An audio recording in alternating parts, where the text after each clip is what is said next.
Hello, my name is Marcus. I'm the compiler of a collection of therapy quotes entitled 1001 Windmills of the Mind. A collection of advanced self-help quotes taken from what's often called the psychodynamic or the psychoanalytic perspective, which long ago, as I understand it, was referred to by some as philosophical medicine or narrative medicine. For the love of narrative medicine, to borrow a line from the singer Steve Perry, who has a song called For the Love of Strange Medicine. So can we borrow that song title, For the Love of Narrative Medicine? Helping us to be our own story doctor, stories as medicine. If we can have a story, that's called symbolization, mentalization, recognition, acceptance, understanding. Then there's like a safety, and then we can live in the present. If we're so scared from the past, we don't know what happened, we're kind of stuck there like that. We get the story. You know, you can kind of, Lowell says, you kind of capture the past, give it a time and a place, may the ghost to rest, and your life force is free for the present. Long ago, this perspective used to be called philosophical medicine. For example, almost 3,000 years ago, Confucius said to his students once, or how many times, I don't know, one of his stories is, "Dear students, when I'm in a party of 3, I always have 2 teachers. To the one I admire, I study from him. To the other in whom I see traits I don't like, I search for those very same traits in myself."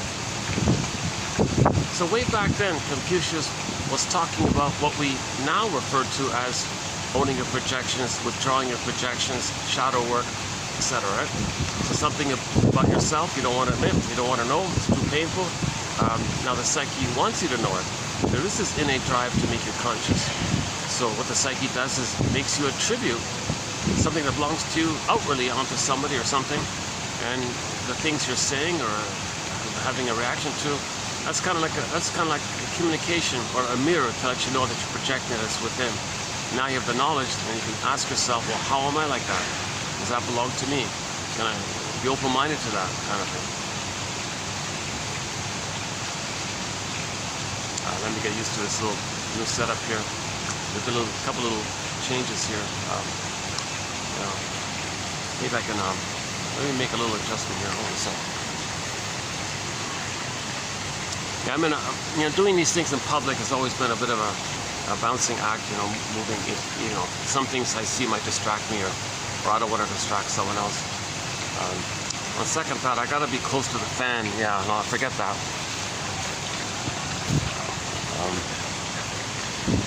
I try to angle the fan so I can get the breeze, but it doesn't interrupt this audio. How's the audio? Are you hearing me okay? Natural realities. Yeah, so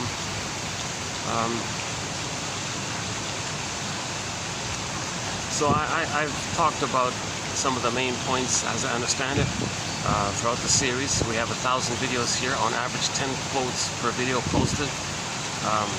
So the hope is that 1 out of 10, any person at midlife might find of interest or help. So yeah, we have 10,000 of these babies. 10,000 clear, concise, informative, educational. Now I'm not a professor, shrink. Yeah, I don't have a master's, nothing like that. I'm not a journalist, nothing like that. I only have a BA, so keep that in mind. I have to compile the quotes. So if I get it, pretty much everyone's gonna get it, I think. So,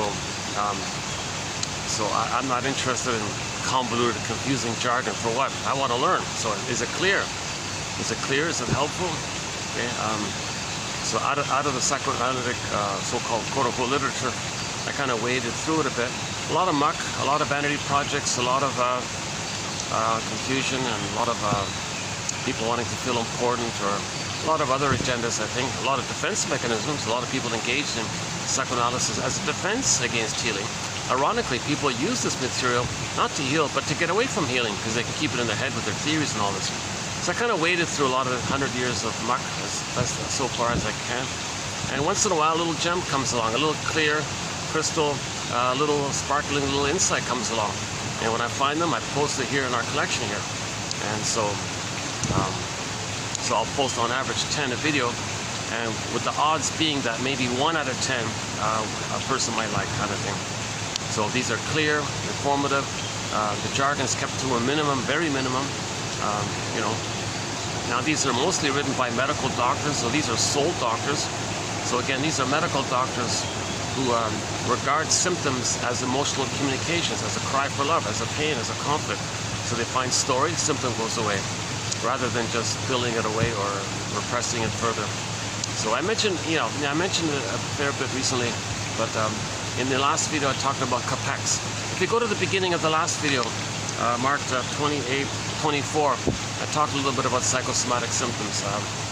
So just a brief nutshell. The brief one is when the baby, his needs don't get met, he's going to communicate. He's going to be in pain. He's going to cry. He's going to scream. He's afraid. He's enraged. And all this. Mother, I'm in pain here. He's relating. His energy is communicating his feelings, and he's communicating his feelings with the screams to his mother.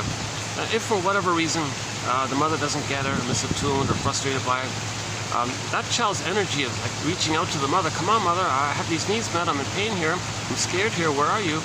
No, I don't want this. No, I need this, not that. And he's enraged by this. Where are you? Don't leave me. I'm scared here. If you're not loving me, I think you're hating me. I think I might be a goner here. I'm really scared here. So screaming and crying like this.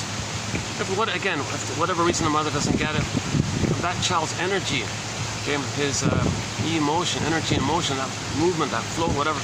The life force energy that was originally positive and relational to the mother. The mother that's over, you can hear it, you can see it, and hear it. Then the mother gaslights the baby, double binds the baby, threatens the baby, or just scares the baby. Whatever, I don't know how it happens, but at some point, if the baby gets the message that the mother, it's worse, that's too dangerous to even reach out like that. He exhausts himself or something. But those feelings in that process turn inward. It kind of flips back on itself into an organ system somewhere in the body. Where, I don't know, a weakest place or a convenient place, or I don't understand that part. But anyways, it doesn't matter. That child's energy is going to kind of go inward because it can't go outward. It's got to go somewhere. If it can't go outward, where's it going to go? It's going to go inward. So now it's turning inward. So now he's screaming and angry and enraged just to his organs instead of the mother kind of thing. Like it's got to go somewhere because it's going to himself in effect. Finally, some organ's going to go kaput. Now, when that organ or that symptom, now they call that a psychosomatic symptom. Now, when that symptom is showing its complication, all that, we call it a symptom, and the person's in pain, not physically, but so capex is saying you may regard those psychosomatic symptoms as a continuation of the baby's cries and screams. It just went detoured, underground, like covertly through the body. The symptom is communicating, but now it's quiet. It's concealed. It's there, it's revealed in the symptom, but it's concealed. So psychosomatic symptoms reveal and conceal the emotional conflict. Okay, so in short, baby's crying and screaming, mother says no, goes inward, the body bears the burden, and then the problem with the body. And that body symptom is still through the body symptom, through the organ, through the skin, through back pain, or whatever system it is. Okay, that problem is kind of like an invisible cry and scream to the mother. You don't hear it, so it's kind of concealed like that, but it's there, so it's revealing it. So a lot of medical doctors, said, I don't want to just play whack-a-mole with these symptoms. They're communications. They're emotional communications. They originally for the mother, it went inward to the body. Decades later, it comes out like that. And I'm going to do the same thing what the mother did.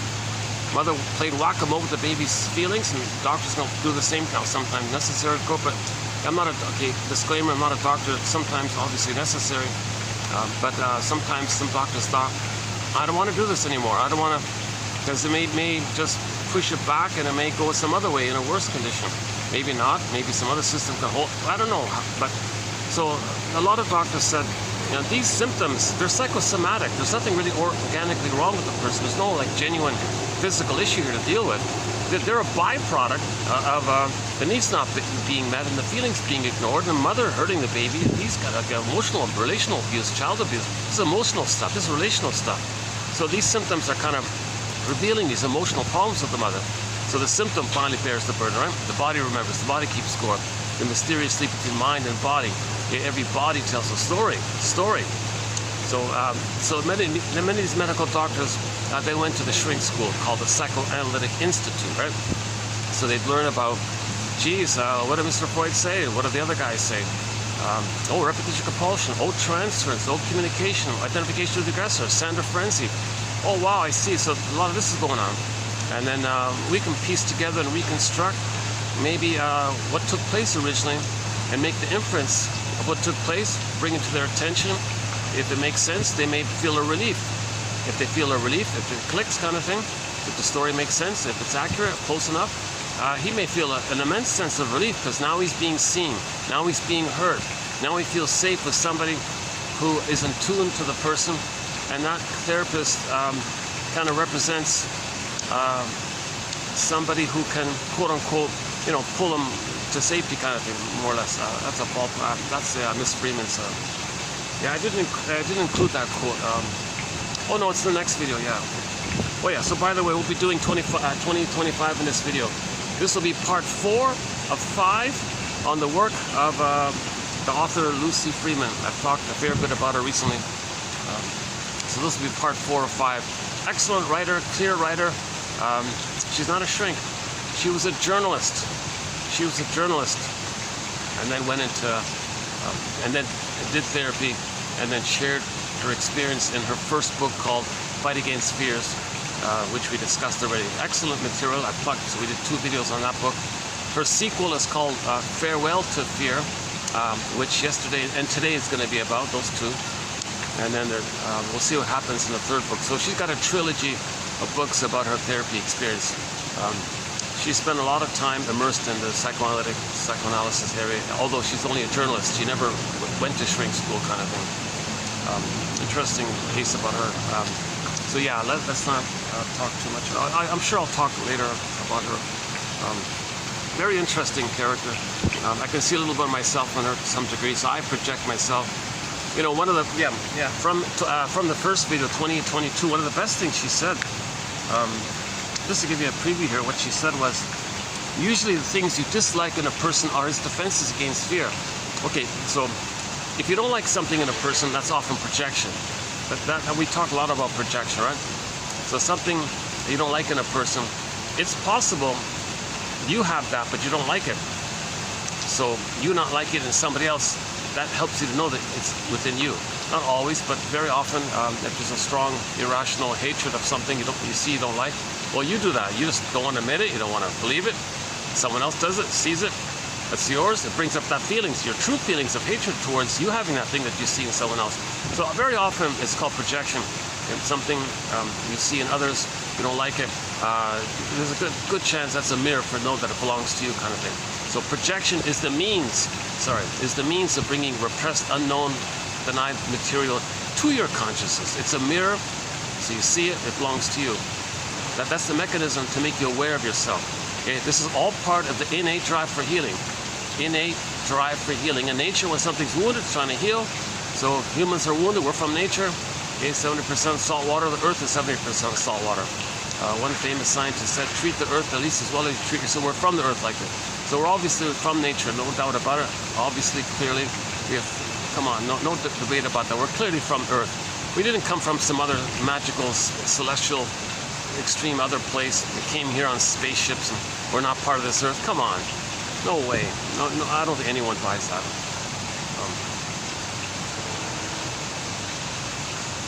Yeah, I'll show you the swan. There's a swan near me here. Let's see.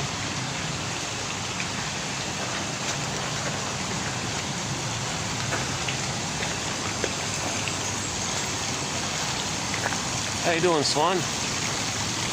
You're one busy.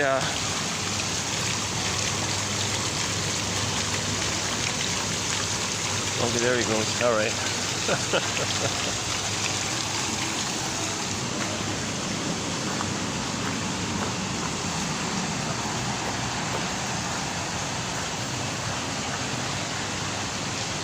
I'm still sweating.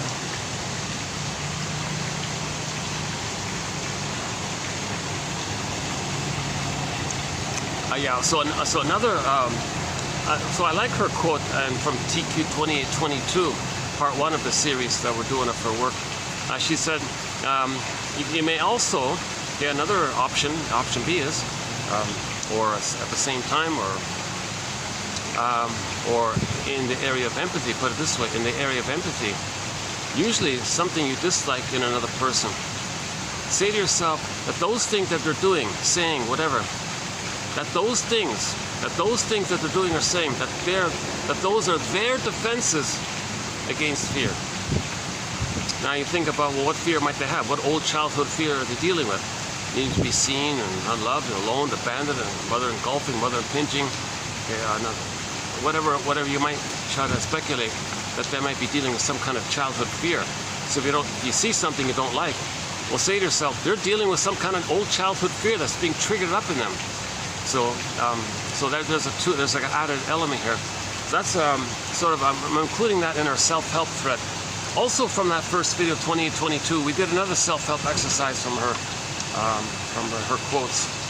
It's a closed exercise, fill in the blank. If I cannot say to myself, quote, my parents had their serious limitations, perhaps even their arrested developments, and that's the way it was. If I cannot say this to myself, then I will continue to, or you can do it either or, right? If I cannot say to myself, quote, my mother had her serious limitations, perhaps even her trauma and arrested development, emotional trauma, and that's the way it was. If I cannot say that to myself, then I will continue to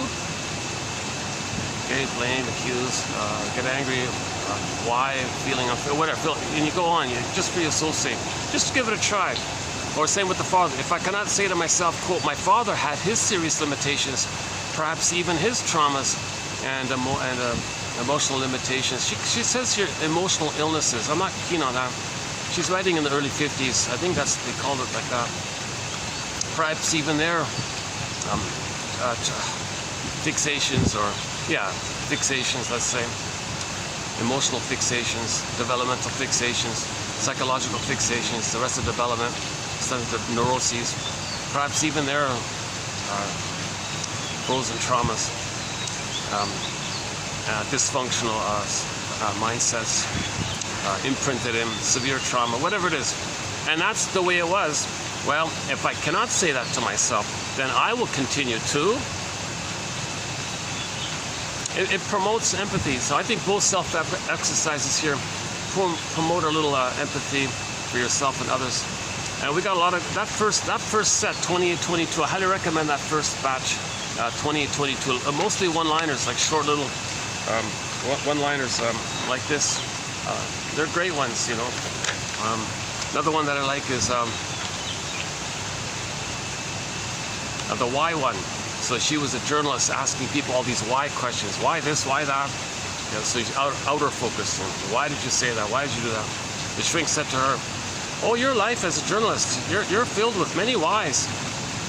But you're missing the one basic why that's at the root of it all. Oh, really? What's that? Why didn't my mother love me when I was a child? Yeah, so you got to get there. Okay, not to blame, but to understand. Okay, the true expression of honor your parents is know their story. Why did they fail?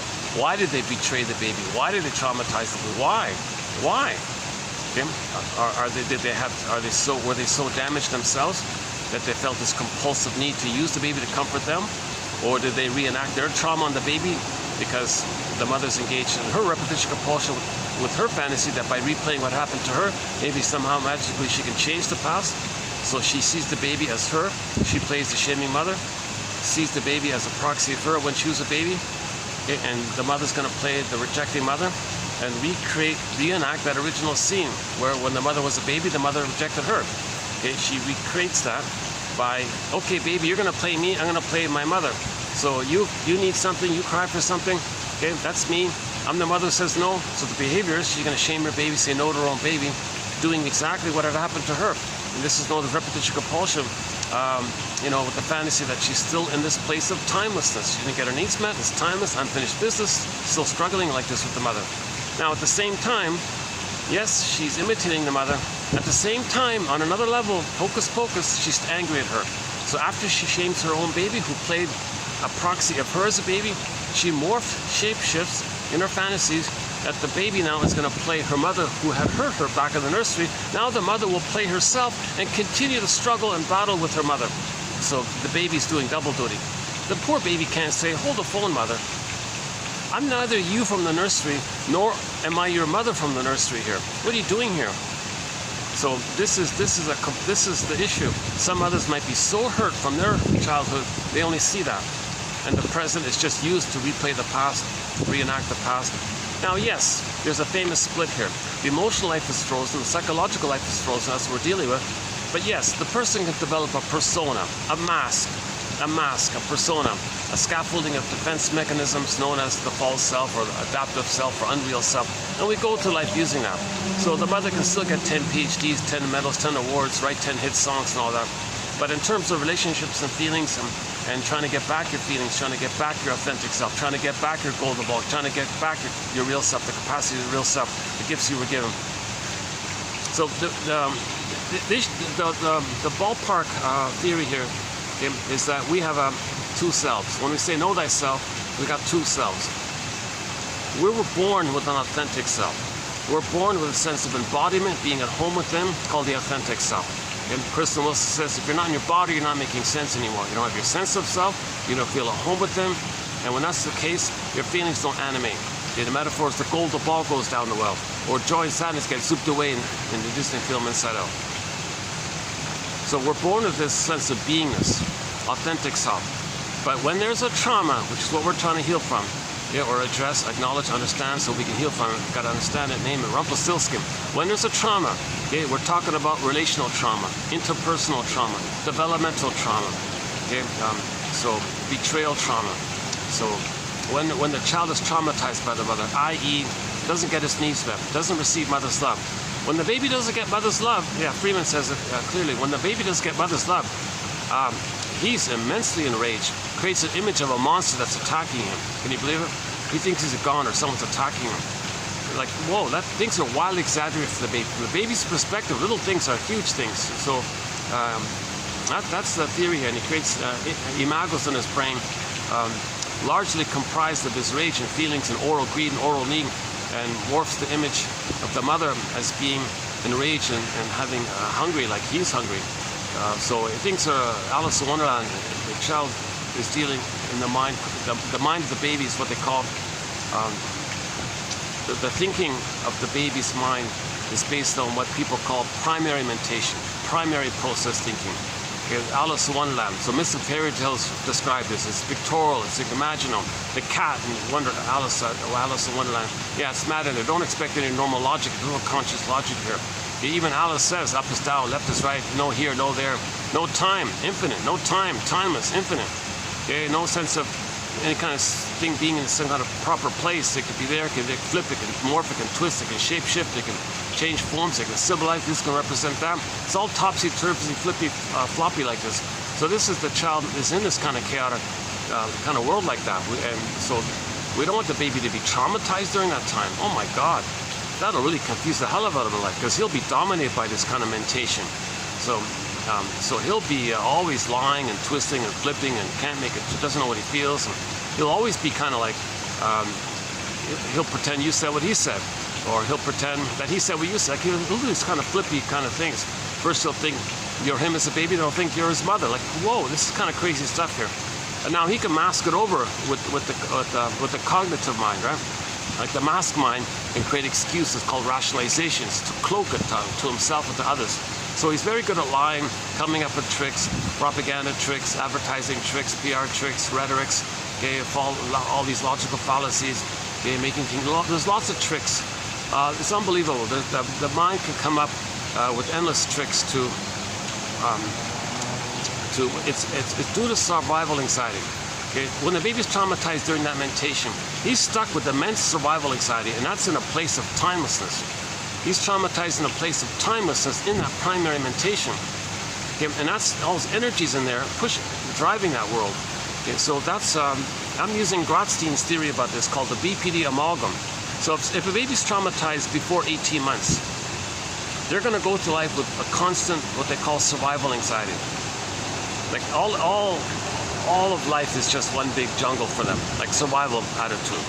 Okay, they don't really enjoy the quote-unquote human side of being human, of trust and feeling and interest and play and tenderness, affection, like being an elder, like share, like they don't, that kind of stuff, they didn't reach that place, so to speak.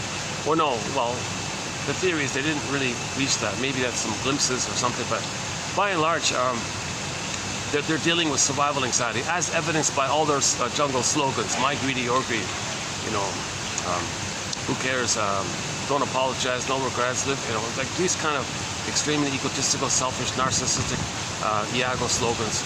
Iago's, oh yeah, Iago's that very bitter, sadistic, sneaky little character, right, in literature. And there's a personality pattern called the Iago personality pattern. That's one of the contributions I think we're making here to spell it out, that it does seem to be a distinct, the pattern is distinct enough, so I think we can call it the Iago personality pattern, major thread. So that's a huge topic, actually. I'm basing it on the work of Andre Glass from his article from back in the 40s or 50s or something. Anyways, yeah, luckily those articles from that Imago journal are available, the JSTOR website. Luckily, those are available. Yeah, by the way, jstore.org, they got free. It's ridiculous. They give you 100 articles free per day. Nobody can read 100 articles per day. It's basically unlimited, so they got millions of articles for free. I wish they posted more analytics journals. They only have very limited in that area, so they post a lot of other journals. But luckily, that Imago one Mr. Freud started long ago, right? You know.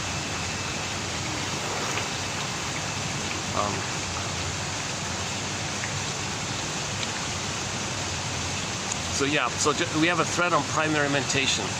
Okay, so that's the dream world, myths and fairy tales. Myths and fairy tales kind of represent or reflect this world.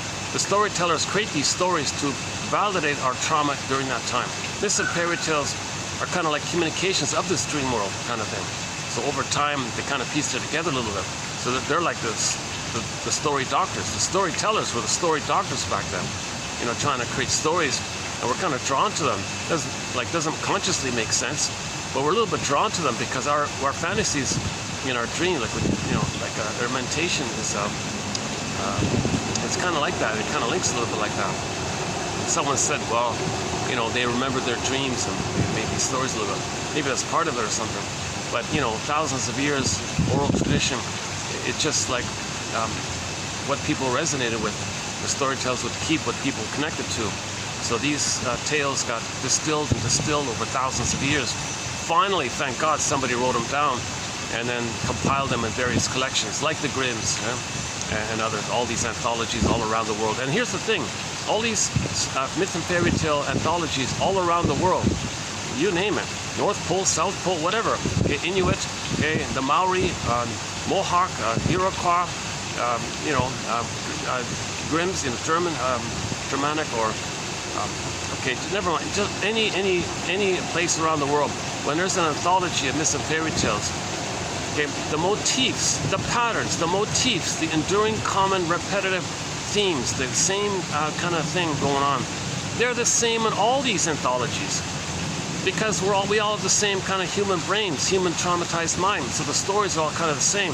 Just the decorations are a little different, right? Like the superficial little dressings are different, but it's the same kind of pattern. So all these myth motifs, fairy tale motifs and mythological motifs are metaphors, emphasis here, metaphors for psychological inner dynamics and patterns, okay?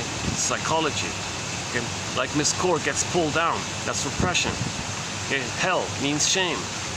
Shame, the emotion of shame is this burning, biting feeling. Okay, the emotion of shame is a burning, biting feeling. So the storytellers describe some kind of hell scene with the fieriness and all that. Well, it's a burning, biting feeling. It's just a metaphor for shame. There's no actual place like that. There's no physical, concrete place like that. Okay, the storytellers are trying to say that the person was shamed. When your identity, when the baby's identity doesn't get met, when the needs don't get met, his pureness, okay, in the Greek myth, Miss Core, like the authentic beingness of a person, the core, beingness, authentic, pure beingness, core of a person, Miss Core, represented by Miss Core, Bertolt She got pulled down into the underworld. Okay, that pulling is repression, underworld, the backdrop is the hell scene, that's the shame. And now who did the pulling down? So the pulling is that force called repression, means the memory gets grooved into the survival brain. First brain, second brain, third brain, zoop down to the first brain. And we're not aware of that, those memories in that survival brain. Now, who did the pulling down? Oh, baby creates an imago of his mother based on his rage and greed. Oral greed, baby's in an oral phase, taking in not just food, but he's taking in all the, incorporating, recording in, laying down psychic imprints based on the relationship with the mother. She's kind of laying it down, like it's in the oral phase, emotional feeding, relationship experiences, memories with the mother. He's kind of taking not just food, he's so called oral phase. So if his needs don't get met, he's enraged. Now that need turns to greed. So you take those traits of rage and oral greed. Now he's one with the mother. So somehow, some way or another, he senses that if he feels like a hungry wolf, the mother's a bigger hungry wolf. Okay. So now this motif of the imago of the mother being a monster that wants to eat him, it's not real. It's something the baby kind of created up in his fantasies due to his projections, because he couldn't handle admitting, back to projection, he can't handle admitting and knowing for himself that he's so enraged and being abused. He can't know it, so he thinks the mother's doing this to him. That kind of buffers him a little bit if he thinks it helps him to keep away from the feeling, the true feeling. Remember, projection, you can't feel it, so you say someone else is it. So in his brain, he's doing it in his brain, the theory is that. Now he's got this fantasy of the devouring monster that wants to eat him. Okay, in the Cyclops, in the Odyssey, it was the Cyclops and the Laestagonians. Okay, in the Whitebeard King Valamon story, it's the Boar Queen. Okay, and Hansel or Gretel, that evil, all these wicked witches that want to eat the children. These are metaphors. Okay, any kind of character, the guy with the horns. I'm still question mark about this with the horns. Maybe the baby's enraged, so shame and rage are linked. So baby's enraged, but baby looks at mother's eyes and sees flames. The storytellers would associate flames with the baby's rage. And mother's got two eyes there, right? Condensation. You take the breast and you put mother's eyes, kind of put it together in his imagining, and sees the whole thing is fiery, like angry and raged like that. There's the devil guy, right? So that's who pulled down this cord, this devil guy. But that's the baby's imago, representing his rage and oral greed, hunger. Puts it onto the mother as a defense. Now he's dealing with that image, and he thinks that image is the cause of his pulling down of the soul. So this cord getting pulled down, okay, this motif, mythological motif, can take an infinite number of forms. In the Grimm's tale, the one form it took was Snow White in a coma in a glass box. Okay, so Snow White, like this core, represents or Echo or Solvig, any kind of these. Usually, often it's like an innocent young lady or something like that, or a young fellow or something for ladies. Doesn't matter. It's something that represents innocence and like that. So the storytellers would use some naive young person, like whatever. So anyways, the most common familiar metaphor, okay, now one of the fish in the pond just did like a little leap there. You're not getting the muffin. Are you hearing me okay? I'm worried. It's very delicate. It's tough to get the angle with the.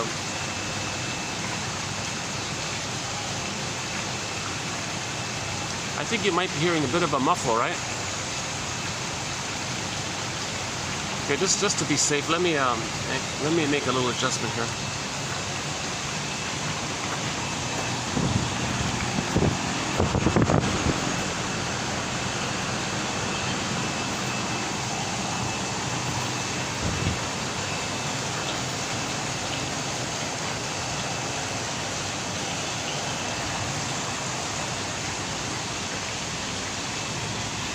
Not better? I think that's better, right? Okay, so the most common metaphor for our beingness, okay, is that the issue is that we're all born with authentic beingness, embodiment, pureness, this core like that. Could be Miss Core. Okay, the most common image for what the baby does, or what happens to the baby's soul, let's say, is the Snow White story. Yeah? So in other words, what does the baby do? Baby comes out of the uterus. Let's say, luckily, there was no trauma in the uterus, no child abuse in the uterus. The baby didn't experience prenatal distress syndrome with mother smoking and drinking.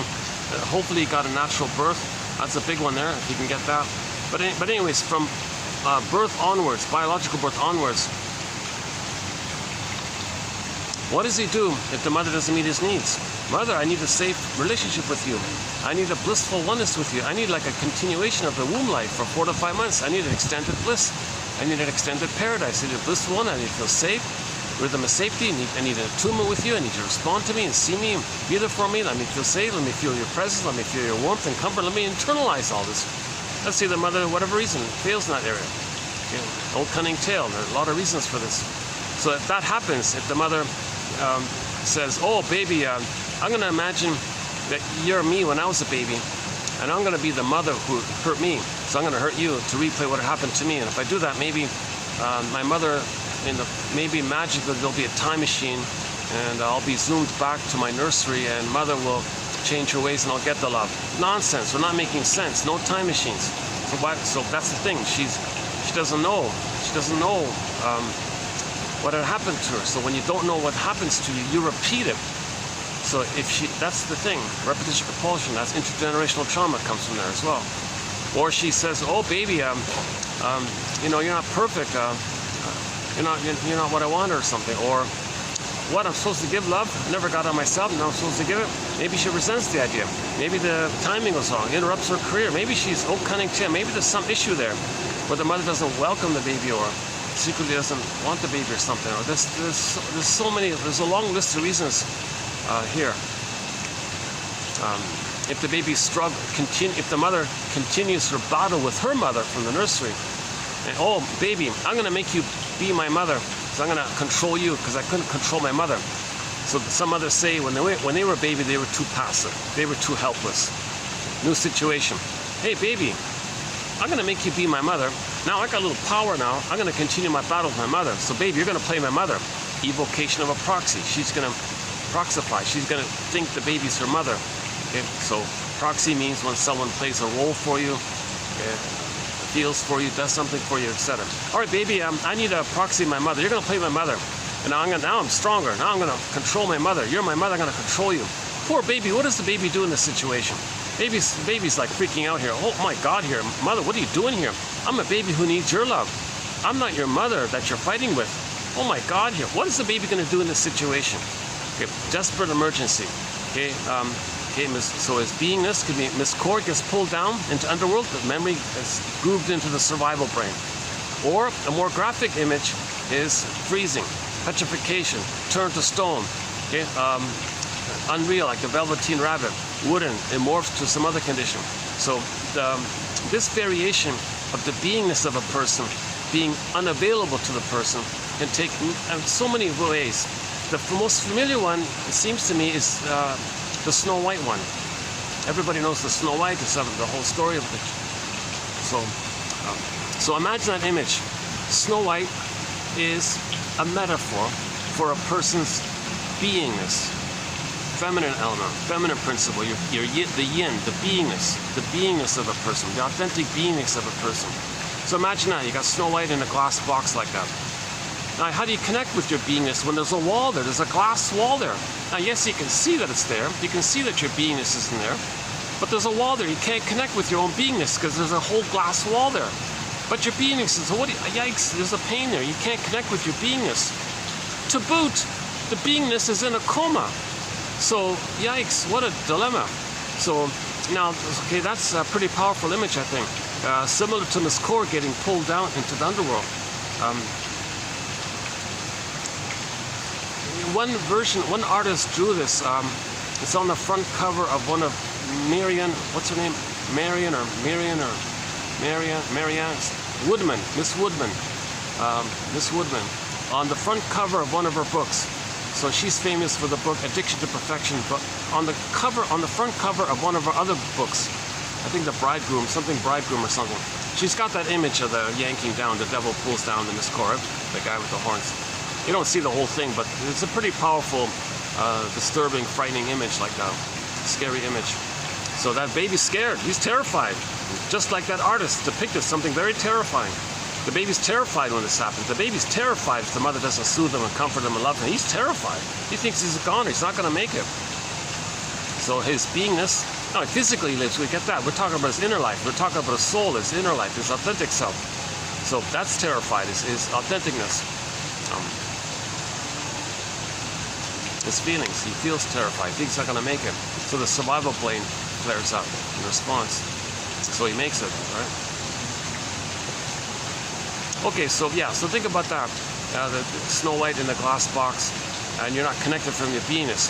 Now, in some versions, the beingness is in a far-off land, in another place. Down a tunnel, down a cavern where the light is never shown, up a mountain, down another cavern. Oh my God, and maybe locked in a cage even. Yikes. And then it's, where's the key? Like, yikes. So one fairy tale is entitled, Go I know not whither, and bring back I know not what.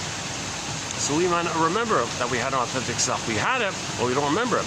So we don't know what we're looking for. We're looking for ourselves. We're looking for ourselves, our authentic selves. We don't want to live the whole life through the mask, through this trance mask, you know, sleepwalking through life, going through the motions of life, feeling that you're living the unlived life, the provisional life. When does life begin? Life is passing me by. Yes, you can still get 10 medals, 10 PhDs, 10 awards, get all these wealth or whatever. But it's something missed, but we live to the extent that we feel. We live to the extent that we're at home within, that we're connected, that our body hums, like our emotional bodies are like, we're embodied. They call it feeling embodied like that. That's you're reconnecting with yourself. So we were connected to ourselves. We lost it, want to get it back. That's the common, universal understanding of trauma. We had our beingness, okay, we lost it at some point early on, and we want to get it back. And that's called the Hero's Journey by Campbell, or the Second Journey by Chinnen, or the shrinks call it simply adult development. Johnny Sanford has a book called Healing and Wholeness. So when you get back your authentic self, you feel more whole, hence healed. So if you want to be healed, well, get back your authentic self, feel animated back to yourself, then you're more whole, like you're one. Your false self might be minimal there, but you're mainly coming from your inside out, your beingness. So your doingness comes from your beingness. So you're whole like that, you're whole, right? The false mask is just minimal. It's not that active in your life. You can more come from an authentic place of beingness, and your doing comes from your beingness. That's called inside out. Or one version of the phrase inside out is you have your beingness, and then your doing, the out, is pleasant. It's normal, it's kind, it shines your light. Your doing means you're, you have your feelings, so you're ethical and moral and kind and virtuous. That's natural. That's the natural state of affairs, that we're like that. People lose it, so they're confused about it. But when you have your feelings, you know, you don't need manuals. Mothers don't need manuals of how to nurse a baby, or, you know, if they have the feelings, can tell them that when you lose your feelings, they scramble for manuals. Someone tell me, I don't know what I'm doing here. Give me a manual. That's because they lost the feelings, Janoff says. So in the normal development, it's inside out. Okay, you have your yin, your beingness, and then your doing, your yang, is healthy and normal, okay, because you come from your beingness. It's inside out.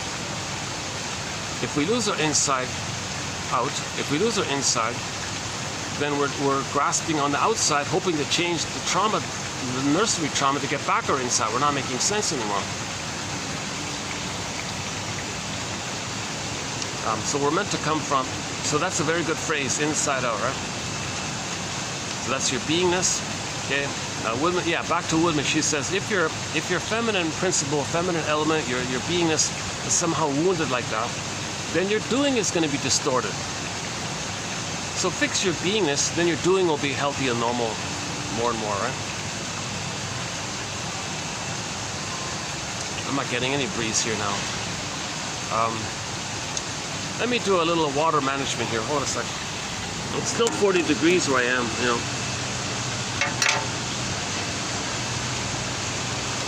That's the disadvantage to coming out here. I gotta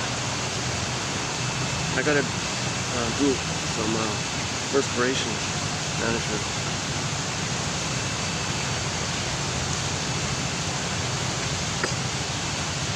Yeah, so by the way, for the price of half a coffee, for the price of half a cup of coffee, pretty much for the price of half a coffee, one can get this encyclopedia.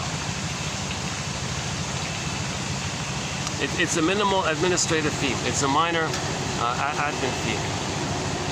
Half a cup of coffee.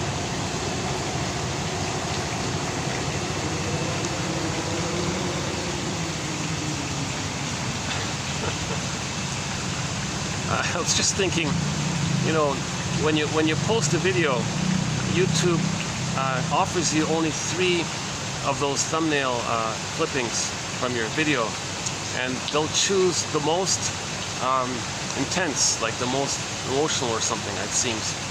So if you have a very happy moment, it might capture that. If you're doing a video and you don't have any really happy moments, or you're laughing or something, it'll catch your 3 top saddest moments. And you look at those 3 options. Oh, seriously? So luckily they give you the option to post your own photo. Right? So when I did the gesture with the glass, oh, I bet you that'll show up on the 3 options.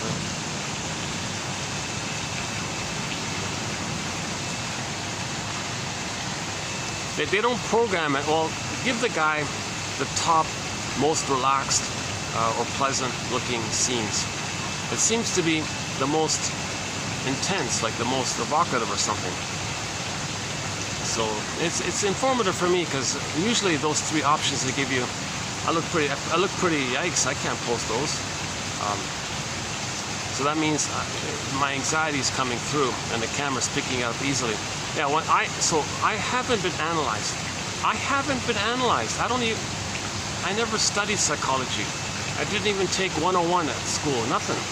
I started this sort of a midlife myself by reading self-help books.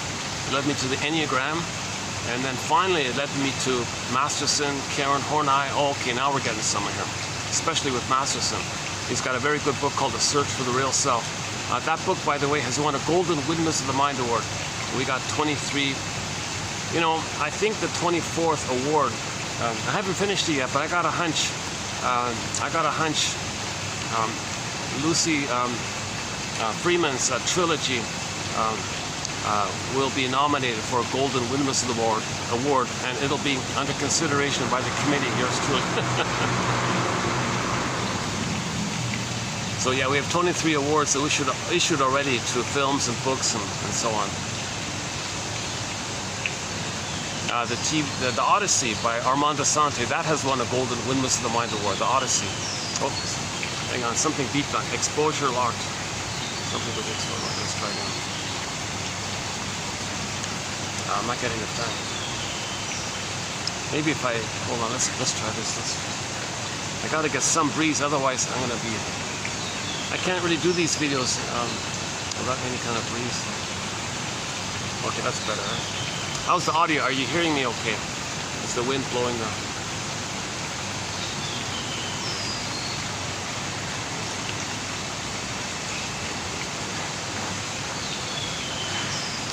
In the Iron John story, the beingness and the feelings are together. Okay, so the Iron John is a metaphor for the beingness, the embodiment of a person, and the golden ball is the feeling, the positive feelings that come when you have your beingness. If you have your beingness, you have these positive, pleasant, basic feelings. Okay, that's called the golden ball, the radiance of your feelings, okay, that emanates from you, like you feel, like it vibrates and hums, like a sun radiates, so your feelings radiate, called the golden ball. So it's sort of implied, if there's, like in the Frog Prince, when they say the golden ball went down the well, it's kind of implied that the beingness is frozen or lost.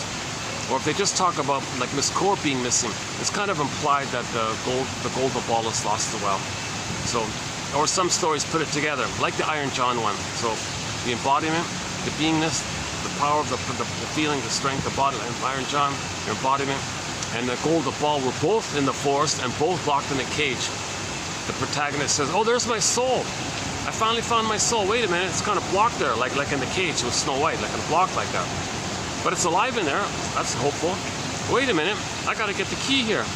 Where the hell's the key?" He learns that the key is under his mother's pillow. Oh, seriously? He's gotta go. So that's a metaphor that the mother used the baby to meet her unconscious needs. That's the key. It's under it. So the image, you see the pillow, it's dark, unconscious. And so the mother's head is on the pillows, Okay, under the pillow is kind of dark like that. Metaphor, that's their unconscious. And there's a key there. So that's one interpretation, that the mother used the baby to meet her unconscious state. There's the key, and that's why the person's soul is locked in a cage. So if you get the key, you can get back your soul. What's the key? Well, the knowledge, the story of this. Okay, so one good example is Miss Anne Sexton, 1960, wrote a poem where she voluntarily gave the key back to her daughter. So the story's about a woman in her 60s, I think, saying to her daughter in her 40s, "Dear daughter, your life's a mess. I'm sorry. I used you. I didn't love you. I didn't even see you. I didn't care in any way about your needs and all that. The truth is, quote, I made you to find me." Can you believe it? So that's brave of her to admit that kind of truth. Most mothers won't voluntarily give that key. It's too embarrassing for their narcissistic vanity and all this. So she said, "I'm sorry. I expected you to do things for me that no one could have done. I expected you to be the perfect mother that I needed. Oh my God, and you're a baby who needed my love, and I expected you to be the mother for me. And when I had you, I thought that. I had this baby, you, thinking I'm going to brainwash you, condition you to serve me, take care of me, respond to me, be one with me, feel that I'll never be alone, feel that you'll always take care of me and answer me and pick up the call and return my call and never let me feel abandoned, or always be loyal to me and take care of me. And if you keep doing this, I figured if you kept doing this, if you could be my mother, baby, okay, then I thought maybe I'll find me. I'll find myself by this. I made you to find me." So that's very rare. That mother, or that poem is about a mother who gave the key voluntarily. Robert Bly says, oh boy, that's it. He says, usually parents don't do that. You kind of gotta make more of an effort to get the key. You gotta be more little direct to grab the key and get it. Okay, the metaphor means you gotta interview your parents, get their story. Why? What happened? Why didn't you love me? Like, what happened? Tell me the truth about the first 3 years. What was going on? Tell me about the birth. Was there prenatal trauma? Was there birth trauma? Was I removed? Like, what's going on? Like, why? Okay, talk about the feeding. Like, what was the bottle use? Like, get details. Okay, so try to get your story, but find out why. And mothers will say, "Oh, you're blaming me."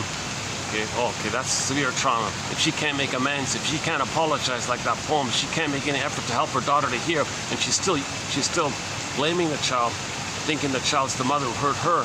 Okay, that's a sign, that's a clue now. As an adult, you can get the clue that she's very traumatized herself. If she doesn't have any access to her feelings, i.e. morality and ethics, to make some amends to her daughter. So that means she's severely traumatized if she lost all her moral or feelings like that. Like your morality and ethics come from feelings, but if her feelings are so frozen, it's not going to really be around like that. So that's a clue that she's severely traumatized, and that's just the way it was. That's just the way it was. Back to the second one-liner from 2822 we did earlier. So get your parents a story. That's honoring them. When you get the story, you understand yourself. Okay? Understanding, forgiveness. Okay, your identity. So once you have a self-identity, sadness appears. Okay, now you're getting back your embodiment, your mourning process. Okay, then sadness can step back and joy can come back to the console. So in the Disney film, yes, joy, sadness came back to the console. Okay, so they were zooped down, they came back. Okay, common metaphor. We had it, we lost it, want to get it back. Common, universal, mono myth for all people who are traumatized. Okay, we had our beingness, we lost it, want to get it back. Now this recognition that we had it and lost it, want to get it back, this idea of it, or this feeling of it, or this hunch of it, kind of comes to us ballpark at midlife. So at midlife, we might get this hunch, something's missing, then you go on the journey. So in the Odyssey, it was 20 years to get back his embodiment called Ithaca. So in the Odyssey, Ithaca is not some kind of outer place. Okay? It's a metaphor for some kind of at home within. Okay, Robert Bly says we live in a psychic house called a soul castle. Like on a land, your soul castle, like a land, an embodiment, like a land, like your inner home, like that. Okay, so he's looking for Ithaca, he's the embodiment. When they say he's looking for Ithaca, when Odysseus kept saying, "No, I want to find my home, I got to get home, I got to get back to my home," he doesn't mean like an outer physical place. He means his embodiment, like his connection to himself. He doesn't want to be so estranged and alienated from himself. He doesn't want to live in his head all the time. He wants to have some feelings back to himself. So I want to get home. So he kept on that journey to reunite with himself, to get back, to create the conditions to allow Snow White to come back to him and get remarried inside. So he got back to Ithaca, his embodiment, and Penelope came back. So he got home, got back his feelings. Okay, that's the hero's journey, to kind of recognize this kind of thing. So at midlife, this can take place when there's a hunch. Something's off, something's missing. Why don't I feel pleasure despite all the benefits? Why don't I have more losses? I experienced losses. Why don't I feel sadness? Why don't I feel pleasure? I feel the same kind of cynical, angry, bitter kind of thing all the time. Entitled or competition, too much competition or something. Why is it like this? Something's missing, something's off here, something's wrong here. So they might begin that way with that kind of hunch. Or they say things, or that hunch takes the form of, oh, I feel like I'm living the provisional life, the unlived life, that kind of thing. Another one is the famous Freudian slips. So suddenly the person starts saying these strange things, all these strange, slightly angry things or angry things, kind of like burps out like that. So in the unconscious, the metaphors in the unconscious, dark. Okay, there might be sometimes the unconscious is metaphorized as a forest, dark forest. In the forest, there might be some ponds of frogs in it. So you're talking to somebody, one of those frogs leap out. So one of those frogs leaping out, that's you saying some blurb, like a frog leaping out. That's Woodman's. Another, back to Woodman, yeah, she said that. And then you say some obnoxious thing to somebody, and you go, whoa, where'd that come from? Yikes, just popped out like a frog leaping out. Like, where'd that come from? Okay, that's a clue that all your trauma and your pain and rage and hurt, okay, it's kind of coming out. It's revealing itself to you. It's communicating to you. It's like a message from Hermes on. Yeah, actually, you could say it's a variation of Hermes communicating to you. Here's a message. This person might go, oh my God, let's look at this. Or a common one is the symptoms, the psychosomatic symptoms. Person gets, so why do I have this symptom here? Then you might see a shrink, it's psychosomatic. Well, your emotions, you denied it, it went into the body, now I got a symptom.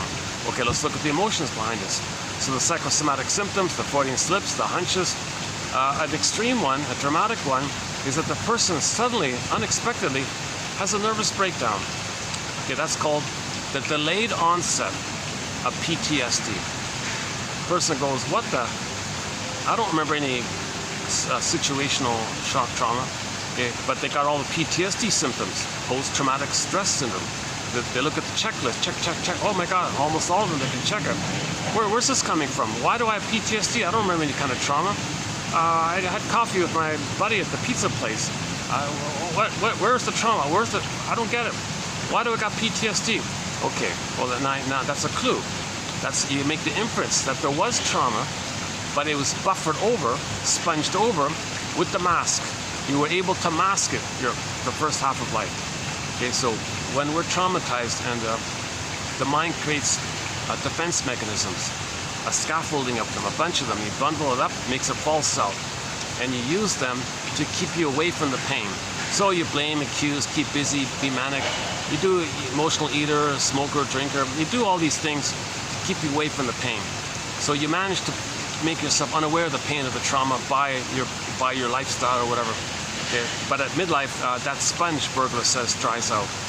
In some cases, it just suddenly dries out, and suddenly the full-blown symptoms, the PTSD, suddenly is onset. But it was just delayed by the sponging or the masking of it all. But that mask dries out, and then it suddenly comes up. That's another common way people begin the second journey in midlife, when they got the PTSD, and they gotta investigate this kind of thing. Now a lot of people, back to the symptoms, a lot of people might play whack-a-mole with their symptoms. It'll come up again later, and they might say, gee, why do I keep having all these symptoms? Maybe it's time to talk about it, you know? Okay, I spent some time on this topic in a recent video, so I won't dwell on this too much here. So back to this famous split. So our beingness, our authentic self, our sense of self, our ontological self, our at home within self. Oh, here's our buddy coming across here. Let's get another glimpse of him.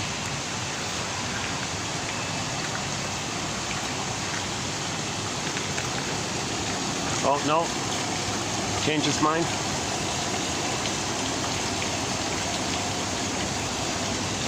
Oh, false alarm. He turned around. He did a U-turn on me.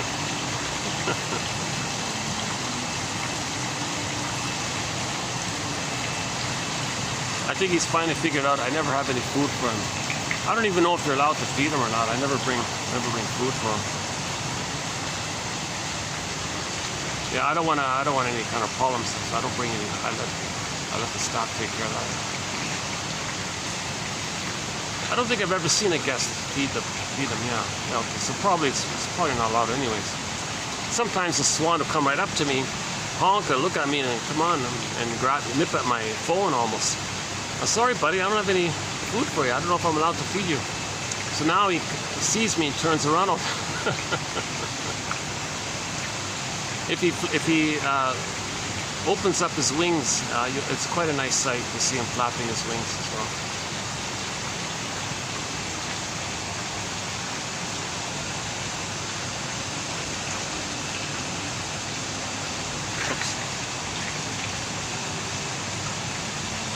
Let me do another water maintenance.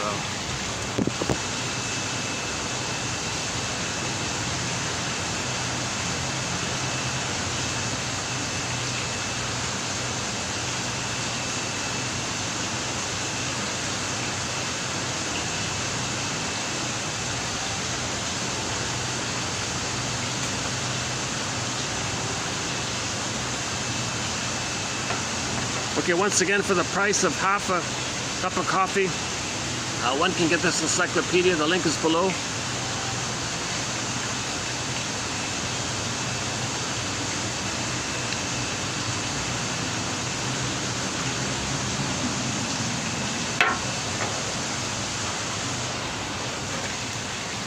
And just intuitively, one quote said, just intuitively you can sense the pain about this. That if you're living the false self all your life, and your beingness and your golden ball and pleasure and joy and sadness. I mean, one clear example is, if you don't have your beingness, that means you don't have sadness. You can't feel sad. So joy and sadness is zooped away. This is the feel out. So how do you mourn losses if you don't have your beingness, which is a floor for sadness to stand on? So if you can't feel sad, how do you mourn losses? There are going to be losses. You're meant to feel sad, but you can't feel sad. You can only feel sad if you have an identity, if you have your authentic self. How do you feel sad? But there are losses. Yikes, that's called complicated grief, aggravated grief, the derailment of the grief process, pathological nostalgia, melancholia, pathological mourning, etc. That's a huge problem. So as the person, okay, so let's say the person is still frozen inside. Oh yeah, this image of the authentic self. It could be frozen, petrified, turned to stone, can morph this into some regressed position, like the velveteen rabbit, the metaphor, so we don't feel real anymore. Like, so the rabbit's real, but the velveteen rabbit's not real. So we don't feel real. We don't even feel really fully alive. So that's the woodcutter story, the boy made out of wood. He wants to be alive. Joseph Campbell says, yeah, that's the hero's journey.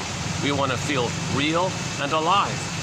Okay, and a few others like that.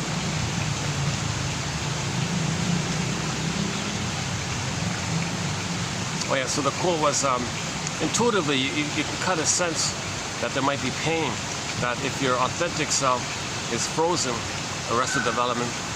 When they say arrested development, they mean like your emotional, psychological, like inner life development. You could be being connected to your self-development, your authentic beingness serving you and being there for you. That the development of that emerging self that didn't get a chance to emerge and is stunted like that, or blocked like that, you Snow White in the box like that, then that's the issue, right? So your beingness is frozen in babyhood time.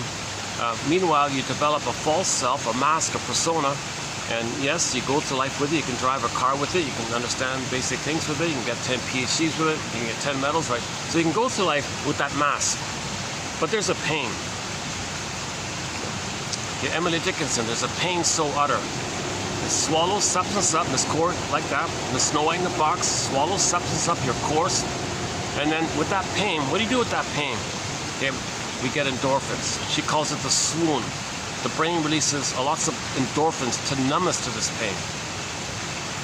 So the false self does things to trick the brain to send endorphins all the time. So we're getting this continuous, constant release of endorphins like that, like a constant supply of never-ending 24/7 supply of endorphins.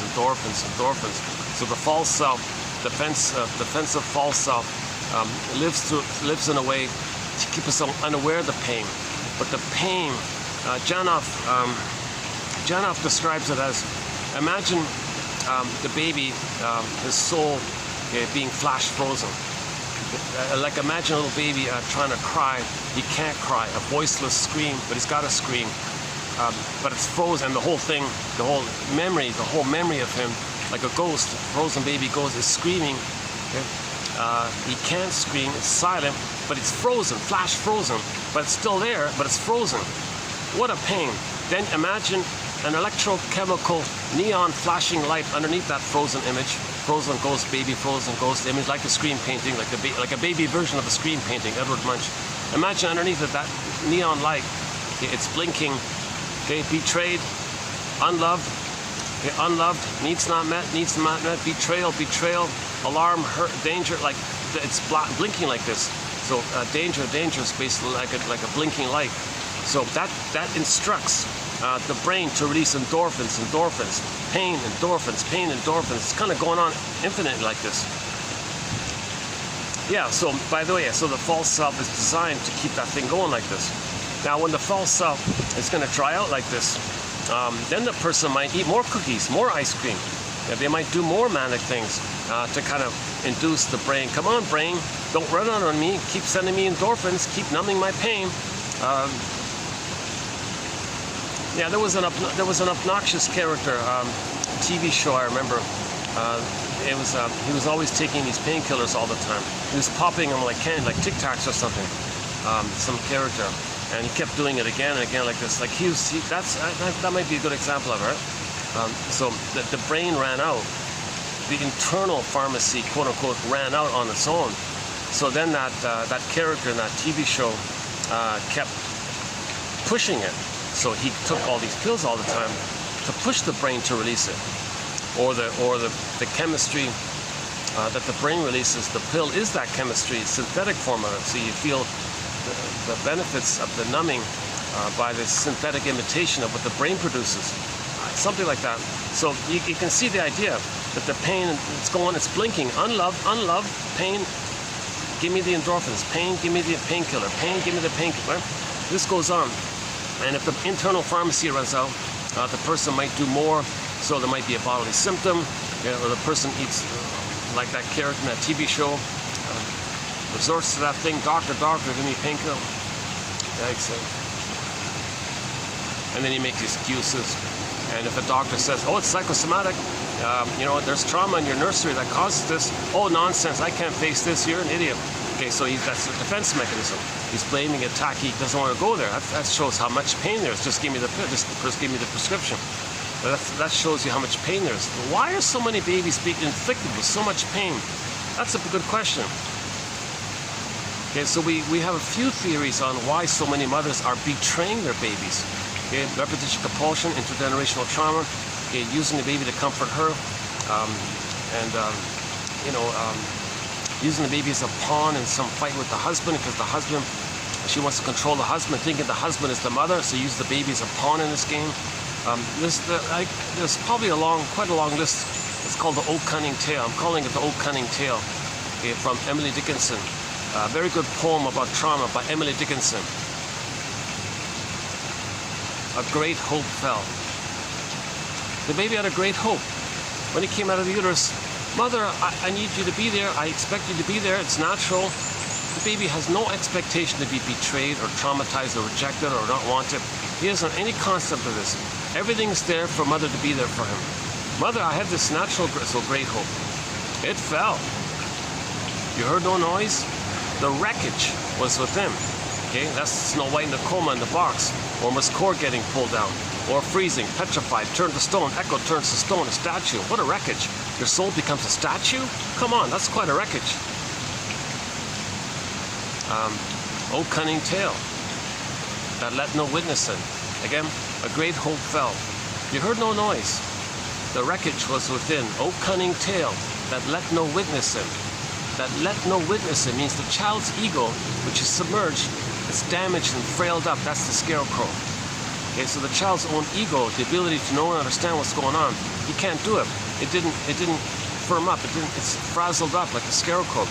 And the scarecrow was looking for a brain. Okay, that sort of means like that. So he can't know things. You need the ego to know things. So the scarecrow is a metaphor for the frazzled up, damaged, submerged, damaged, undeveloped, too many holes in it, right? Too thin, too thinny, can't hold anything. So the metaphor is he's looking for a brain. Yeah, so by the way, the trauma is ego is damaged, meaning reality ego, understanding reality. And you're only going to see the past, you project the past. You need the ego to know the present. If your ego is damaged, then you're just seeing the past all the time. So yeah, so with attachment trauma, relational trauma, interpersonal trauma, etc., the ego is damaged. And then the Tin Man. The metaphor means the person is not going to love life or be able to love, missing the heart. Okay, meaning and pleasure and a pathless heart and loving life and the joy of love, that's all missing. Remember the Tin Man looking for a heart. And they're fragmented like that. So the Tin Man and the Scarecrow kind of being like that, okay, it means the person's going to feel disembodied. That's the cowardly lion off in another corner. Now this is a fairy tale, metaphor for a psyche, traumatized psyche. Okay, the traumatized psyche of one mind, of belonging to a person. So Dorothy's kind of like a part of the psyche or part of the system that's trying to heal and line things up. Okay, mind, heart, body, bring it together. Mind, heart, body, the three brains. Okay, Scarecrow for the brain, the cognitive, heart for the mammal, and the lion for the more, see the lion is like a more primitive, like an earlier condition, right? Like the Tin Man and the Straw Man, they're both man, right? That's more like the advanced ones. The lion is the more primitive sort of jungle, like survival area. But nevertheless, you want them all in harmony, you want them all lined up together. You want them all skipping along the yellow brick road kind of thing. So Dorothy is like the metaphor for the something in us related to nature that's trying to heal things up. Okay, or we can kind of broadly say, be like Dorothy, and realize that if a person feels disembodied, okay, not fully animated and all this, not at home within, etc., however we want to describe it, feeling numb or going in a trance of life, whatever, and you're not loving life, you know, so everything's love or a cry for love, you're not loving life. So normal development with the psychological birth, you know your uniqueness. And when you're conscious of your uniqueness, which you express, that's loving life. Pleasure, meaning, path of heart. So if you don't have that, another jump by the fish. Oh, the fish are hopping today, huh?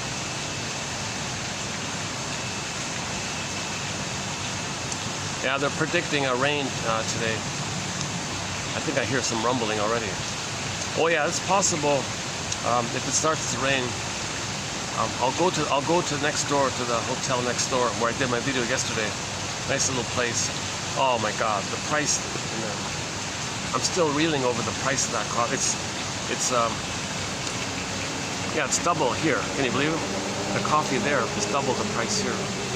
Yeah, pretty much. A nice little venue. Yeah, a nice little venue. So I found a new venue. A little good news for your humble compiler here. I'm always looking for venues to do these videos in. So I did 3 videos at a new venue. Let's call it, what are we going to call that venue? This is the Swan Place. The new place, we'll call it the Windows Place. There are a lot of windows, a lot of glass windows around, a lot of light. That's what I like about it. Let's call it the Window Place, maybe. I've got the Cherry Blossom Place, the hotel with the cherry blossom. The Spaceship Place with the lights on the roof looks like a spaceship. I don't go there too much anymore. And there's another one, I think. Yeah, so we got a handful of places we have to bounce around to. So I'm very glad and delighted to find this new Windows place. But these guys, this is sort of like my home base. This is turning into me sort of like my home base, the Swan Place. It's unique because when people come to this restaurant, they usually go inside with the AC. It's too hot out here. So with the heat index, it's over 40, right? So I got the benefit of not many people being on the outdoor section. They're all sort of indoors. Plus, when there's no event, or no groups or no functions. Sometimes during the week in the mid-afternoon it's a little bit quietish like this. So yeah, let's see, what time is it? 4:09? Yeah, okay, 4:09, yeah, good time. Yeah, I got a very late start here today, so this will be a shorter video. Look at that, only 1 hour passed, eh? I haven't even started the video yet. It feels like I've been here for 2 hours.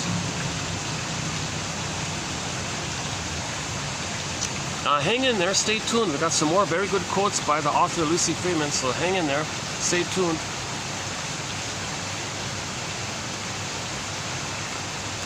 Yeah, so be like Dorothy and recognize that if a person feels disembodied, they're not living life. First things first, what we can't do anything about the embodiment and the feelings in the heart. You can't push that, you can't coax that, you can't hypnotize that, you can't coerce that, or you can't force that kind of thing.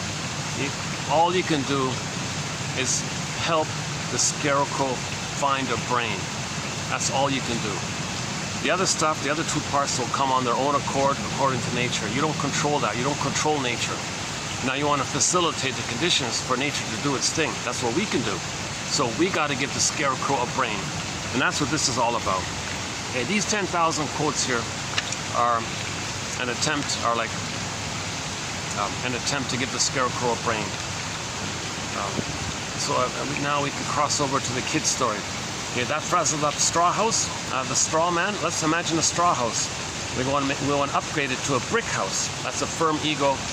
And notice in the brick house, the big bad wolf poofed away. Because with a strong ego, with strong knowledge, with more knowledge that these quotes can provide, you know that that wolf is not real. It's a fantasy that you made in your brain that represented your rage and or greed. You felt like a hungry wolf, and you created an image of your mother as that. And when you know that, the image poofs away because it was never real. And we're haunted by these memories. And we're bogged down by these memories. So if it's strong ego, you know the story and you get your feelings around that, it poofs away.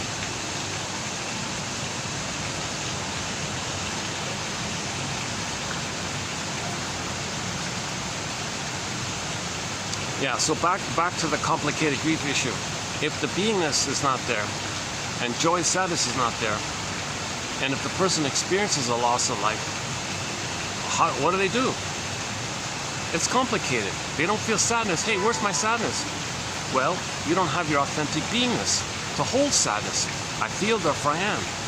I mean, your authentic amness, your authentic beingness, from there you can feel joy and sadness. But it's in a coma, so you can't feel joy and sadness. So you experience the loss. Why don't I feel sad? What do I do here? But on some level there is a pain. So to deal with the pain, the tendency seems to be either be manic, like to run away from it. Okay, so the lady in Route 66 hopped on a motorcycle, was buzzing down the highway with the fantasy that there was another bike chasing her, and on that bike was a character called her grief chasing her. And she thought her own grief, her own sadness was chasing her, and she didn't want grief to catch up with her, so she went faster and faster, was more manic and more busy, not wanting her feelings to catch up with her. Very expensive, dangerous kind of thing. Okay, that quote is in TQ 2599 about the albatross. I noticed this about the albatross. Freeman talks about the albatross a couple of times. And I was in the 60s show also talking about albatross. So again, that albatross one about grief. So this complicated grief is kind of like an albatross.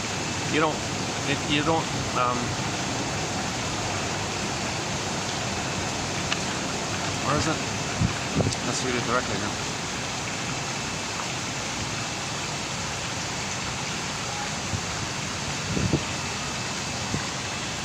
Hold on.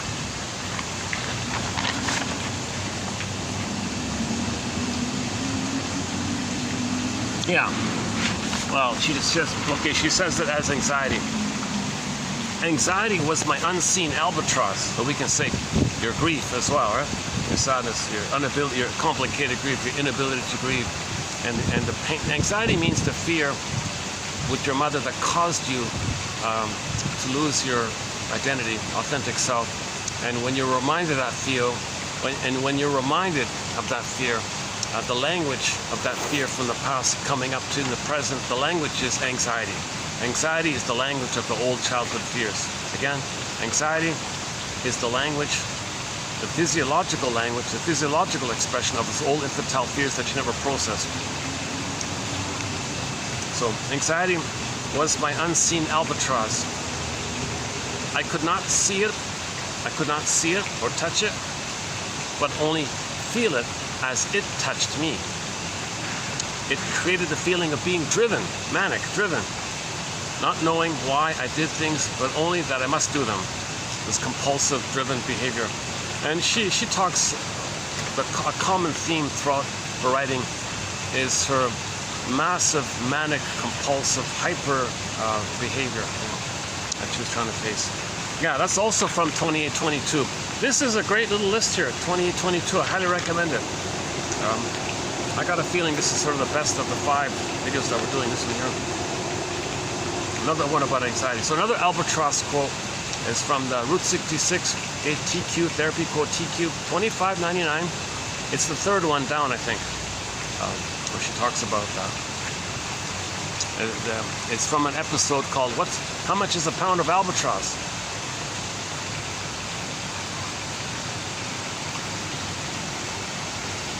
Some of the best quotes in our encyclopedia come from $25.99, from that classic TV show, Route 66. So check out $25.99 and read those 11 quotes, most in particular the first 5. Those are excellent gems of quotes. Oh my God, those 5 quotes. What a good place to start. Yeah. If you want like a little nudge into psychoanalysis, read those 5 quotes from Route 66. And I named the episode name that those quotes are from are provided. So you can look up those episodes and watch. I think they're online now, or you can find them somewhere. Yeah, I got the whole DVD set to watch it, and it's probably worth spending whatever it is. See if you can find a secondhand DVD set if it's not digitized or if it's not available on digital. I think maybe by now it is. Maybe by now it is. Route 66.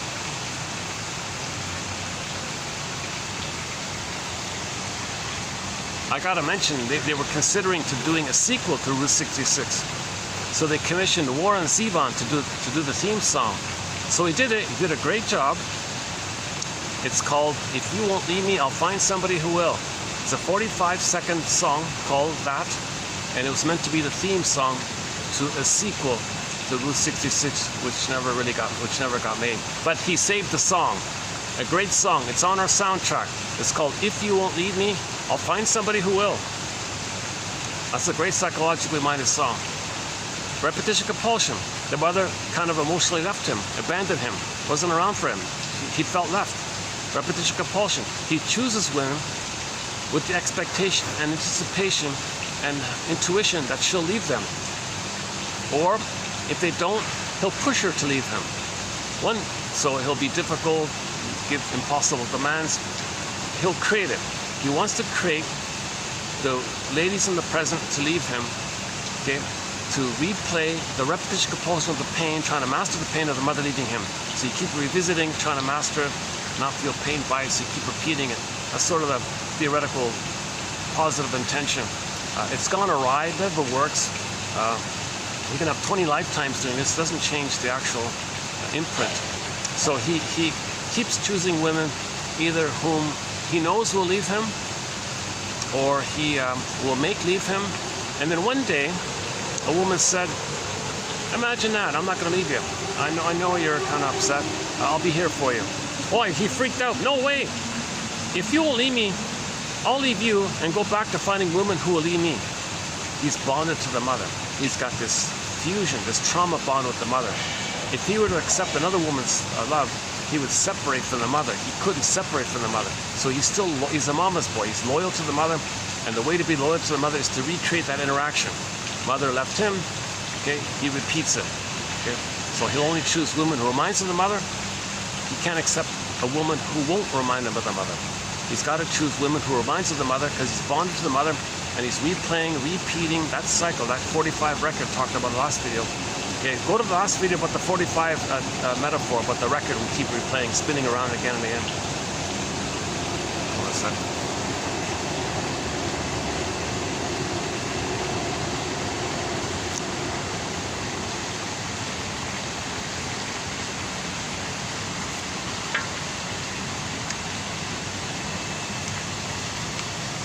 I'm not a caffeine drinker. The reason I'm speaking a little more quickly than usual, I'm not a caffeine drinker.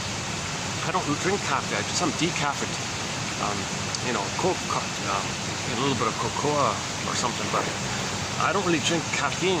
I used to drink that dandelion root. I used to love that it's hard to find that dandelion root, like granule like that. Mix it with water. Oh my God, I felt pretty good by that. Huh? Oh, well, long ago I was able to sometimes find a very good high quality green tea. You feel invigorated, but not the caffeine effects of it. I like those kind of drinks. Okay, sorry, why am I telling you about this? Yeah, well, okay, the reason I'm speaking a little more quickly because of the caffeine, because I'm not normally a caffeine drinker, but it only lasts for a little while, and then I feel kind of like this little hump an hour later or something. So yesterday that was a caffeine video. Today's another caffeine video. Maybe the advantage is I'm trying to maybe get more material in. Maybe it's more interesting. Maybe we can learn more quickly. But in the long run, yeah, if I had see what Popeye was what spinach was for Popeye, guava juice has become for me here, if I can find it. Now it's pretty much gone, but for a little while they were selling fresh pressed guava juice, and half a liter of it. I could speak calmly for 8 hours and I felt good. Oh my God, I can't believe this. But if I take caffeine, I'm speedy for an hour and then I crash after that kind of thing. Right? I'm feeling that already, like I'm feeling already. So I don't know. I gotta find a new healthy drink that doesn't do that to me. I want to keep me kind of even and calm. So what else can I find? The guava juice. Yeah, why am I telling you this? See what I'm doing right now. That little moment there is a childlike thing. I'm like being like a little child to my imaginary audience, talking about my my fear and all that against someone. I'm projecting my need for a good soothing onto an imaginary audience. See, that's a clue like that, right? So again, I have been analyzed. I'm trying to analyze myself, but it's very difficult to analyze yourself. Grief is healed when it's witnessed by a caring other. There needs to be that. I'm looking at the peacock. Yeah, they got peacocks. I don't know if you can see him way through the gap there, but there's he's showing up. Can you see him?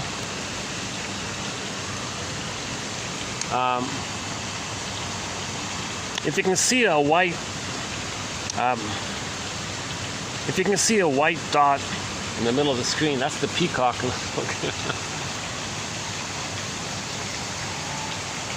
Yeah, great little place. I've on several occasions I've complimented. I've talked about this wonderful little place here. It's a gem of a place. It's like a little garden in the big city. It's got some historical significance, bit of a landmark here. A lot of weddings and special functions take place here. A lot of companies hold their meetings here. Conferences and things. It's a fun place,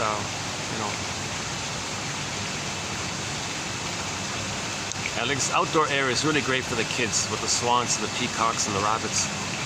It's almost like a little bit of a zoo, mixing it with the restaurant in the middle. And it's been a nice residence like this for hundreds of years or thousands of years. They've kind of preserved it all this time. And a few decades ago, they made a restaurant, which this is now, right? And they show you the photos of the original ancient building that was there.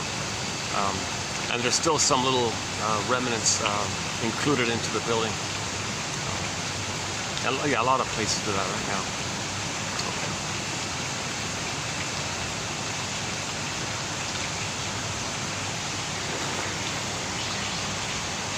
What else do we have from 2822?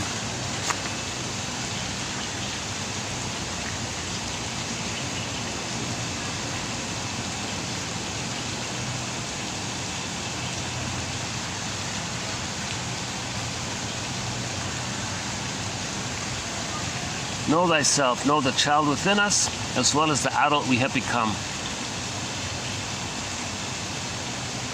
A neurotic, one who matures cognitively, physically, but not emotionally. So there's the split there, the emotional life, the feeling life, and then your cognitive and physical life.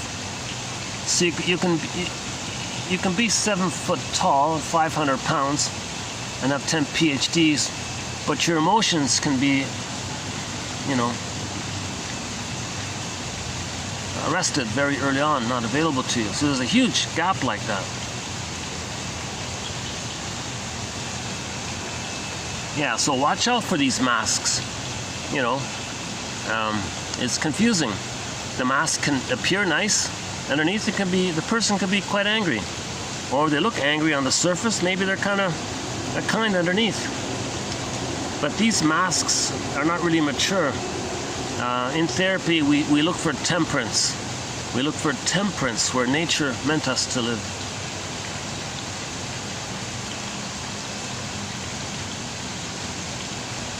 Oh, the chameleon is another one. Yeah, okay.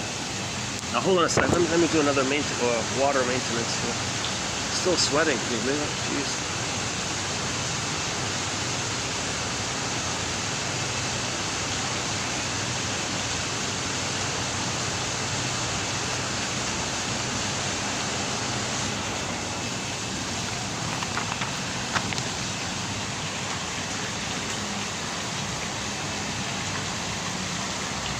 Yeah, that chameleon brain.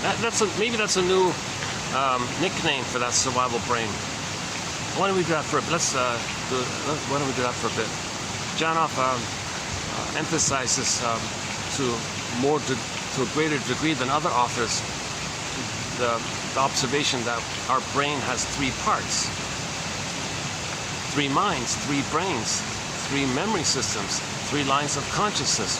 The triune brain, the brain with 3 parts, the 3-in-1 brain. We have 3 brains. The first brain, okay, you think about it in evolutionary terms, the primitive evolutionary advance to the mammal, and then evolutionary advance to the human cortex that we have, the cortex. Oh, here he comes.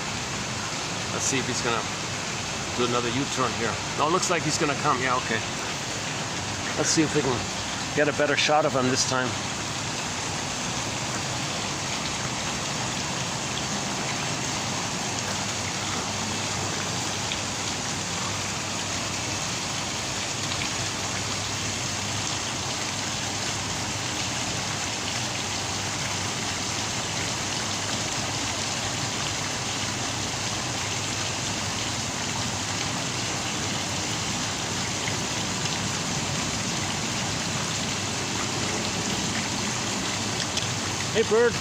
Hey bird, over here.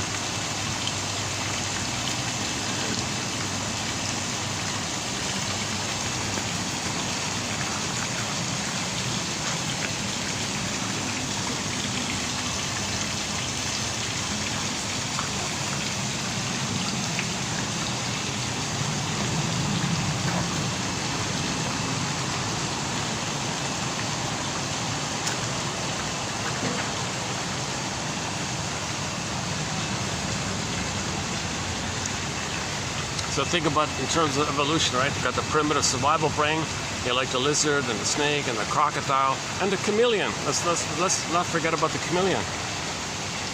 So these are cold-blooded, reptilian,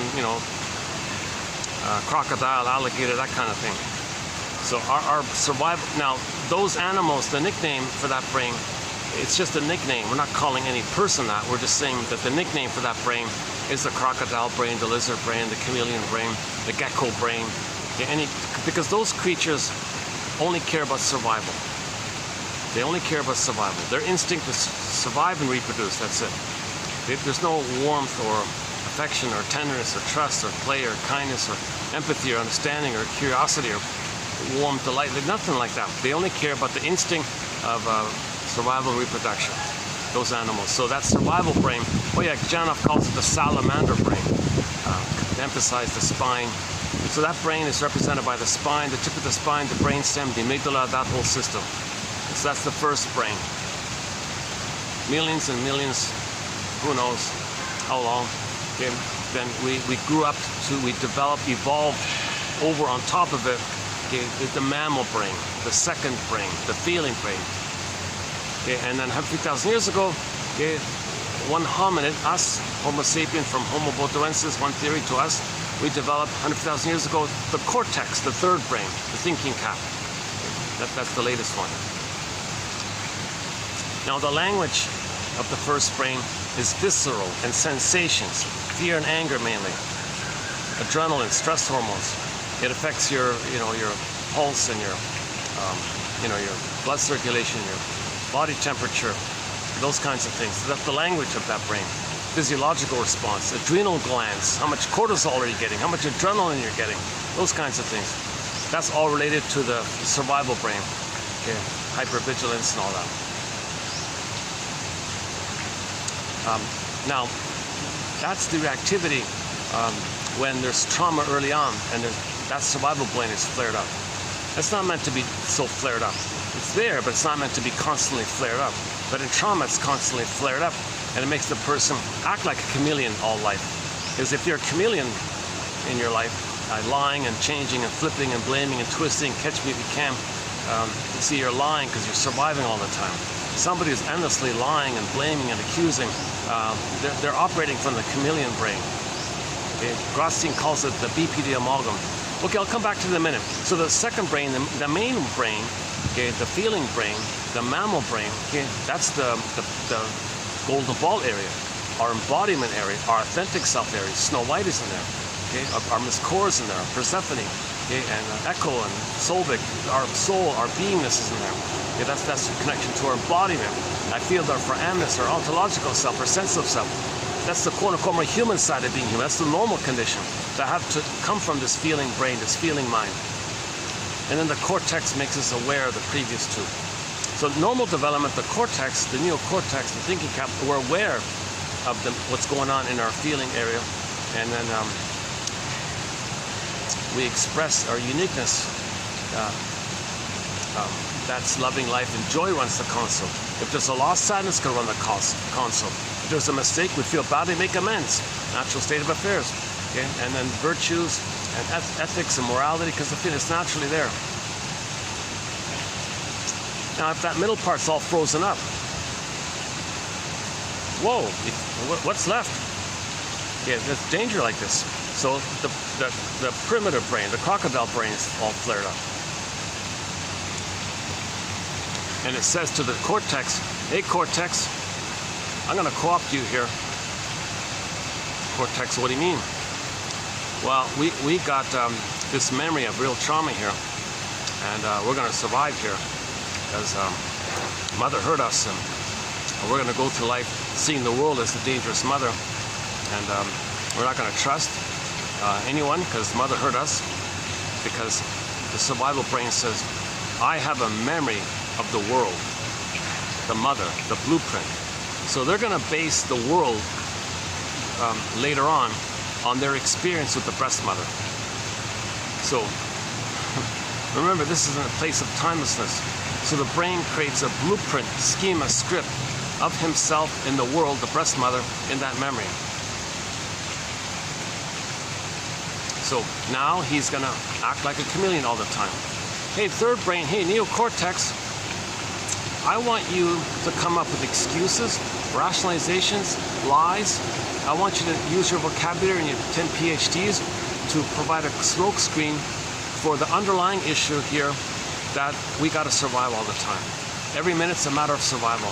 I don't trust, I don't feel, I don't care, I want to survive. So you third brain, I'm going to co-opt you. You come up with excuses. You use rhetorics and all this, and I'll feel that for you. I'll be the puppet master, But you, third brain, you use all that vocabulary you learned, your school knowledge, your book knowledge, whatever you learned, whatever you saw on TV, whatever. Take all that stuff and create excuses, rationalizations, make it up, flip-flop, I don't care. So it's kind of linked like that. So in the chameleon brain, it makes the neocortex make the person sound like a chameleon, actually. Right? So Grosstein called this the BPD amalgam. He calls it, Christine Lawson, in her book called Understanding Borderline Mothers, calls it, it gives the person the ability, the BPD amalgam. So when a baby's traumatized prior to 18 months, I don't know if that's the rumbling of the thunder or that's something else.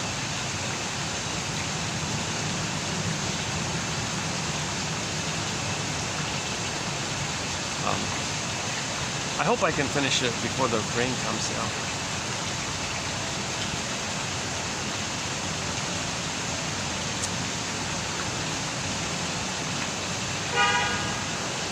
Oh my God, when it does rain, you forget about getting a taxi or something like that. Forget it, yeah. You can wait forever. You gotta wait till the rain stops, kind of thing.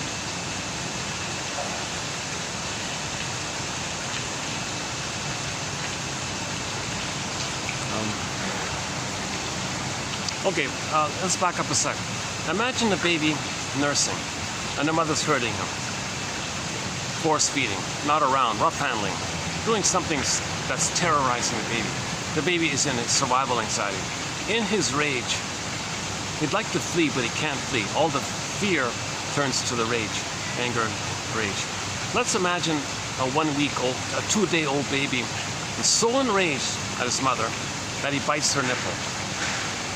And the mother's in pain, screaming, yikes, whatever. Do you think there's any way for the baby to appreciate or understand that the mother's in pain? Don't expect that, no. The baby's in survival anxiety. He's just focused on his need to be safe enough to get his needs met so he can grow and survive. Oh.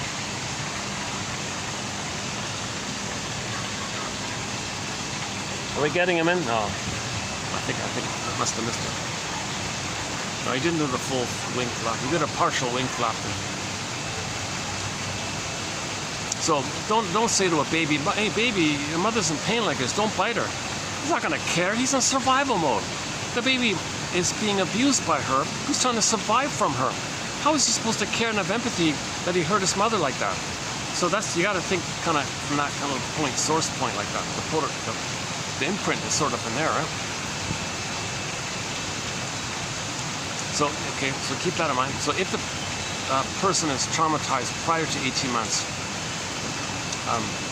they're going to be in constant survival mode all the time. Forget about the quote-unquote human side of being of trust, empathy, relationship, I statements. They don't free associate, they don't make I statements, they don't apologize, they don't care. Okay, that kind of disturbance. Okay, they're mainly dealing with greed, envy, hate, spite, addictiveness, schadenfreude, grievance collecting, Bergler calls it injustice collecting. They don't mourn, so if there's a loss, okay, contempt, denial, sour grapes, who didn't eat them anyways, fire with victory. They're in survival anxiety. They say to them, you know, that was hurtful what you did. I survived, I don't care what you're talking about. They'll blame you, you're hurtful, you're hurting me. You know, narcissistic injury, that's all they have. They're in survival. 5 minutes later, you say, you know, what you said now is different from before. I'm surviving. You said something different. Like they're crazy, they're a little bit crazy making. So Grosstein calls this thing in the mind called the BPD amalgam. The BPD amalgam is some kind of neural pathways that develop. He calls it psychotically neurotic and neurotically psychotic intermingling. Whoop, you get this synthesis called the BPD amalgam. This BPD amalgam in the brain to facilitate, to be a shield or a cover for the survival anxiety. It allows the person to always engage in survival anxiety. So their attitudes are jungle slogans and always in survival mode. So every relating is always survival. They don't trust, love, empathy, care, like so on. Right? They've given up on that stuff.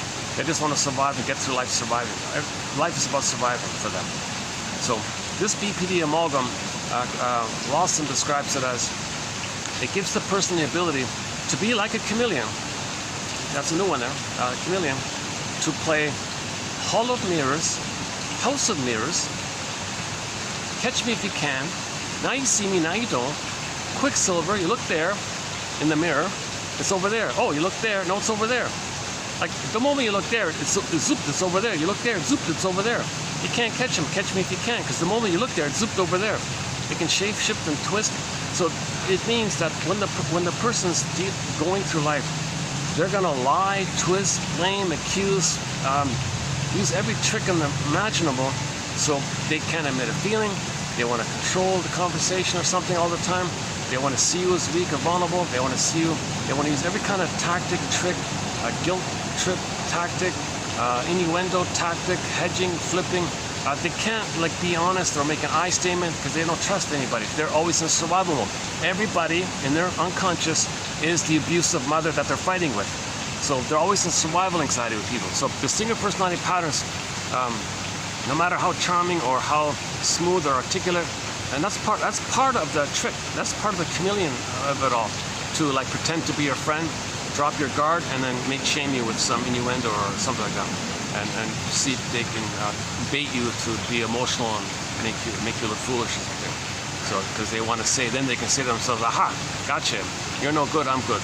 So they're in survival anxiety. Now again, when trauma takes place before 18 months, the soul is shamed, the human self is shamed, so they project it onto others. They identify with the mother who shamed them, so they act like the mother who shames them, so others are them which they want to shame. That's their loyalty to the mother who shamed them if they act like them. Okay? Embedded in this is that when trauma takes place prior to 18 months, the authentic self is shamed and projected. They regress back to the once upon a time in the uterus when they were on the throne. All babies are on the throne. Okay? They think they're little gods, solipsistic little gods, special chosen little gods. Everything's for them, about them. Okay? Entitled, so everything's for them. So they feel like kings and gods and magicians and all this stuff. So that's like one image might be that. So the attitude is self-sufficient superiority complex. I'm above all, don't need anything, don't need anybody, don't care, but I'm self-sufficient unto myself, I don't need you. Now, that's the attitude that when the baby's in the uterus, he had everything. The mother was him. He doesn't need anything because he's got everything. The mother belongs to him. He's one with the mother. He's in a blissful oneness with the mother. He feels great. He feels in paradise. He's got everything. Doesn't need anybody because there's no other. Everything's just him. Doesn't need anybody. So in the uterus, you don't need anybody because you have everything. You're this self-sufficient, solipsistic, maybe we can say an aberration. If there's a trauma there, maybe later on somebody might be drawn to a cult because that's like a self-sufficient group like that, a little fraternity or something. They don't need anybody. They don't need other people. They got themselves kind of thing. Maybe there's a reference to that area.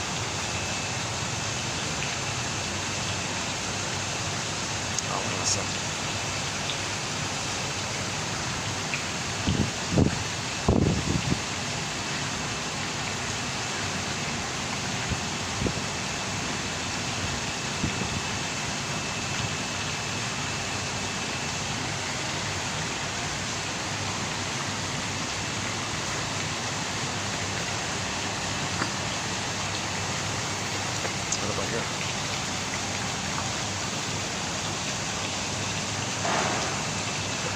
Got some people just right in front of me. I'm just trying to.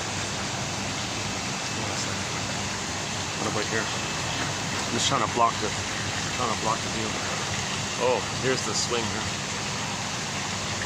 Did you see it waving? That's a swing I'm on. Oh, but no fan here. Oh, Jesus. Okay, let's wait a minute. I'll go back to the fan.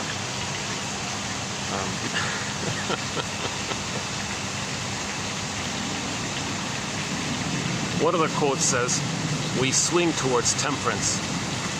Up, down, swing towards the middle, temperance. Is it on? Okay, I think I can go back. Yeah, hold on a second.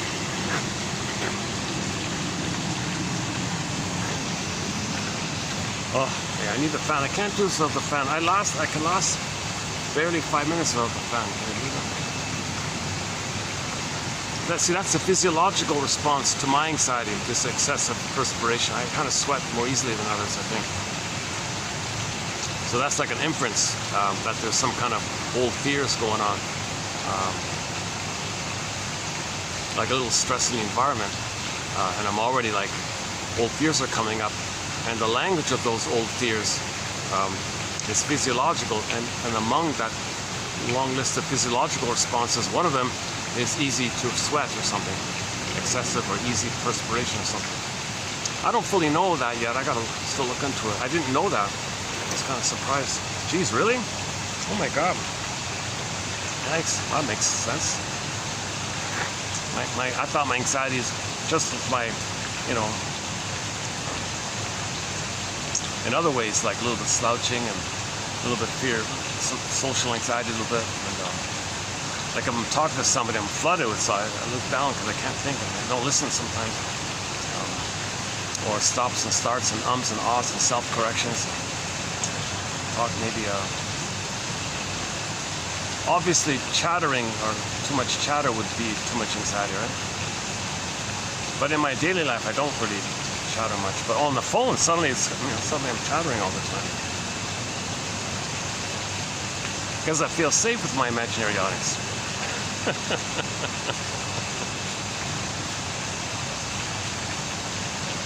See, these quotes are for prosperity, like forever. These are the best quotes out there. Nobody has ever compiled these quotes. There are no encyclopedia of insights from psychoanalysis. Can you believe it? Yes, there's a few dictionaries and things.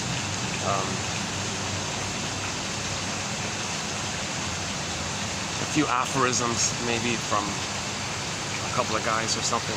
There's no real like set one place where you can get all the insights kind of thing. Only here. Now the closest miniature micro version of what we have here was done decades ago by a guy named Gregory Bauer in his book called Wit and Wisdom in Dynamic Psychotherapy. And in that book, he compiled a few hundred quotes from psychoanalysis from that time, long ago. But he's got a lot of the convoluted English translation of Freud in there. And if you take those out, what you got left represents a tiny sample of what we have here. Plus, from his tiny sample, I've plucked out the best of there and included in here. So I've already incorporated the best of what little was left of his collection. So there's nothing like it out here. Like for example, if Lucy Holmes' books gets withdrawn, like half of her books are not. Like I don't even know what books she wrote. Wikipedia said she wrote 78 books. A lot of them are novels and fiction and novels, and sort of like a consignment, like people hired her to write the story of their hospital, or she wrote the story of some famous person, someone asked her, paid her to do it, or a family story or something. Got a lot of those kind of books. But I don't really know the full list of her books. So we only got a few of them. What if those, like what if, oh, yeah, like she's got one book called So, You Want to Be Psychoanalyzed, eh? She's got a comedy book called So, You Want to Be Shrinked, eh? It's called So, You Would Like to Be Psychoanalyzed. I can't find it. I can't find it. Now that's gone. Now, the couple of books that she does have, it can easily be withdrawn and removed at any time kind of thing. Scary stuff. So I want to get her quotes before that takes place. And that's a common theme throughout the series. I'm trying to save the best quotes from the shrinks, from the medical doctors, from the soul doctors. These are from the soul doctors trying to heal us. This is meant for everyone. These are doctors trying to heal us. We're all one family, and they're the doctors trying to heal the human family. So, you know, we got to make an effort to honor this healing effort. Got to support the healing. So yeah, so I'm glad I'm finding the best quotes from the streaming here, and to have it in our collection, just in case those books get withdrawn. And if they're withdrawn, you won't even find a printed copy of it. And I don't even know what other books she wrote which are involved with psychoanalysis. They don't even list it. Can you please at least name the books, and maybe we know what we're looking for, kind of thing? So luckily we have our basic trilogy, okay? Fight Against Fears, Farewell to Fear, and the third one is The Beloved Prison. What a gruesome title for the third one, right? She talks about, I haven't read that yet. I think that's the third one. And now, you know, that third one turns out to be a mishmash of the first two.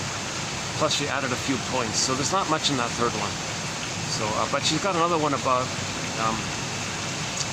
facing your inner life or something called Facing a Self. She has one self-help book, Facing Your Inner Self or something. So I think the 5th video will come from that book rather than the third one. So we'll still do 5 videos at first anyways. 4 videos from the first 2 and 1 video from called Facing Your Inner Self or something like that. So I think the third book there's nothing much new there. I glanced at it this morning. Oh, you're kidding. I skimmed all that stuff. Oh, it's half from the first book and half from the second book. You just kind of did a combo thing, the first 2. And you added a few tiny little details or something.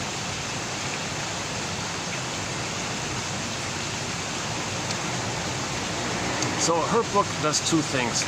Part of it's personal on her end to be liked and to impress you. A lot of it's her diary and her personal stories, a lot of personal anecdotes, and a lot of details, of little excessive personal details that are kind of meaningless for the average person. It's like kind of meant like family anecdotes or something. I don't know why she openly shares so much of that. Oh yeah, me and my uncle went to the racetrack and he betted on this horse and I bet on that horse and sure enough he won. It was not funny. And like just little things like that.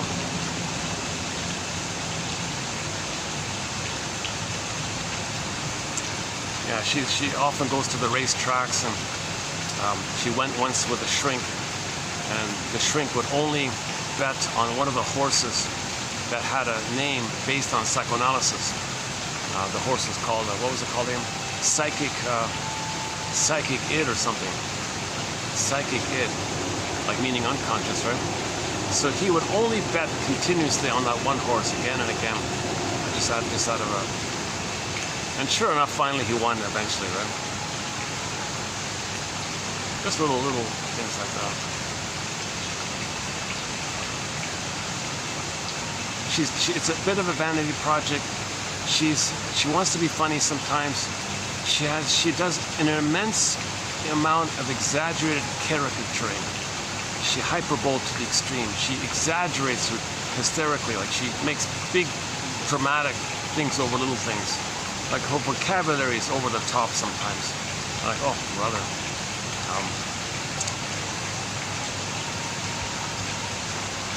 That's one side of it. The other side of it is the helpful psychology stuff. So she's doing both.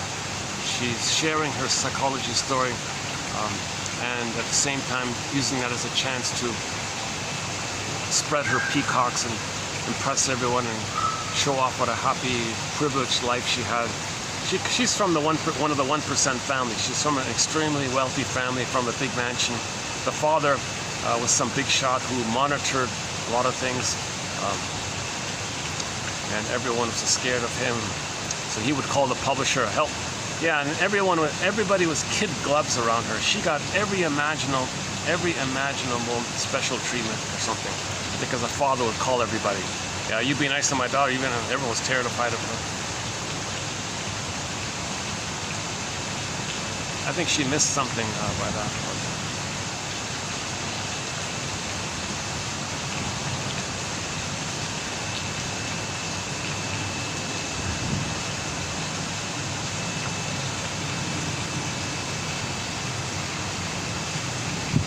So there's a bit of a projection. If I notice that, what about me? Don't I want to be liked and seen? That's what she was doing. Please like me, please see me. So maybe it's a bit of that. But nevertheless, overall, she has done more help than the average shrink in their books. Like her work is better than 90% of the self-help books published, because she's sharing the insights in a clear way. So I want to save those quotes. So we'll be doing part 4 in this video here. So stay tuned. Hold on a sec. Let me do another water maintenance. I'm still sweating here. Jesus.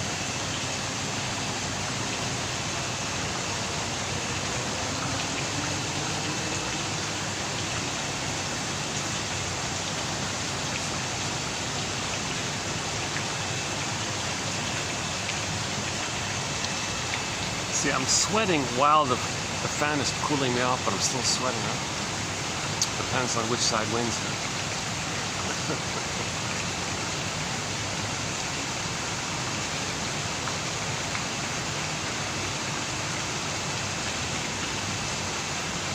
Only once I was able to do the video indoors because some event booked the outdoors only, not the indoors. Staff said to me, "Oh, things are reversed. The outdoors is booked. You can use the indoors." Usually it's the other way around. The indoors is booked. You can use the outdoors. So once it was flipped. So I did the video indoors once, packed with people, noisy and all that. But I managed to do a video there. That was okay. Yeah. Like I'm doing the video with people right beside me talking and yapping and groups all around me. I managed it. I couldn't believe it. I got through a video with all this noise around me. I had to speak a little louder, but again, why am I telling you that? That's something Lucy Freeman would do. She would tell you a little thing like that, a little personal thing like that. So I do it myself. So that's called projection. If I noticed that and didn't like it, well, what about you, Marcus? Don't you do that yourself? Like just right now, you're telling people about how you did a video in a noisy restaurant. Are you? She does that kind of thing a lot. She does a lot of that. I do some of that too. Yeah. So let's better understand it. In the last video, my theory was, she said that her mother was on the stage all the time. She was some, like Marilyn Monroe, famous Broadway actress, singer, dancer, whatever. So she was always wanting to be seen. If that's the case, how could she see the daughter? So the daughter's doing the same thing. Please see me. Okay, that point I talked about a little bit in the last video. Yeah, go to the last video, 23. I ran through that theory about her, this need to be seen, and how nothing post age 3 can correct that imprint of not being seen by the mother. So no matter how much you're seen post age 3, even if 1 million people see you all your life, millions of people see you and adore you, I still feel unseen and unloved. Like, so the example was that the professor guy wasn't listened to as a child. Later, he spent 5 decades giving lectures semester after semester to thousands and thousands of students every year for 50 years. And he said at the end of his life, I don't know what it is, but I feel like no one ever heard me. No one ever listened to me. I've never felt heard. But tens of thousands of students attentively listened to his lectures, carefully wrote down the notes, was carefully listening to him. All these people were listening to him, writing down notes in the lectures and all this. It didn't work. It didn't translate. Nothing post age 3 that's analogous to what you need back in the nursery can correct the missing issue, can correct the fault of the nursery time. So it's symbolic chasing. It's symbolic imagery of what you needed back in the past. Chasing symbols doesn't translate and correct the trauma in the past. That's the outside-in phenomenon. Yeah, Marilyn Monroe, similar thing. Marilyn Monroe, she always said, I feel unloved. Why does no one love me? She has millions of men sending her flowers every day, admiring, adoring her all the time. I feel unloved. She gets flowers keep flying all the time. It's nothing you get past that critical time can undo that wiring. That wiring, once it's set in, the only way to address it is to identify, have a lantern, have some night vision. These quotes are giving us a night vision, a lantern, identify it, construct a story around it, so you can grieve it, and then you can make new wiring. Your life force can be dedicated to creating down new pathways. If you don't have the story, you're stuck with the old pathways. Or a group is that a group? Let's see what time is it. 5 o'clock. 4:58. 4:59. 4:59.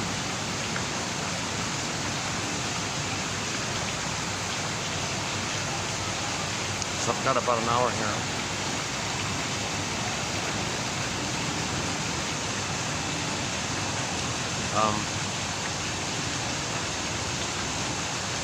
Okay, I won't do the record this time. There's a wealth of material about the secure attachment style, repetition compulsion, the metaphor, the record, the stingers and the clingers, identification with the aggressor. If the baby becomes the mother to have an attachment and is loyal to her by shaming proxies of him, proxies of play him, and he's loyal to her and he hurts others the way his mother hurt him, how does he be the mother and still fight with her? Well, then he sees the proxy as the mother, then fights with her. So this whole topic of the stingers and the clingers, yeah, I went through some of that in the last video. Yeah.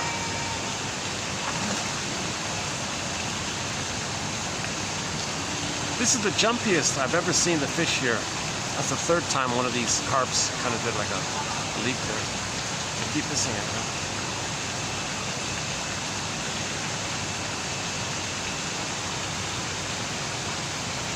Well, I think finally I'm handling the heat. Yeah. I think finally I've cooled off. Yeah. Okay. So for a continuation of some of the important fundamental pillars, can I refer you to the last video where we discussed the stingers and the clingers and the record, repetition compulsion, the symbolic acting out, that whole area. I can't redo the whole introduction in each video. I just kind of cover glimpses of it. There's so much, there's a lot of good material here.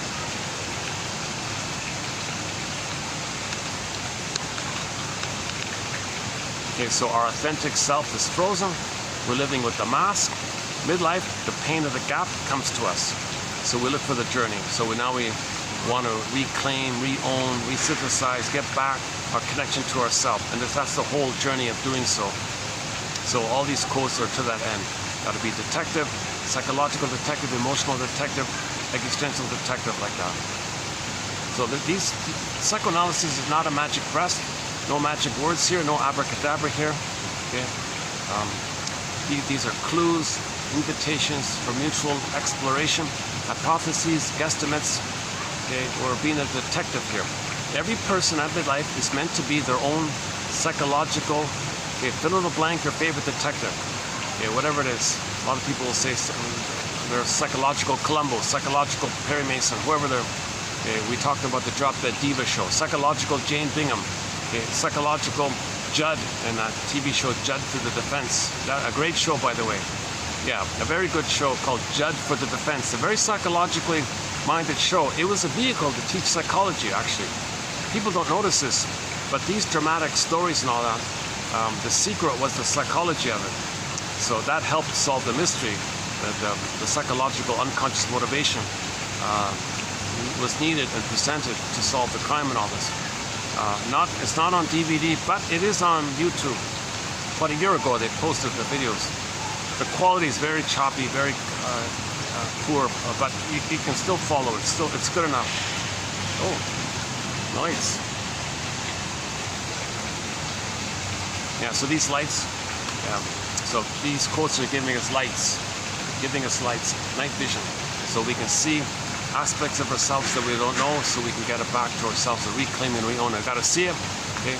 So our repressed self, our secret self, our denied self, our authentic self, frozen, our unknown self, and it's kind of, since we don't know it, it's considered metaphorically like dark in there, like a shadow.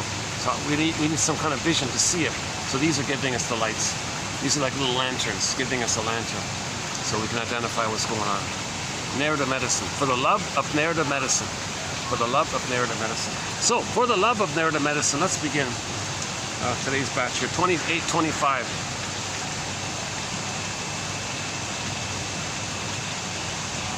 Okay, in no particular order here. This is sort of a little bit scattered all over the place here. Okay, let's do the first one. Human beings live in hope, but there are two kinds of hope.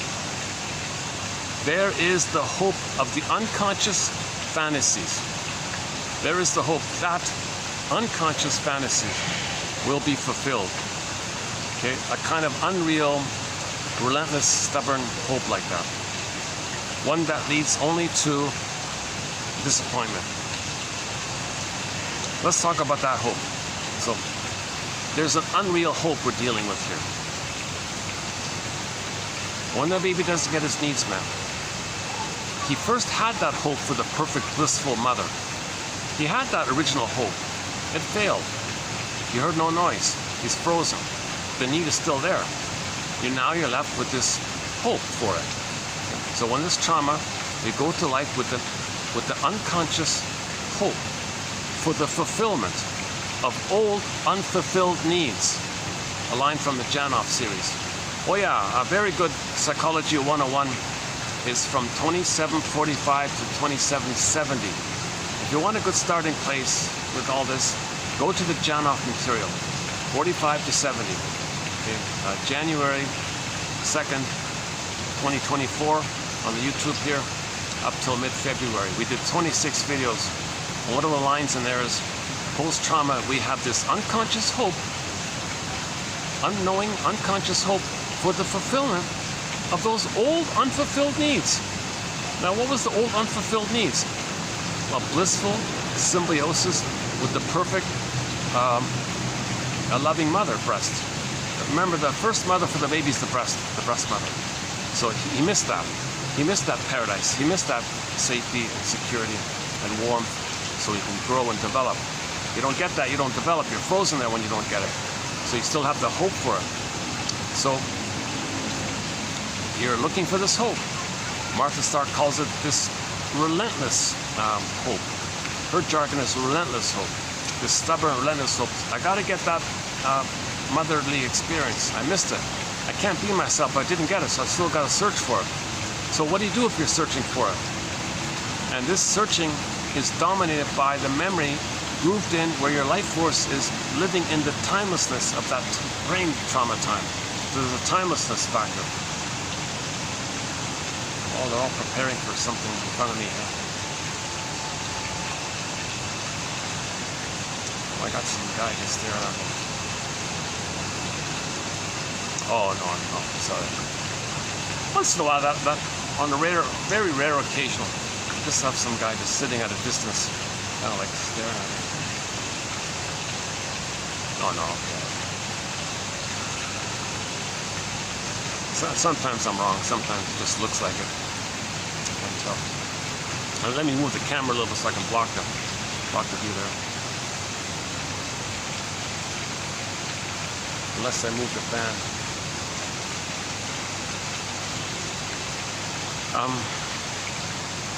So we did 7 videos by Martha Stark at the end of in December of 2023. Not bad, those ones about relentless hope.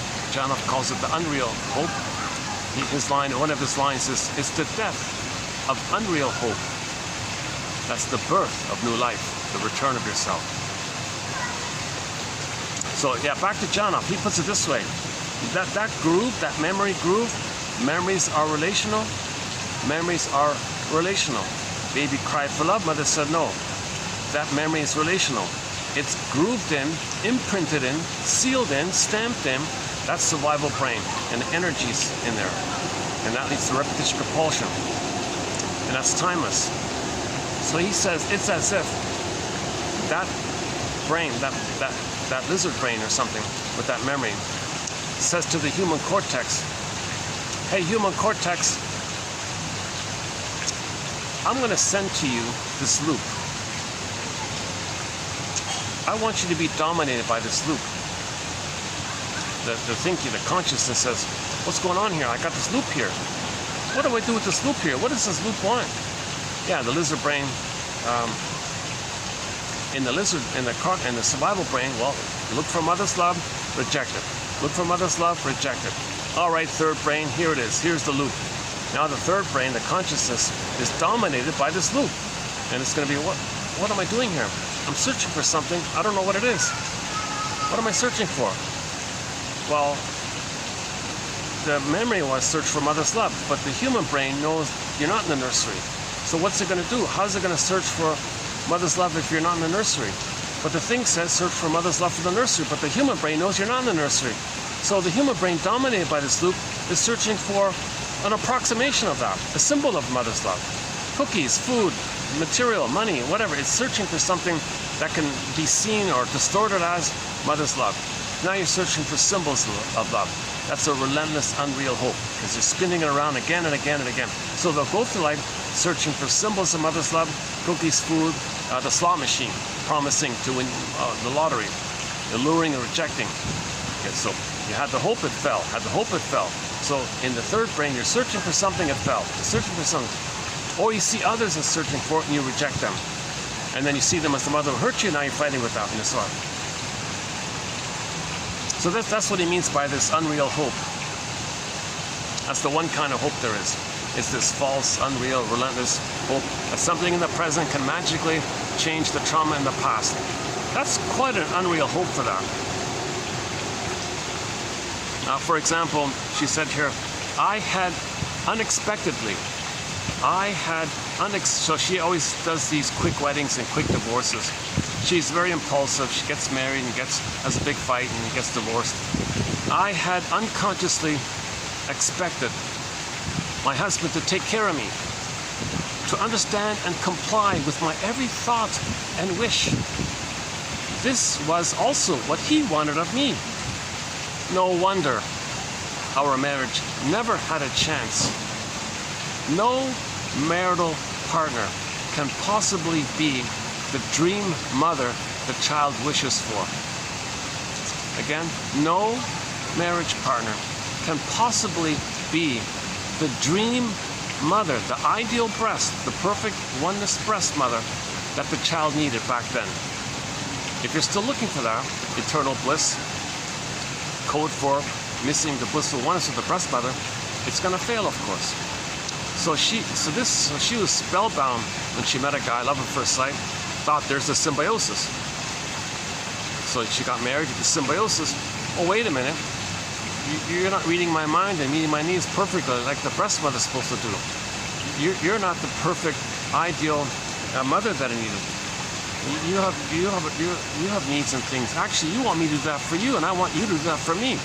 You be the good breast. No, you be the good breast. So they're going to fight all the time. So they had this big fight and very angry at each other, and they got divorced all the time.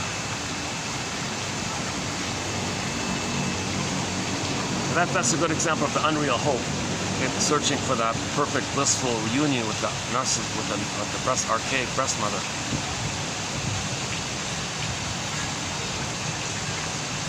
Okay, now regular hope. Then there's normal hope when you recognize what's real. Giving up fantasies once necessary, but no longer useful. And she refers to this unreal hope, kind of like the Pied Piper story, the sweet music leading you to destruction, all this. Like the Pied Piper, their soft music had enchanted over the years, but like the Pied Piper, they would lead to sure disappointment if I continue to dance to their seductive sound. Seductive sound, this alluring, this promising thing. Unreal. So the unreal hope is like the Pied Piper thing. Now she's using the phrase the Pied Piper in the way pop culture uses the phrase the Pied Piper. But actually, that's just a pop culture twist on the phrase. Pop culture is borrowing the image of the Pied Piper and redefining the meaning of it. But in the original story, it doesn't mean that at all, no. Okay, so we did some videos on the Pied Piper story using a transcript of the family 1957 musical family comedy fantasy film, the color one, the Pied Piper of Hamelin fantasy film, 57. That's all metaphor stuff. Okay, so that doesn't mean that. Yeah, let's not get into it here, but in the psychology, the Pied Piper doesn't mean the way pop culture uses that phrase. So you gotta look at the context. Yeah, so let's not get into that one here. Okay. Next one here, third one. Hunger pangs to a grown-up are gnawing enough, but to a baby, the baby's physically hungry, doesn't know time. Physically hungry, doesn't know time. Think about the kitten, think about the cat who's hungry, he doesn't know time. He's meowing all the time, he's freaking out. To a baby, There's no reason or memory. He's all sensation, all survival. To be hungry for a baby is a huge fear. He thinks he's going to be a goner, possibly a goner. And he creates an image of the mother as a depriving monster, a cruel monster who's going to hurt him. And his rage, he's going to rage at himself now. So he creates some image of his mother as an attacking monster if the baby's hungry. See, the mother's got to be attuned and meet the baby's needs just in time, right on time, just like it was in the uterus. Baby, cord, placenta, mother, mother, placenta, cord, baby, baby, cord, placenta, mother, placenta, cord, baby, do, re, mi, 1, 2, 3, A, B, C, do, re, mi, smooth flow, up and down, smooth, no interruptions, no disruptions, no conditions, no nothing. That quality's got to continue post-birth for the first 4 to 5 months with the attunement. Baby, nursing, skin to skin, loving gaze, mother, response, maternally attuned and present. Baby receives it. Baby sends out. Mother understands, receives, mentalizes. There for the baby. Baby need. Mother receives. Mother responds. Okay. Let the music play on. Play Barry White's song. Let the music play on. So he needs that attunement. That attunement is established skin to skin, breastfeeding, and loving gaze. Those three, mother's warm embrace, safety, okay, no interruptions, no separations. Cords, in the beginning, the cord and the placenta stay, lotus birth, hormones, time sensitivity, house and kennel, okay, secure attachment style. And then for 4 to 5 months, the blissful oneness, mother-infant dual unity takes place. Let the music play on. So if that music plays on, he feels safe, gets his needs met automatically. No schedule, no interruptions, no separations, no... Mother carries the baby when she goes to the washroom, gently. Skin to skin the whole time. Because the emotions in the baby can communicate through the body to the mother. And she can receive it through the skin to skin, and the skin functions like a bridge. So the skin is like a bridge between the baby and the mother. So you got to have skin to skin, breastfeeding, the nerve lines, the nerves in the baby's, something about the mucosal nerves in the baby, to the nerves in the nipple to the breast of the mother. And I got a cable, I got a line. And we played spirits, so I got a line on you. I got a line with you, mother. I got a line with you, baby. We got this line, all right. Let the music play on. Okay, and the loving gaze, so she looks at him with love. Okay, he can love himself. How she treats him, he treats himself. She accepts him, he accepts himself. She soothes him, he soothes himself. He learns this and wires it in. Any disruption there, he thinks he's a goner. He needs paradise. He can't handle ambivalence. He can't handle confusion. It's got to be this blissful oneness. It's got to be paradise. Babies can't have paradise lost before 4 to 5 months. The role of the mother is to provide this extended paradise, this extended social womb, interpersonal womb. How's the audio? Are you hearing me okay? I noticed the fan is blowing across here.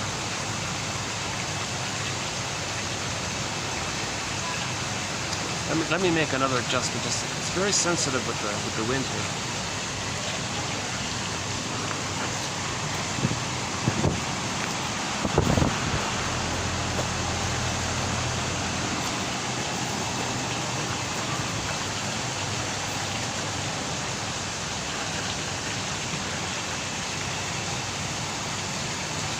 Well, some of the guests that just arrived are sitting outside now. Yeah, at nighttime it's okay like this, yeah. Okay, what else? Oh, let's go back to the quote. All right. Yeah, so again, if the baby's not loved, he thinks he's a goner. He's terrified. He thinks that there's a monster in his mind. He's terrorizing him. He's got all these disturbing, violent horror images. See, that's the thing. You don't want the baby to be stuck with that kind of curse. And she was talking about this issue, that she felt like she was dealing with this all her life. And to try to process it, she wrote dozens of horror stories and violent murder mysteries. And it gave her an outlet to express her rage, and she thought she could deal with it somehow. I don't think she was fully healed, really, because she had an obsession with violent horror, gruesome murder mystery stories where it gave her a chance to describe in detail graphic horror scenes. Oh my God! Like she writes like one of these horror kind of stories. Really, you're healed? You're obsessed with that stuff? If you're healthy and loved, you're not interested in that kind of stuff. But she was immensely interested in these murder mystery stories. She read them voraciously and wrote many of them like that. Really? I don't think she was healed. obviously got comforted by the therapy process. Yeah, I talked about that yesterday. It's a little different with when the 1% go.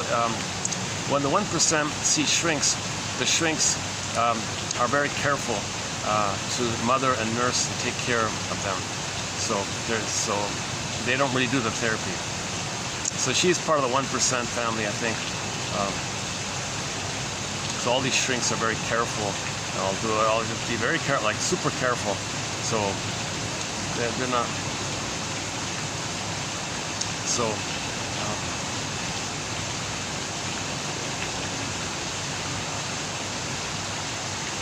So maybe because of that fear on their end, the work doesn't fully get done or something. And most of these shrinks are told by the superiors to be like a surrogate parent. So one shrink invited, oh, you want to go skiing? We'll go skiing together. Like you go holidays together. You go to concerts together. Like, that's not really the analytic process. The analytics, he's meant to be like kind of neutral, to give you interpretations and teach you how to fish.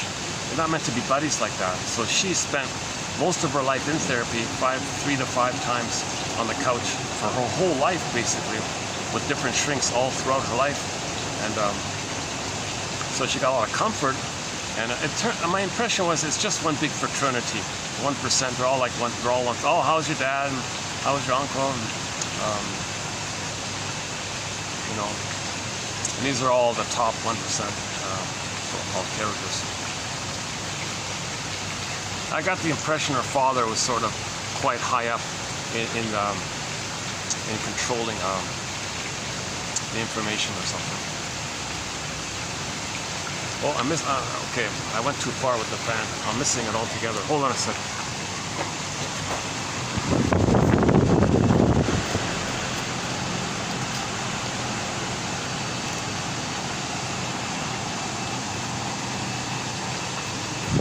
Yeah, so it's kind of a bit of a I feel like a bit of a mystery on my end.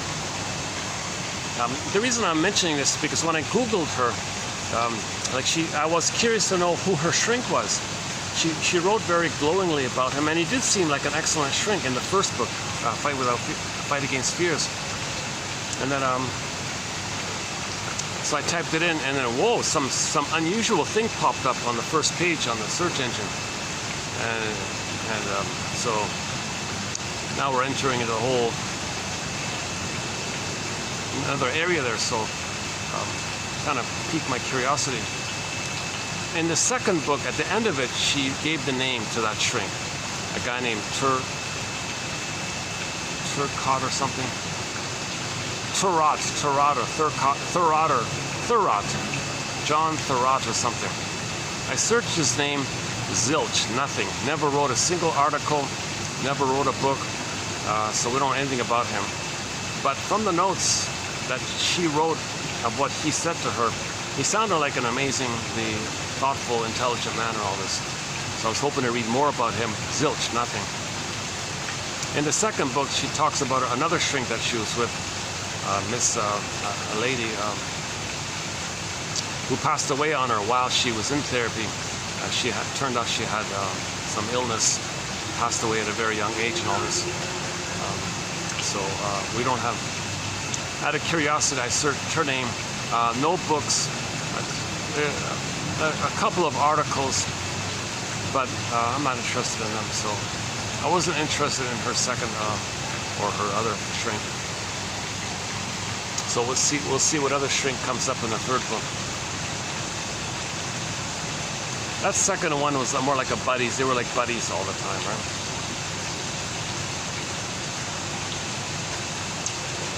Yeah, a big part of her second book is this very lengthy, ridiculously over-the-top, endless praise for how she was. And I'm wondering if there maybe is this LGBT issue going on, because she says herself she's a little confused about it. She was like a tomboy all the time and always played with the boys and always played sports with the boys and all this, and didn't like girls or hang out with girls. And so she has some confusion in that area. So I'm wondering if maybe there's something going on there. It doesn't matter. I'm not really too focused on him. Although actually, we'll have one quote in that challenging area. So we have no quotes on the LGBT phenomenon at all. And the 10,000 quotes, zilch. It's out of my zone. It's way out of my zone. I don't know anything about that stuff. But she mentions one point about it. So I thought it was clear. Okay, considering how bright she is and how clearly she writes, I give her some kind of credit. So I'll give her credit. I'll include one quote. So we'll have one quote on this whole LGBT stuff. I don't understand. I don't know. But we're bombarded with LGBT propaganda endlessly. Like, it's just all over the place. And then the one guy talked about why. And I thought, you got to be kidding. That can't be why. And then if it's about symbiosis, well, what's symbiosis? Well, fear of the other.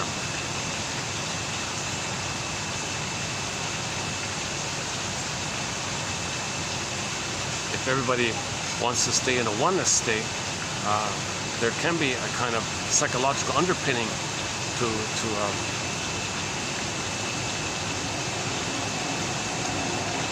maybe offer that oneness.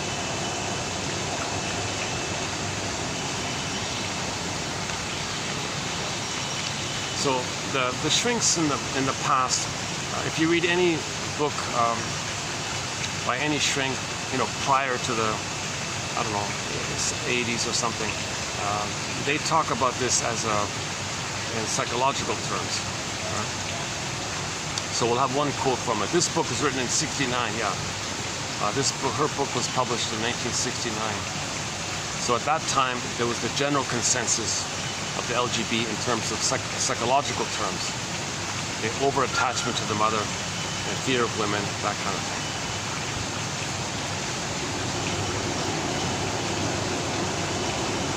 So why don't we do it now? Do you want to do it now? Or wait for it? Okay, let's just stick in order. Okay, let's just stick to the order here. Okay, next one here. Shrink called her a waif. What?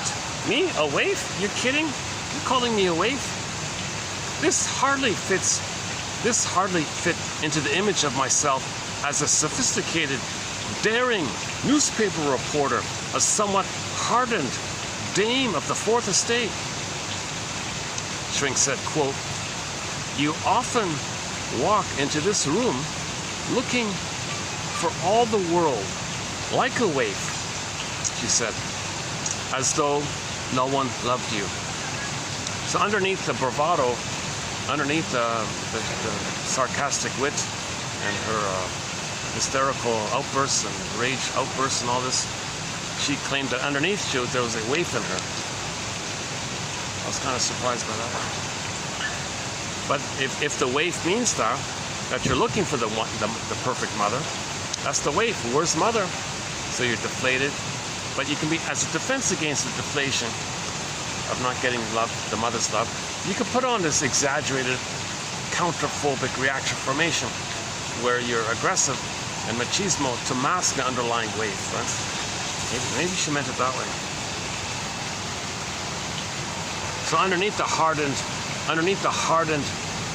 dame, right? Sophisticated dame, cynical, sarcastic newspaper reporter, maybe there's this waif underneath.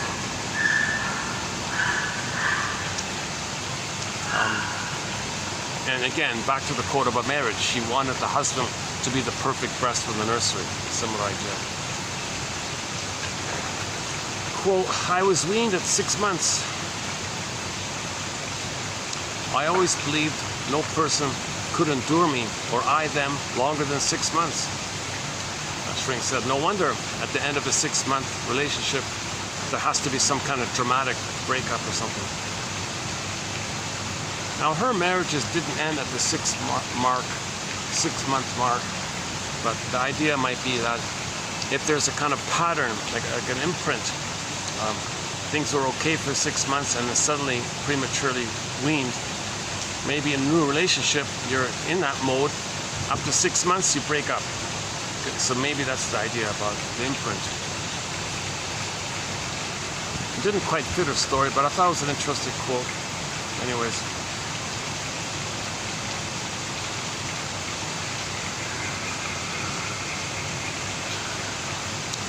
Okay, so, okay, next one here. I had to accept that at the heart of the matter, the psychological matter, psychic matter, it really was about my mother. In the first book, it was all about the father, because she projected her need for the mother onto the father and was obsessed with the father, maintained a symbiosis with the father, thinking the father could be the good mother. Nonsense. Okay? If that's missing with the mother, you can't find it with the father. A lot of fathers are getting blamed for what the mother failed to do. So a lot of daughters will transfer their need for the blissful oneness of the mother unknowingly onto the father and want that merging with the father. Father can't do that. If daughter's enraged and demanding like this, father can't do it, and you're enraged at the father, you're really enraged at the mother. So in the second book, in the sequel, she made that evolution. She made that layer, she dropped it down. And so now she had to accept, oh, this is really about the mother, not the father. Well, yes, partly, but it's more about the mother. Okay? That my all-consuming hunger was for her, my mother. That unconsciously part of me wished to return to the first comfort I knew. It was the most stupendous struggle of my conscious life to face this as a simple truth. Yet I had to if I wanted to give up the complicated deceits, the chameleon deceits. The hardest truth of all to accept was the oldest truth of my life. Yeah. The hardest truth of all was the oldest truth of my life. I longed at times when life was tough to return to the breast. I had never had it so good since, and there were moments when I seethed in unconscious wrath, resenting that I was denied my original solace. So anytime she didn't get what she wanted, she always got what she wanted. Everybody cuddled her. Everybody instantly gave her what she wanted. She was always placated. Everybody handled her with kid gloves. She got plum easy jobs. She got endless money, big fat checks from everybody, easy jobs. Everybody gave her stuff, lots of gifts, lots of jewels. She always was showered endlessly with every luxury and boats and yachts. I think the father was kind of like behind the scenes. So, but if one little thing didn't go her way, she was in a rage. Like if a clerk made her wait, she'd be enraged at the clerk because she was always in that symbiotic state still. So if she didn't get that symbiotic state, she felt like she lost the mother, terrorized. She was enraged. So she'd shout violently, aggressively at people. So she was quite dramatic. People called her her life was one big soap opera, very hysterical all the time. She seemed to be like narcissistic, of course, with the BPD traits, the BPD features.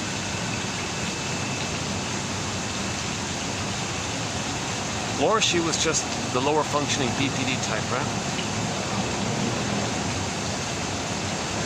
Or she's the clinging vine BPD narcissist type, something like that.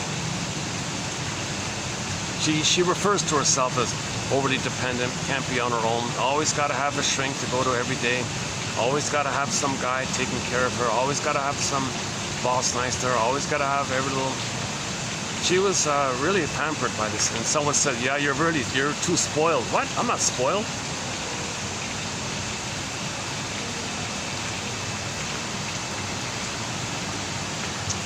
Well, the spoiling was you weren't properly loved, so you were spoiled, like damaged spoiled. If you redefine the term spoiled, you were spoiled in terms of being damaged by not getting the needed properly loved. So if you mean that, if you twist the word, equivocation, she said she was spoiled in terms of being traumatized.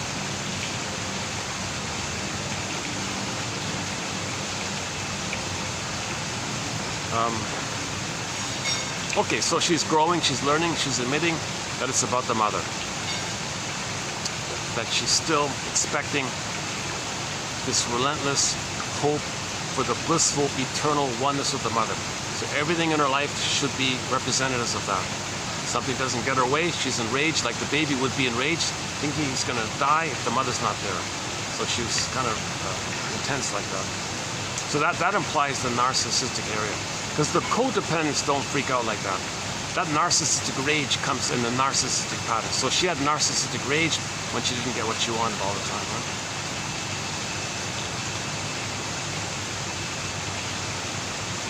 Okay, but we're learning here. She's growing here according to this, or at least she's saying she's growing.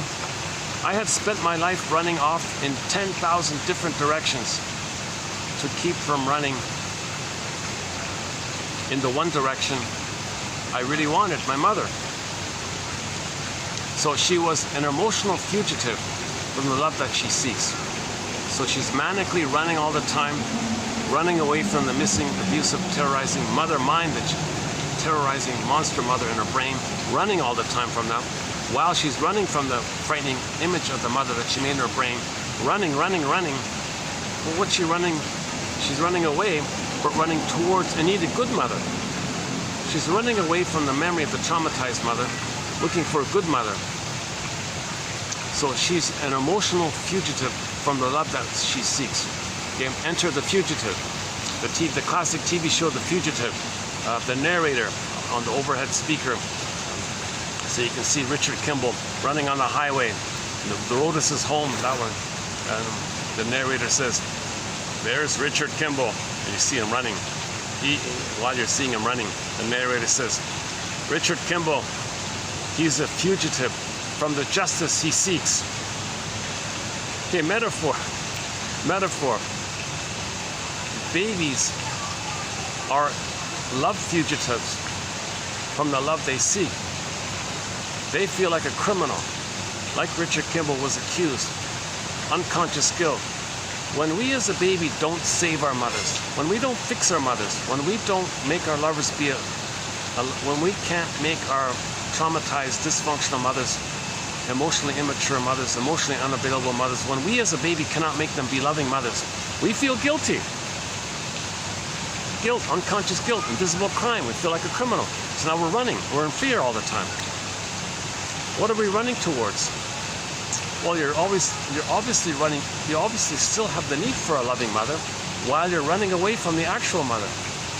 So that fugitive motif can run endlessly, right? It's similar to the Franz Kafka story. The guy's told he's guilty. He said, "Of what? What are you talking about? I don't get it." "Well, you're guilty." "Well, tell me what?" They don't tell him. And that's the whole mystery of the story. He spends the whole story trying to figure out what am I guilty of? Well, talk to someone else. Office closed. Come back tomorrow. We're on holiday. So the whole story was about him in this manic panic of trying to find out what is he guilty of. And he feels in danger, all this. Metaphor. We feel unconscious guilt, and we don't know why. We didn't commit any crime, but we feel like we did. Metaphor. We feel like we did. Okay? It's false. No baby's guilty. It's no baby's job to correct their mother, heal their mother, make their traumatized mother be a loving mother. It's no baby's job to do that. But the baby thinks he has to do it, that it's his job to do it, that it's his loyalty to the mother to do it, because he thinks he's got magical thinking, he's a little god, he's magic baby, he's a magic man, he can do anything, plus he needs a loving mother. So when he came out of the uterus, "Mother, I need your love," mother hated him. But the baby said to himself, "Oh, well, everything's love or a cry for love. My mother's hating me. I'll interpret that as her crying for love. Oh, mother, you're crying for love. You're wounded, you're crying for love. Don't worry, mother. I'll save you, I'll fix you, I'll cure you, I'll heal you." Okay? So he needs a good mother as well. He needs to connect to a mother. That's his way to deal with it. That's his way to somehow connect to the mother, try to save her. He can't save her, he feels guilty. In the process, he acts like her and fights with her. Complication like this. So he ends up being like the mother, seeing others as him, which he shames, the way his mother shamed him, to be loyal to her. And then hocus pocus, the one he just shamed, he'll think is the mother who actually hurt him. Now he'll go back and play himself and continue to fight and struggle to change his mother, i.e. he'll want to control the person in the present, thinking the person in the present is the proxy of the mother in the past, whom he's trying to still control. So the baby wanted to control the mother finally. So in the rage at his mother, so there's two things going on. He imitates her for the loyalty. At the same time, on another level, he's simultaneously enraged at her. So he wants to control the mother. The baby thinks, maybe if I control the mother, how do I control the mother? Maybe in my oral rage, what if I gobble her up? Maybe I can control her. If I control her, maybe she'll be a loving mother. So he wants to control people in the present being the mother in the past. So this is, where are we here? Oh yeah, I had spent my life running off in 10,000 different directions to keep running in the one direction I unconsciously wanted, my mother. Again, Richard Kimball is a fugitive from the justice he seeks. So Richard Kimball, if you don't know, he was an innocent guy, he was a medical doctor, helpful, nice guy. In every episode he saved somebody's life. He's a hero in every episode. He even saved the detective's wife who's chasing him. Oh, it doesn't count. He saved that man's family and his wife and his children. Oh, it doesn't count. He's still guilty. So that's the insanity of all. That's the metaphor that the unconscious doesn't have logic. Like that detective chasing him had no reasonable logic. Every episode he's told, this guy, Richard Kimball, he's a good guy. He saves people's lives. No, he's guilty. He saved your life. Doesn't matter. Doesn't count. He saved your wife. Doesn't count. He saved your children. Doesn't count. This was to make it. The storytellers want to make it clear. This guy is a metaphor of a representation of the unconscious voice that he didn't save the mother. He's guilty. So that voice, that detective guy, you're always guilty. No matter what you do, no matter what's going on, you're guilty. Okay? So that's the memory. That's the memory that the baby didn't save the mother. That memory was given a voice personified by that character, I forgot his name, the baldy guy. Yeah, I remember he was bald, that guy. An intense, really super intense, really rigid, focused on that one thing. He was just like a constant hunter. He had the attitude. He played a metaphor. He played this memory that he's never going to be innocent because he never saved his mother. So the voice of that character, that baldy guy, played that character. So that's the idea.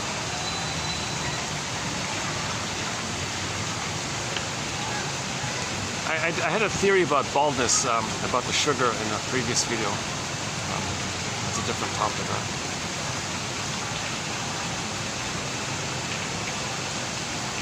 I'm talking about the original Fugitive series, in the one starring a guy named David Jansen. Very popular guy apparently at that time. I didn't know this. Apparently all the women were crazy about him. Very interesting guy. The quiet type, he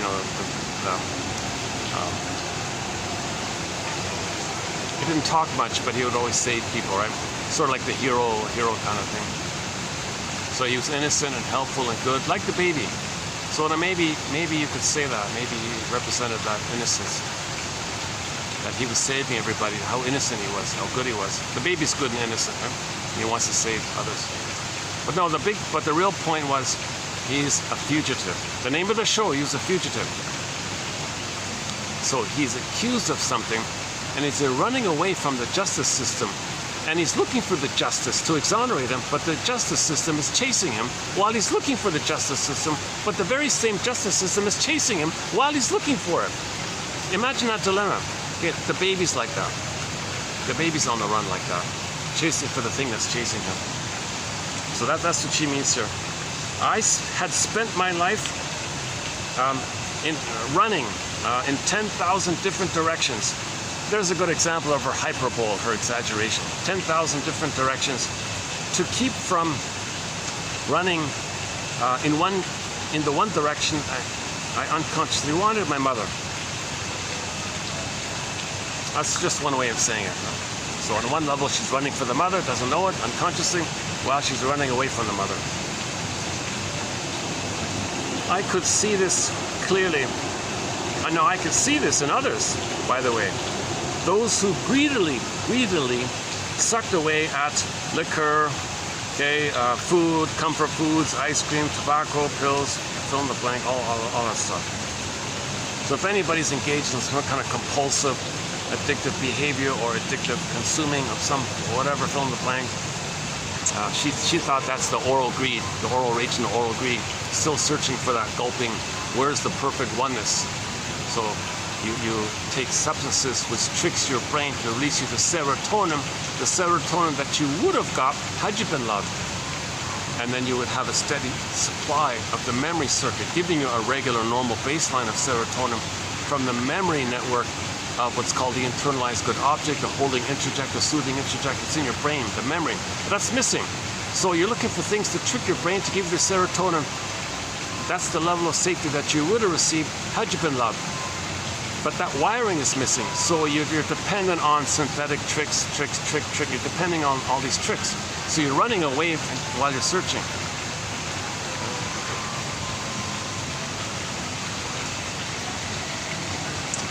Okay, I was changing. Okay, next one here.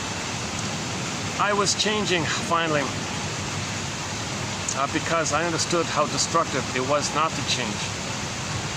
So she claims here she started to make healthier choices because she understood that to do the same old thing over and over again, her life would get worse. And sure enough, she lived to be in her late 80s, very successful life and all this. I don't know if she ever remarried or had children or something. I didn't say. Oh, she said that 4 divorces, something like that. There's no reference to her of ever having had children. Maybe in the last book, maybe there'll be a reference to it.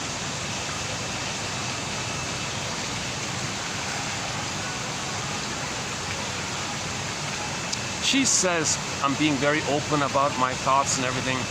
And her family said, oh, don't do this, scrap it, you're embarrassing us.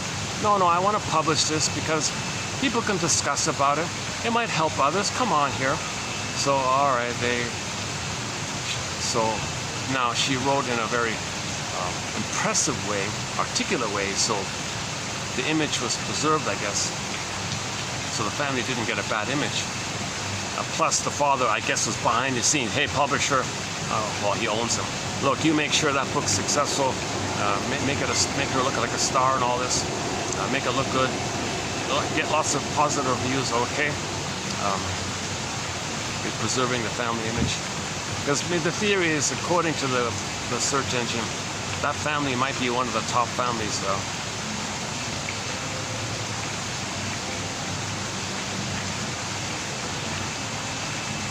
You know, like the families that rule the world, we don't know all the names. We hear some familiar names, but there are hundreds of other big family names you never heard of. And that book listed some of them and have chapters for each of them. And one of the chapters was on the Freeman family, and she's listed it. This author is listed in this family, a member of that family. That's what kind of surprised me about that. I wasn't looking for it, I wasn't expecting it, but it kind of, a little bit, it's a bit of a piece of the puzzle, right?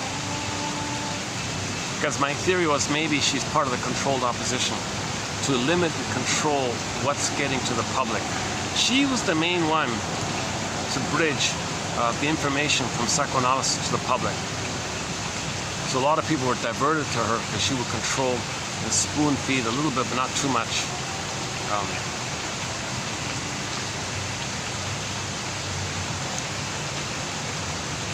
She kept it interesting and fun little clues like this, a lot of anecdote, a lot of entertainment, a lot of amusement, a little bit,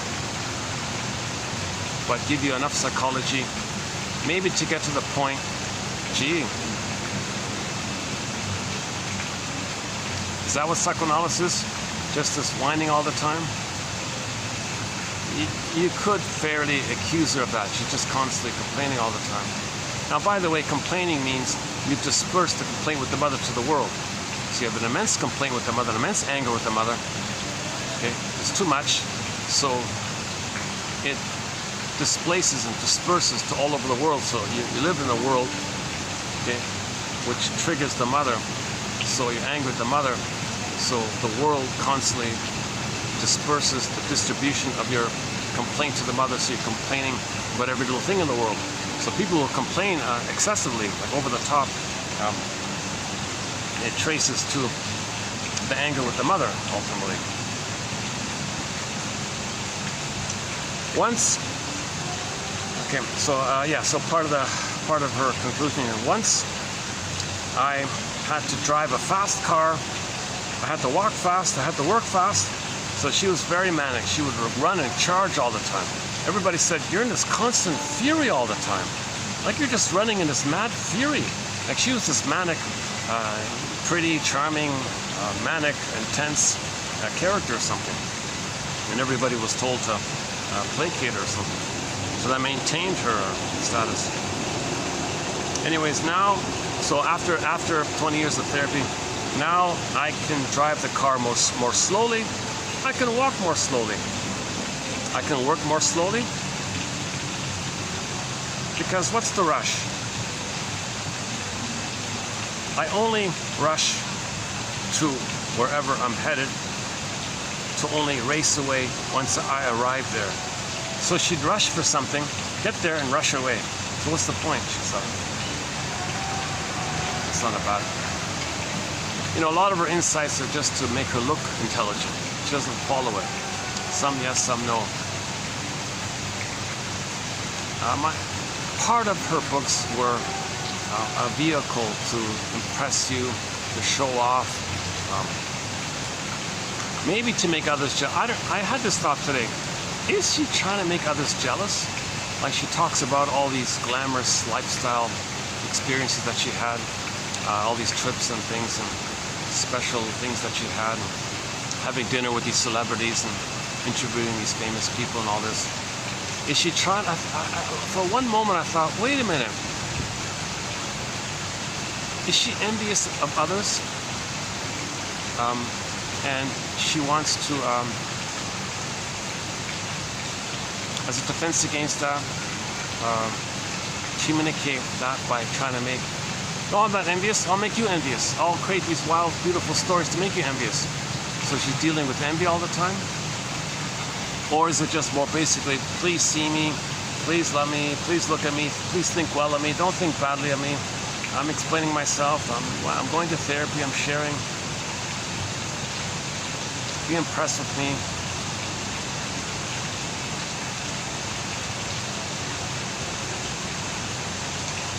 I have no real clue of what she's really like. She's so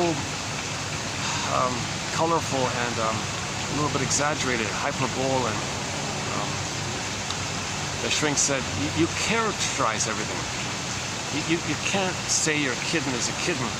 You say your kitten is this mountain lion. Like that one I just made up, but that's the kind of thing she might do. She might take a little thing and do this wild exaggeration. Oh, there's the mountain lion. Why do you say that? It's a little cat. It's a baby cat. Why did you accept the reality? It's a baby cat. Maybe has needs. Why do you think it's a frightening, dangerous thing? Like you're projecting your fantasies in your mind. Oh, everything wants to eat me. It's a mountain lion. Okay, that's a code for the trauma as a baby of being enraged at the mother because she didn't get sufficiently fed and all that. She said she was prematurely weaned or something. 6 months is too early, right? Some people say it should be 3 years. Indigenous people usually feed their babies until the age of 3. How many mothers nowadays?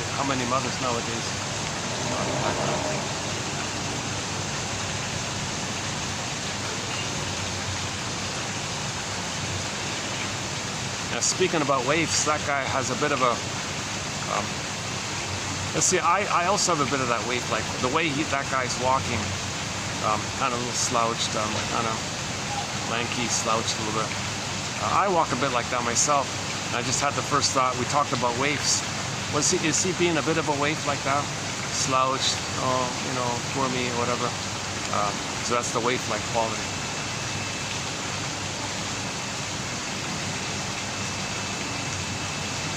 Oh yeah, Christine Lawson talks about the waifs a little bit. Yeah.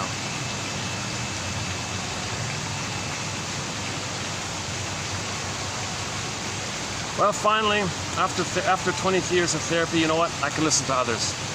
The noises, the memories are calm. I've healed my past, so the voices aren't so loud. So if the noises in my mind are so loud, I can hear you.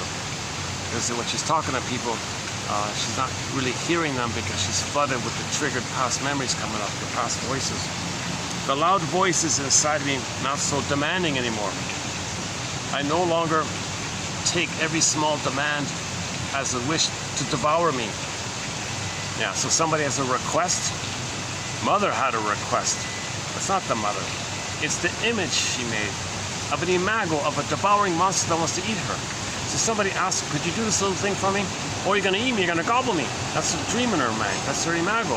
It's her own rage and oral greed. So somebody said, can you lend me your,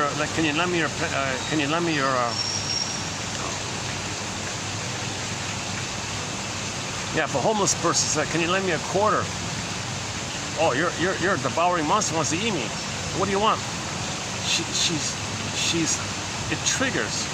The homeless person wanting a quarter triggers her own memory of oral rage and oral greed, creates an image of the monster that wants to eat her, and thinks, oh, and then puts it back to the person, oh, you want to eat me now?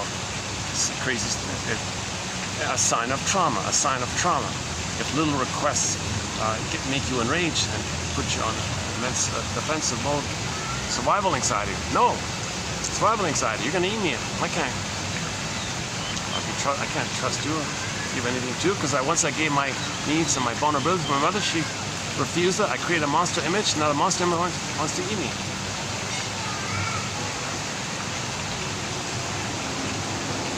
Okay, reality here. There's no such thing as a perfect person, just as there is no perfect parent or perfect analyst. It is a question of how much more comfortable you feel with yourself and how much more you truly enjoy what you do. Erik Erikson, in his book, 8 Ages of Man, he says that Freud once was asked what he thought a normal person should be able to do well. Freud was reported to have said the famous line, to love and to work. Erik Erikson comments, it pays to ponder on this simple formula. It gets deeper as you think about it. You think it's pretty trite, right? So the goal of normal living is to be able to both love and work. So what if you're successful at work but you're not having a loving relationship? So it's not there.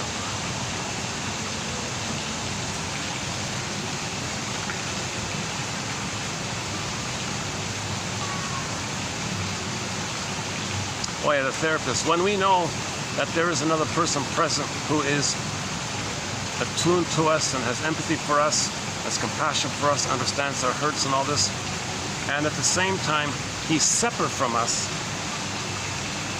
so as to convince us that he has survived his own experiences and can pull us into our future safety. That one's by Grosstein. She quoted Grosstein. Interesting line like that. So the shrink is the other person who knows himself and reaches safety. He has empathy for you, understands you. You see that. That action makes you come to the safety that he feels. Things like that.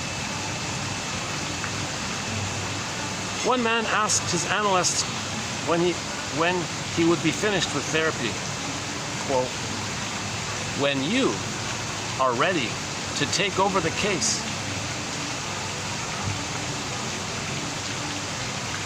again, hey, shrinker man, when am I finished with this therapy work? Well, when you're ready to take over the case, like you're the case. Okay, I'll take it from here. I can take over the case. So the shrink analyzes you. You learned how to fish. Now you can take over the case and fish for yourself.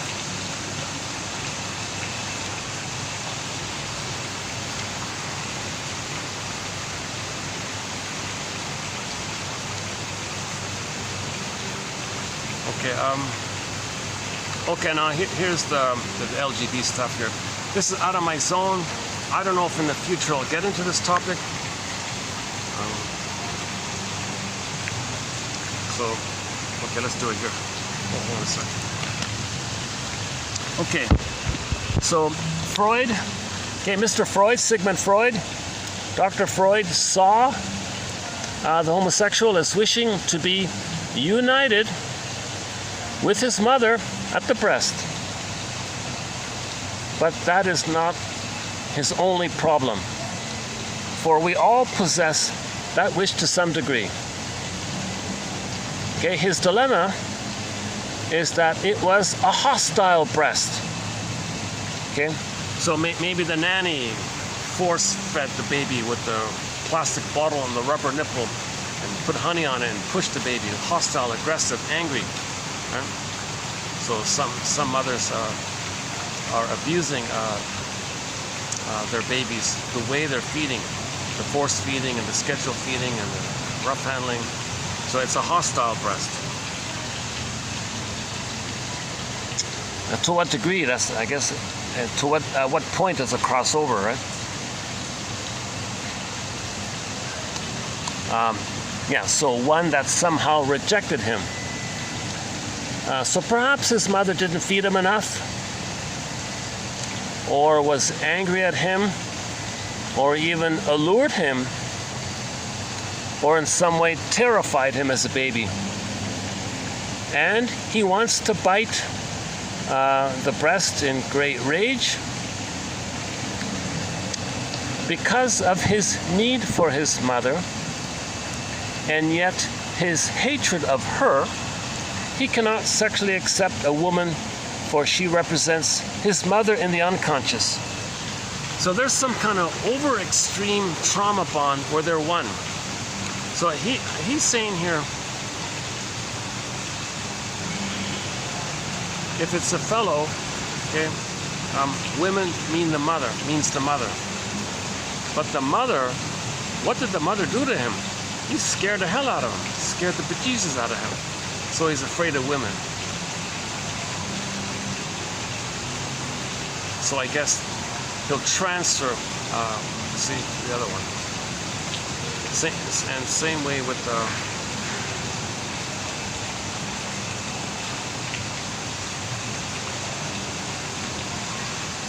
yeah, so a continuation here.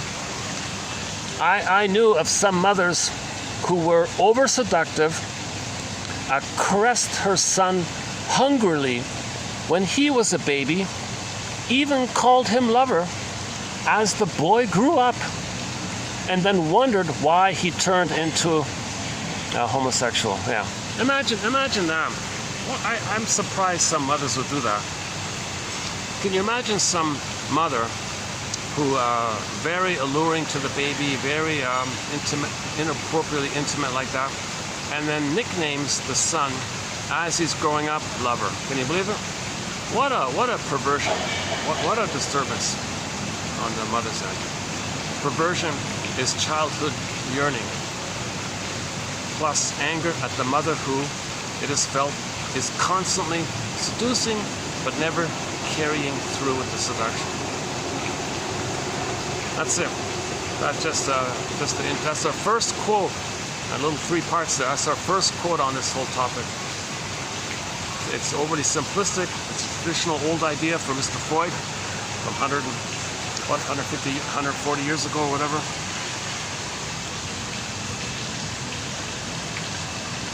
So if the mother's too alluring, okay, that might do it.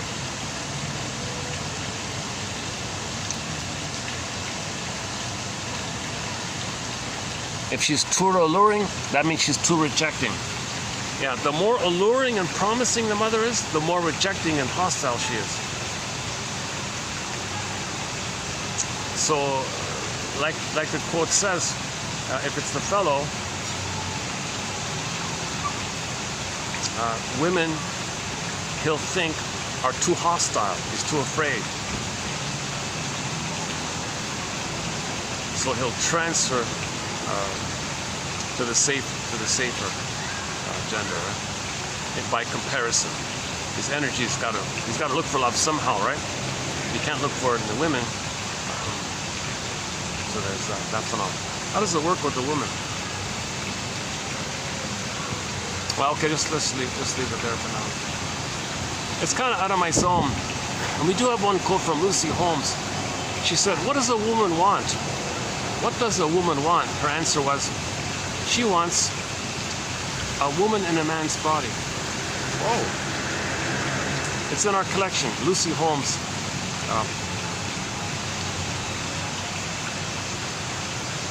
So a woman in a man's body. So that means she gets the symbiosis,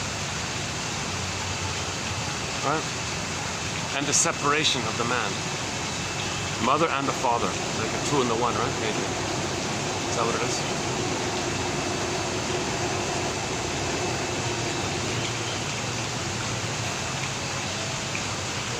Okay, yeah, again, big question mark, out of my zone. I'm not familiar with this area.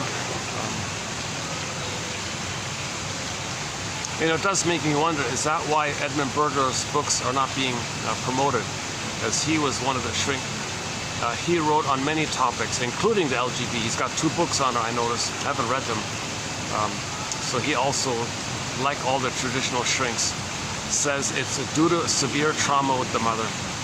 To some degree, if there's some certain kind of twisted, convoluted, certain way of trauma with the mother to son, it can lead the boy in that area. If there's no mother and the daughter has the father and the father stands for the mother, then she'll be afraid of men and do a flip thing and look for mother in women. So that might be the woman's way if we do it that way. So she was overly close to the father, and she said she was confused about, you know, did she like women, did she like men? A little bit, she said. And then the way she describes her shrink and sort of the intimacy there makes me a little bit wonder.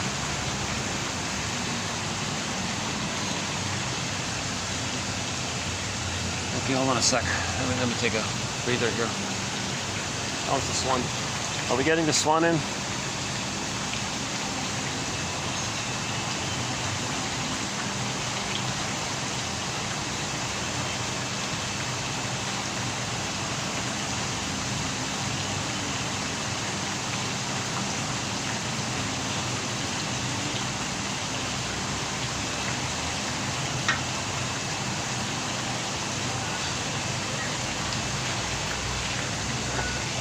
Yeah, this is an interesting batch of quotes, yeah. It's not the best batch, but let's see. So yeah, your mission, should you choose to accept it, is to read the list and then pick one that you like, free associate, like write about it a little bit. Why did you choose it? What does it remind you of? Just make some notes about it like that. And that's making more of the unconscious conscious. So these quotes are also prompts. We can use these quotes as free association prompts. It's a prompt. So you read it, you liked it, go on, right? Let's see. So for me, okay, the hope one, okay, that's okay. This second one was good. Yeah, no marriage partner can possibly be the dream mother the child wishes for. Yeah, okay, the second one, that's good. I like that one. This one about the waif was a little bit interesting. Oh, here we go. Oh, no, I missed one here. I protested once again my mother's naming me after her mother. How could she have felt toward me, giving me the name of a mother who abandoned her by dying when she was 2? So it turns out this author's mother lost her mother when she was 2, so doesn't remember her. So that mother, the grandmother, was named Lucy, right? So this mother has a baby. I'm going to name you Lucy. How is that going to affect the relationship like that if you transfer the name of your missing mother onto your daughter? Yeah, I protested this. Yeah.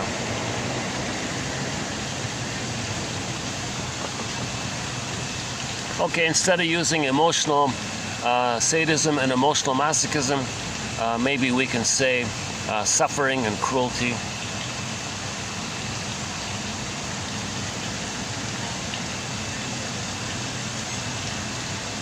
Yeah, it pays to ponder on this simple formula. It gets deeper as you think about it. Erik Erikson says Freud was once asked what he thought a normal person should be able to do well. Freud was reported to have said, to love and to work. Erikson comments, it pays to ponder on this simple formula. It gets deeper as you think about it. It sounds simple, right? To love and to work, that's it. Like mutual love, to love and be loved, right? And to enjoy your work.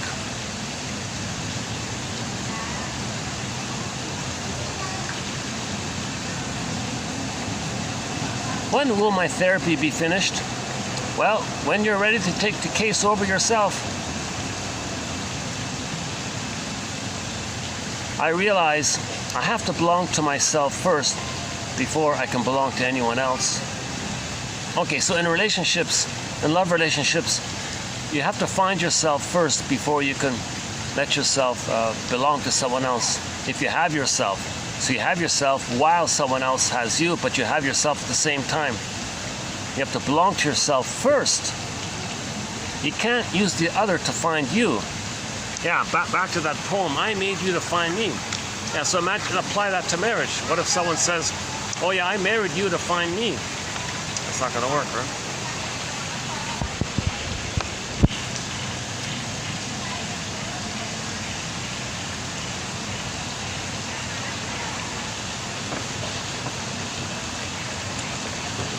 Yeah, so this narcissistic rage when you don't get the breast. So she was still really struggling with this unmet dependency and the rage there.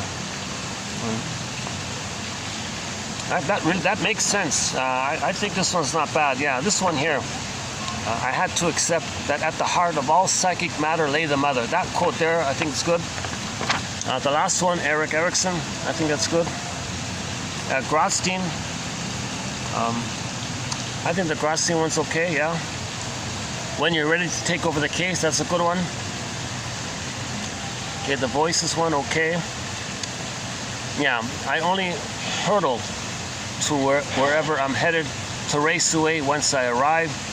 Yeah, so you're manically searching for love. You find it, you run away all the time. That's the schizoid dilemma. The need and the fear. Rush for it, get it, run away.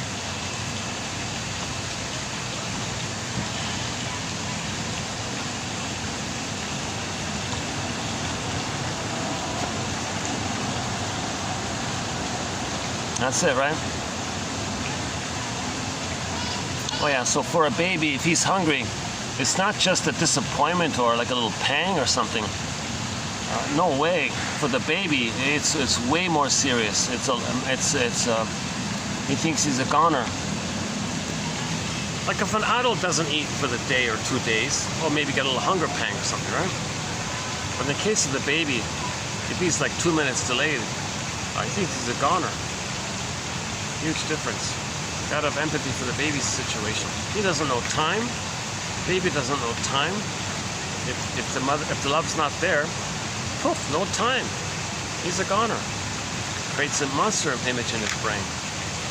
Now he's dealing with that image all the time. Projects the image or acts like the image. Called the voices in your head or something. Not schizophrenia voices, just some invisible kind of memory influencing you. Okay, yesterday, what did we do yesterday? Oh yeah, yesterday we had a couple of good ones, yeah. Why my marriages failed. They had been as inevitably doomed from the start as though 2 children had tried to make a go of it. And 2 angry children at that. So imagine that. Imagine 2 angry, enraged, traumatized, angry children in the sandbox. And imagine the metaphor, they're supposed to live together and get along or something. It wouldn't work, right? Something like that. Okay, the Grotta quote. Yeah, we did the Greg Grotta quote about the origin of the word id. Yeah, that one there. Yeah, oh, the quote about St. Augustine, that's not a bad one, about the room, okay? Okay, it's what you don't know that hurts you. Okay, so we study the unconscious because the unconscious records the traumatic script, and that's hurting us. A good definition of acting out is in there. Oh, the tea party one, yeah. Psychoanalysis is not a tea party, she said. She jokingly said, oh, well, to me it's the tea party. It's the mother of all tea parties. It's the tea party a la Alice in Wonderland tea party. Shrink said, oh, don't worry. I'm not going to stuff your head into any teapot. I want to help you unstuff it of fantasies that hurt you.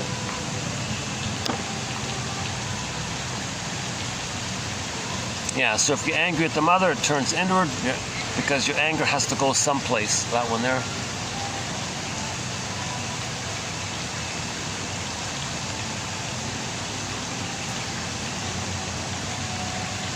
Okay, so we want to slowly chip away at our defenses. Okay, you can't just throw away the mask all at once. You got to slowly, gently chip away at your excuses and your lies and your defenses and your BS. Okay, gently, delicately, drop of water, wearing away a rock, like you're wearing away a rock in that fashion, bit by bit. So the shrink would tell you the same thing over and over again, and somewhere along the couchway, okay, the client would say, oh, I get it. Why didn't you tell me that before?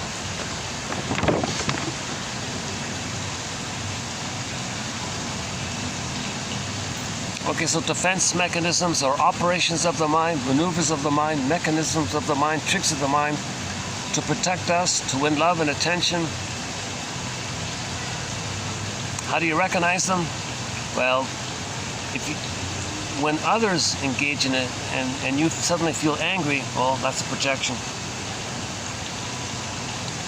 My parents may have failed in certain ways, but what good did it do me to keep blaming them for something they couldn't help?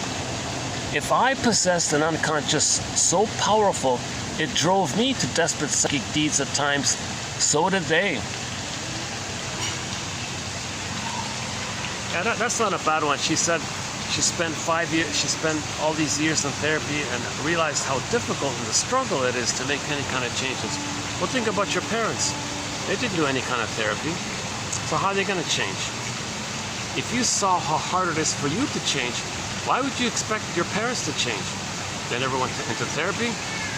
Plus, you realize that your parents have an unconscious puppet master that's driving them, and they're not aware of it. You faced it in yourself, and it was so hard to change. So that's part of getting your parents a story and forgiving them, because they're driven by their traumatic script. Yeah, so realize that the parents are driven by a traumatic script, and that's just the way it is. If you don't tell yourself that, you're going to continue to blame and be angry at them, basically, right?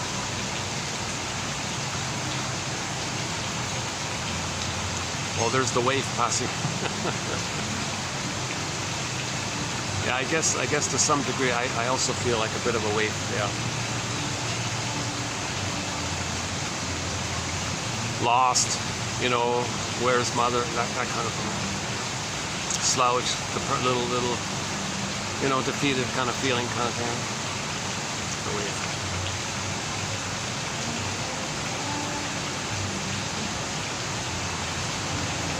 But there's two kind of waves. There's the narcissistic type, where they hurt others, so they're covertly witchy and envious.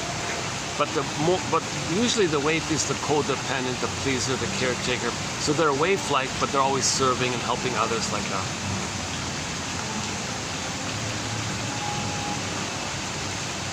So maybe it's the histrionics in there, or the higher functioning BPDs in there, versus the lower functioning BPD, or the stinger wave. So the stinger wave, yeah, I think she's the stinger wave, to tell you the truth. And she's extremely self-centered and selfish, and always wanting. She was very outer focused, expecting and very entitled to get what she wanted all the time. The moment she didn't get what she wanted, she would have this rageful, narcissistic, rageful outburst on people all the time.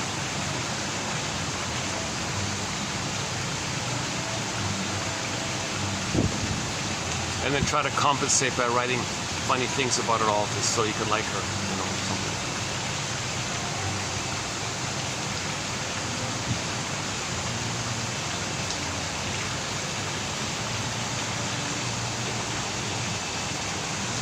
Okay, yes, it always calms down around this time, right? Let's enjoy this quiet time here. Let's see, what is it? Let's see, 6:30 is it? Let's see. 6:19. Battery charged. All right, battery's working this time. What else do we have here?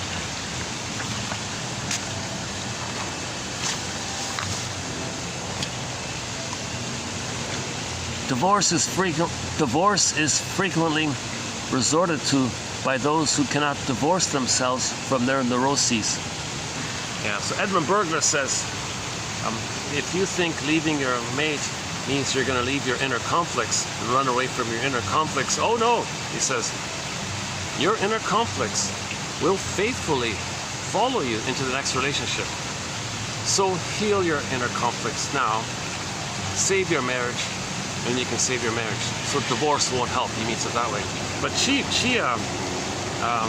doesn't give Burglar credit here, but this is Burglar's famous self-help book during that time called Divorce Won't Help. So she paraphrased, a nice paraphrase. Divorce is frequently resorted to by those who cannot divorce themselves from their neuroses. It reminds me of the title of Katie Lee's second album of songs called Life is a Bed of Neurosis. Like, not roses, new roses, neurosis. From that album we got Repressed Hostility Blues, a newly added song to our soundtrack by Katie Lee, the singer Katie Lee. We've got 4 of her songs now on our soundtrack. Repressed Hostility Blues, funny song. Serious but funny at the same time. Shrinker Man, of course. A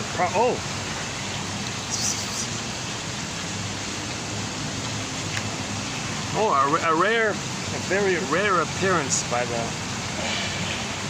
a huge older cat that hangs out in this area.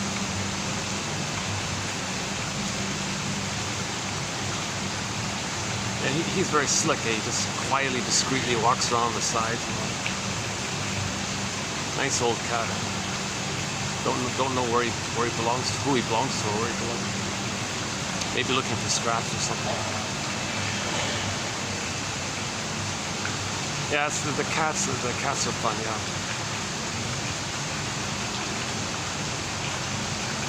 I saw a kitten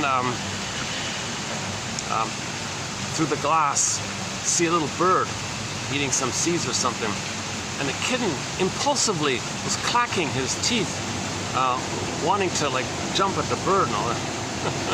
This baby little kitten thought he could eat this big like Jesus.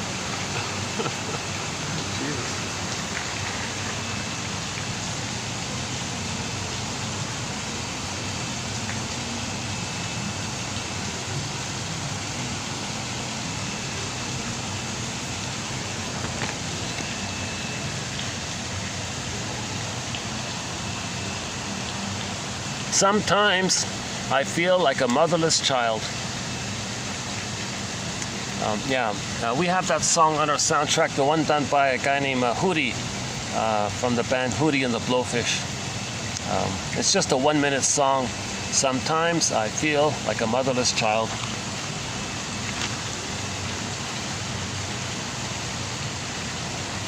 What about the Don Juan syndrome, okay, or the Donna Juana syndrome, same thing.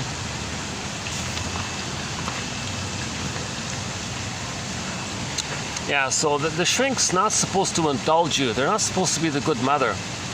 It's not feasible, it's not understandable. You're going to project onto them. So that's called the dream figure. So you're going to transfer your past to the present and see the shrink either as you or your mother, and you're going to flip it around. So that's, you're not seeing them as for who they are. That's part of the process to interpret that. But at the same time, the shrink is compassionate. He's somebody who understands your hurt. Therapy is a slow process involving guidance by someone who knows themselves, plus the client who's determined to make the effort to heal.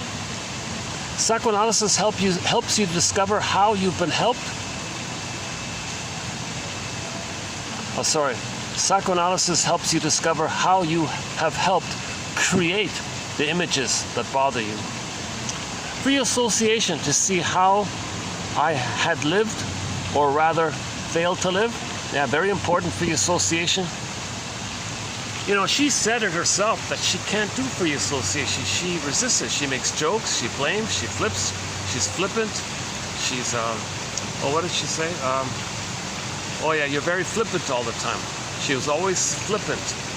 Do you notice this flippancy of yours as a defense against free association? So she didn't really free associate. She reports the insights that others tell her. She's a good reporter. She's a journalist. She's always in that journalistic mode. Right? But I don't think she really free associated. So people with a narcissistic pattern have an immense, difficult time to free associate. Survival anxiety, immense fears to touch a feeling. So you're flippant. If you're flippant, witty, sarcastic, caricaturizing things, exaggerating things, hyperbole, dramatic, a drama queen, that stuff, that's a defense against the fear around free association. So so generally speaking, those with the stinger personality, the bully pattern, narcissistic pattern, Iago pattern, all these, they can't make they have a harder time or more fears around making I statements, and free association is needed to make an I statement, obviously.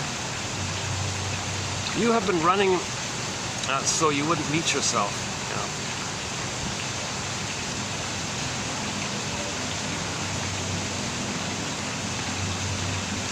Okay, so the husband said to her, "You hurt me." She said to the shrink, "I think I hurt him." "Oh, don't worry, he was hurt long before you came along." So when you're hurt in the present, you're not hurt in the present. You're just triggering up the old hurt which you didn't know. You restage the past to know that.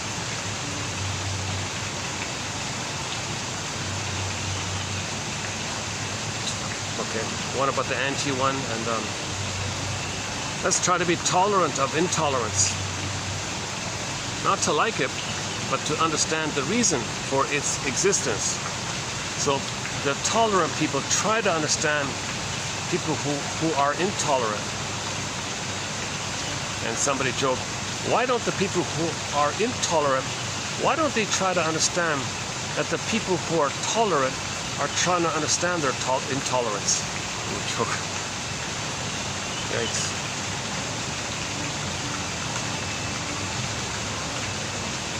That's not funny, right? Yeah. So if somebody's intolerant, they're in immense pain. They're in immense pain.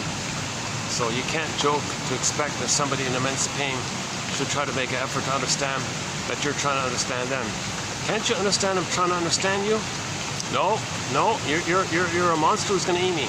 No, that's an image in your brain to represent your oral rage and greed with the mother. I don't know what you're talking. What's this psychobabble? What's this jabberwocky? What's this psychobabble?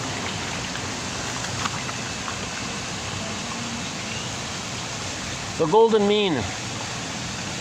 Nature meant us all to be in the middle path, the third side of the coin. No, but the intolerant wants it all because he feels so emotionally starved.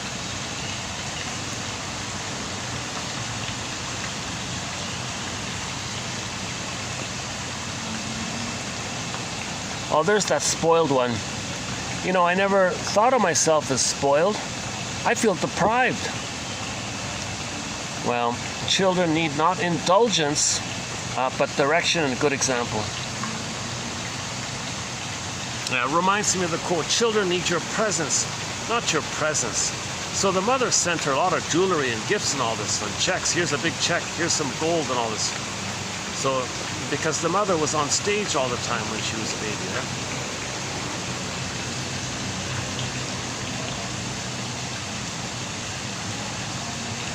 Starved for what they really seek, love, they settle for unsatisfactory substitutes, synthetic substitutes, alcohol, food, comfort foods, and the whole issue of sexualization. That's an attempt, because that's a response to a fear of tenderness and intimacy. Yeah, I don't know. We don't have many quotes on that. So one theory was when there's a famous split takes place. If a person is afraid of feelings and tenderness and affection, there's some kind of sexualization effect taking place as a defense against tenderness and feelings. So it's split. They cannot. That leads to the famous split, right? The woman might be loyal to the guy who's the father, but has affairs with the pool boy or whatever. Right?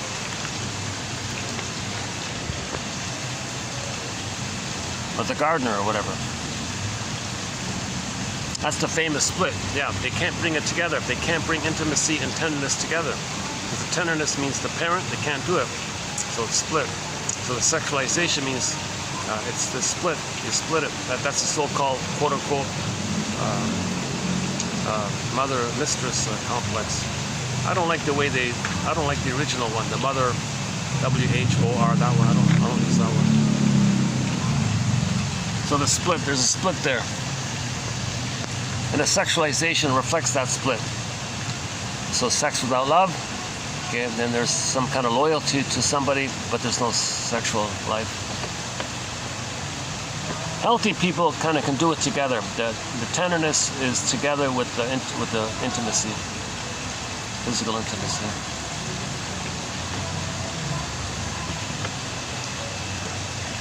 Yeah, so wise cracks. She makes wise cracks, sarcastic remarks to hide the fear.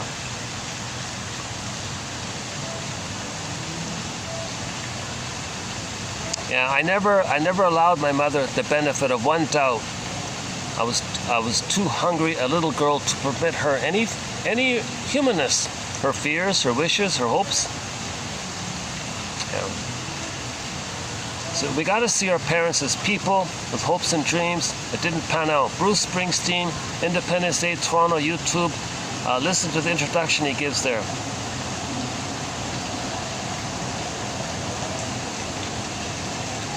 Why won't my parents change? Only as I was able to understand how difficult it was, even after 5 years of therapy, for me to change. Could I understand they couldn't change? Yeah, that's a good one. That's not a bad one. Why won't my parents change? Come on, they're so stubborn. Okay, only as I was able to understand how difficult it was, even after $100,000 of therapy, for me to change, could I understand they couldn't change, whatever.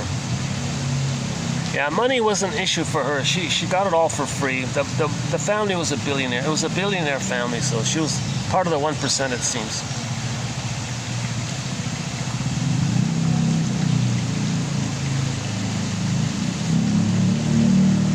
Yeah, this is her sublimation of blowing off steam. I wrote desperately, as though hoping the white paper would absorb my misery as the white paper absorbed ink. I wrote not out of conviction or thoughtfulness, but out of compulsion and anger. Yeah, she says that writing was just not an excuse to express her anger, so she would hammer away at the typewriter, clanking away. Those old typewriters from the 40s and 50s, she would just like hammer away at it. The story was not important. She got the story. Oh, good. Now I got the chance to use that story as a vehicle to get out my anger. So she was constantly discharging the tension. What's the tension? Why is she always blowing off steam? Okay. The pain and the steam because you're not feeling. If you're feeling, you don't have the tension and the steam. So she always had this tension like that. That's the running away manic behavior. Okay, and then back to 22, yeah.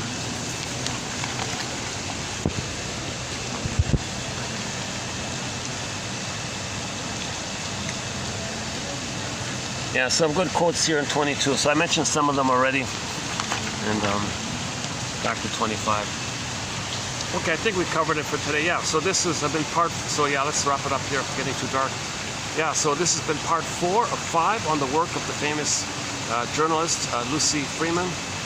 She apparently, according to what's been out there, she was a celebrated, famous, top-notch journalist in the 50s for a famous newspaper, and she was the point person to write about what's going on with the shrinks. So whatever was going on with the shrinks, she was the so-called quote-unquote gatekeeper. She would control the information, keep the important stuff maybe, and spill out some interesting, but not too much, you know. So like a little bit of a feed the people something, but control the important stuff and keep it for the family or whatever, or the community or something. So she was sort of like the point person, because the father was sort of in that mode as well. You know, all these shrink institutes, I think a lot of them were tied to hospitals, and those hospitals was reported to the board of directors. Now the head of the board of directors was her father, you see. Yeah, another clue about this issue is that the guy who referred Lucy Freeman to her first shrink, that guy was a family member of the father. Now that same guy, I don't like this guy, because he's the guy who attacked Karen Horney, one of our mentors. Karen Horney was a very compassionate, intelligent, and very helpful, intelligent, educational, compassionate, and he was attacked by this guy, maybe under the direction of her father. No, don't teach the public psychoanalysis. Oh, she's too compassionate and intelligent. She's helping people. Stop this. Crush her. So this guy, this family member, the cousin or whatever, was attacking Karen Horney. And so she said, oh my God, what's the hell? So she had to quit the whole thing and open up her own institute, the Karen Horney Institute or something. I forgot what it's called. So she branched off to maintain the compassionate spirit of psychoanalysis. So her book, Our Inner Conflicts, has won a Golden Windmills of the Mind Award. Thank goodness she could resist the attack by that family. I got a feeling that family was controlling psychoanalysis or something. Let's move to some better light here. Yeah, hold on a sec. Let me pack up here. Hold on a sec.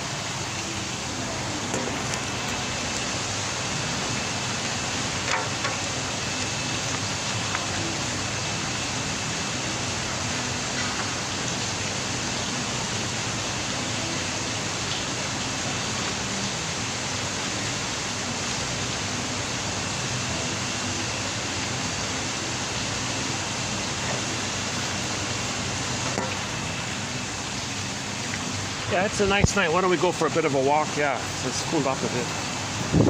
Turn this off here.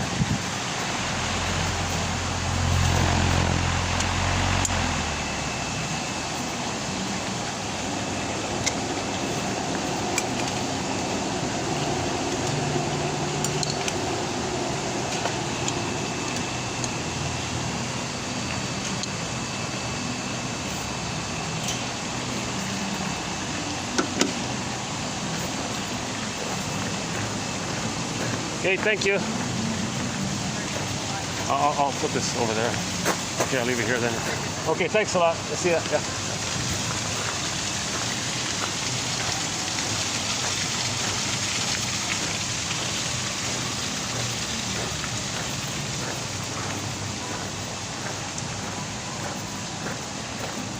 How's the lighting here? Oh, it's such a nice night. Yeah, let's go for. It's hot, but I got all this caffeine in me, so let.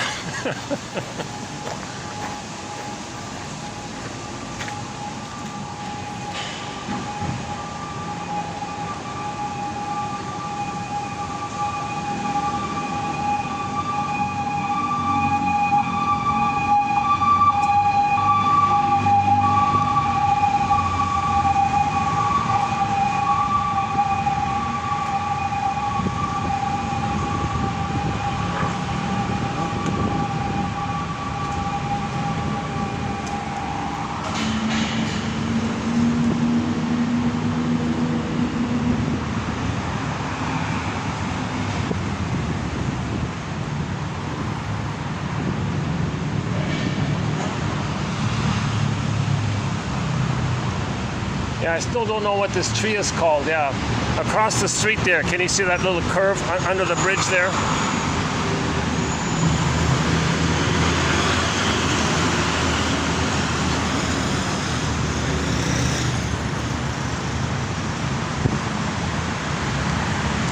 is it? Yeah, can you see it there? Showing up. Does anybody know what that tree is? Look at an interesting tree, right?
At the end of this road here, we could wrap it up. There's lighting here, right? Maybe I could just finish up here. Or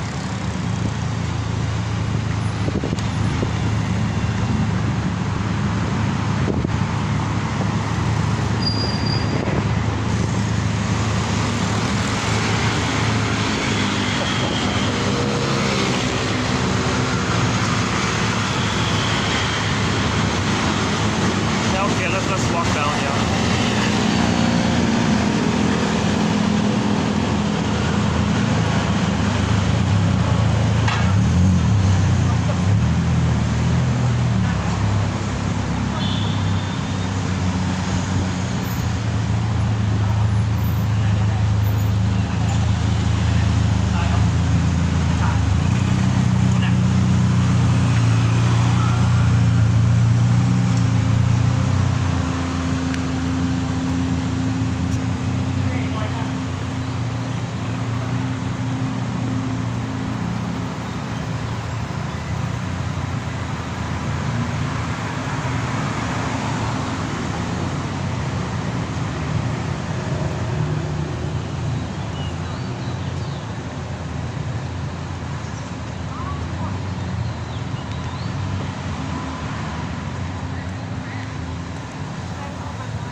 Yeah, despite my ambivalence with the author, I'm most likely I'm going to include her books. Either it'll be Fight Against Fears, the first one, okay, Farewell to Fear, the second one from today and yesterday, and the third one. So there'll be 3 books. We'll call them a trilogy, and that'll be a Golden Windmills, and that'll most likely win a Golden Windmills of the Mind Award. She shared a lot. So there's a part of her underneath it all that's trying to be helpful. At the same time, it might be what's called narcissist. It's possible what she might be doing is a thing called narcissistic giving. I'll give you something. I'll give you some crumbs by the shrinks. Oh, I like that. Is that the sun? Oh. But I'm only doing it so you could admire me and say how amazing I am, how smart I am. Look at me, see me. So if she does give something, it's possible there may have been this thing called narcissistic giving, meaning she's giving something with the narcissistic agenda, but that the result of the gift is that you admire her, and her purpose is that you would see her and give her narcissistic supplies of admiration. How amazing you are, I see you. Now this issue of wanting to be seen, okay, it's a repetition compulsion that the mother didn't see them. This obsession to be seen, okay, some people, you can see some people around here even once in a while, very flamboyant, exaggerated colors and all. And she's, I got the impression she kind of dressed a little bit flamboyantly, a little like exaggerated fashion statements. And one comment was, yeah, you characterize fashion, don't you? You make a caricature of fashion. So that might be in that area. Well, please see me, look at me.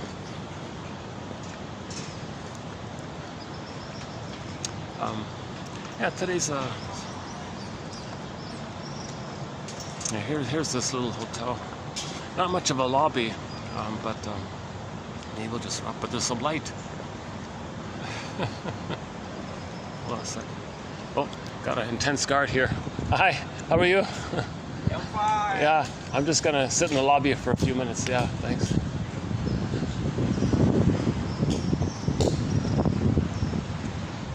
Oh, a little busy here.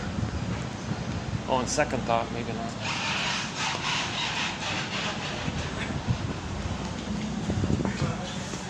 Oh, nice and cool here.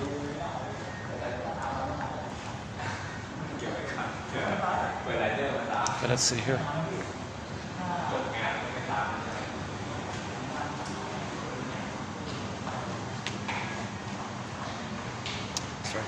I'm right beside the front desk. Let's just spend a few minutes here and wrap it up. Yeah. Any final thoughts here? Did the walk over calm me down so I can get some new thoughts? Yeah, so once again, we have 23 awards, Golden Windmills of the Mind Awards issued already. So I won't run through the list, but it's there. Films, books. There's even one music video in there, the one done by Kelly Clarkson, Because of You. Look at the music video for that song, Because of You. The song is okay. I'm talking about the music video, the story that they show you while the song is playing in the background. So she looks at her past, sees herself as a child, inner child. So the singer's playing herself, looking at herself as a child, seeing what happened in the past, and being support for yourself, and seeing what happened. Now you saw what happened, you don't need to repeat it. Then at the end of the scene, she didn't repeat it. She was about to repeat what had happened. She saw what had happened, didn't need to repeat it. So that's the idea. You want to get your story. So that music video kind of shows that. Another way of saying it is she stopped intergenerational trauma.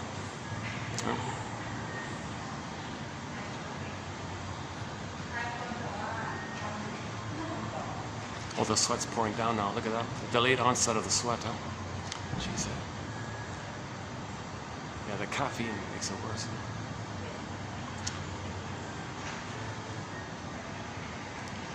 There's a vending machine in front of me. Yeah, I heard a sad news item that they're thinking about making some vending machines to include painkillers in it, like aspirins and things. Yikes. I mean, that implies there's more pain, doesn't it? Or maybe not. Maybe it's just an economical way to sell the aspirin or something.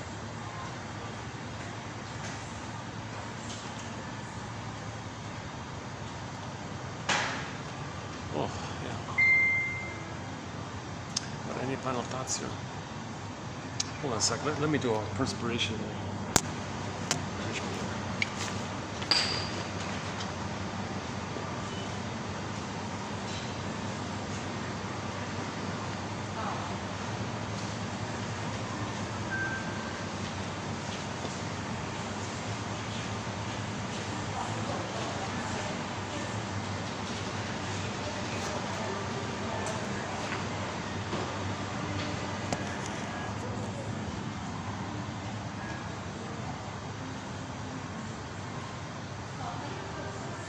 Robert Bly says, forgive psychology for its jargon. Just forgive it, please.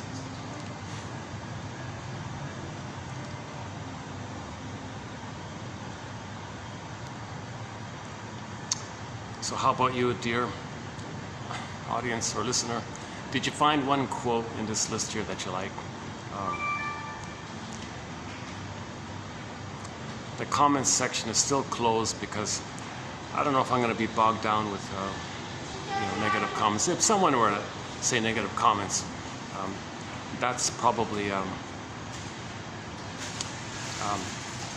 projection of the person's own innocence, which they want to shame, to communicate that their mother shamed them. So if there's enough interest in genuinely trying to learn this or share this, I'll open up the comment section. But still, there's not many viewers. Like we only have a handful of viewers, kind of thing. The YouTube clicker thing, I don't know what's real or not real. A video might get 20 views, but the watch time is 0.01 of a second. 20 views? Well, doesn't make sense. Maybe it's automatic. Maybe it's automated stuff. I did have that thought. If I post this quote about the LGB stuff, it's not going to flag something because of all this propaganda issue. So I just posted one today, and I just carefully watch if there's going to be some kind of like a reaction to that.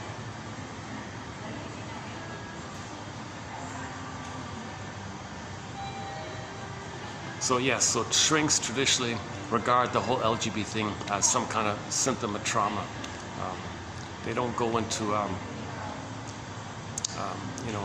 Janoff talks a little bit about like if there's trauma in the uterus, it might whack the hormone system or something. So the hormones can affect your thinking and your sense of who you are by the hormones. But you originally were one, but the hormones make you think you're the other. So he talks a little bit about that. That's out of my zone. I'm not going there. The psychological ideas about fusion and symbiosis and fears, that kind of a little bit is understandable.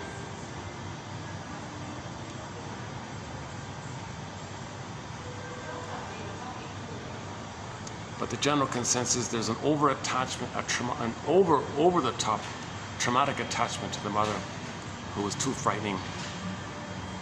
So you're afraid of women if it's the fellow. And if it's the case of the woman, there was no mother, so you made the father the mother, so you're afraid of the fellow, so you're looking for the mother. So it flips around like that. That's it. That's all I know. That's the limit of my relaying of what I understand in that area. Once again, we have 60 topics on the go already, so there's a lot going already. So I don't know if in the future we'll tackle that area. Yeah, so I mentioned in an earlier video a very controversial idea about why there's all this LGBT bombardment. Everything you see here has some reference to it in some way. Like why? And someone was commenting about it. And his theory was, I thought, way off the mark. So I thought to counter it, at least consider the psychological angle that it's related to still looking for that oneness. And if you're promoting that, it can lead to the fear of the other, which is the mother. So now you're afraid of the other. That can lead to philosophies where we don't want to see people outside the group because the other is the mother. We're afraid of the other. If you promote symbiosis, meaning code, if you promote LGBT, you're promoting symbiosis. That means you're promoting prejudice. So there's a question mark. Does promoting LGBT promote prejudice, other, i.e. a bunch of people wanting oneness, fear of the other, but wanting oneness, that can lead to the FAS phenomenon. So I don't want to go there. So is there a link between the conspiracy theory of this FASCI, fill in the blank, and the LGBT area? I don't know, question mark. But at least that question I feel is a little more helpful than what that fellow I heard said. He was I don't know where he was coming from. I mentioned yesterday a professor trying to be helpful in all this, and the controlled opposition guy was trying to discredit him and make him look foolish. And he was using really violating every decency to goad the person to make himself look foolish and be emotional. And he was exploiting every little vulnerability in anybody. And this professor held his ground, and he didn't take the bait.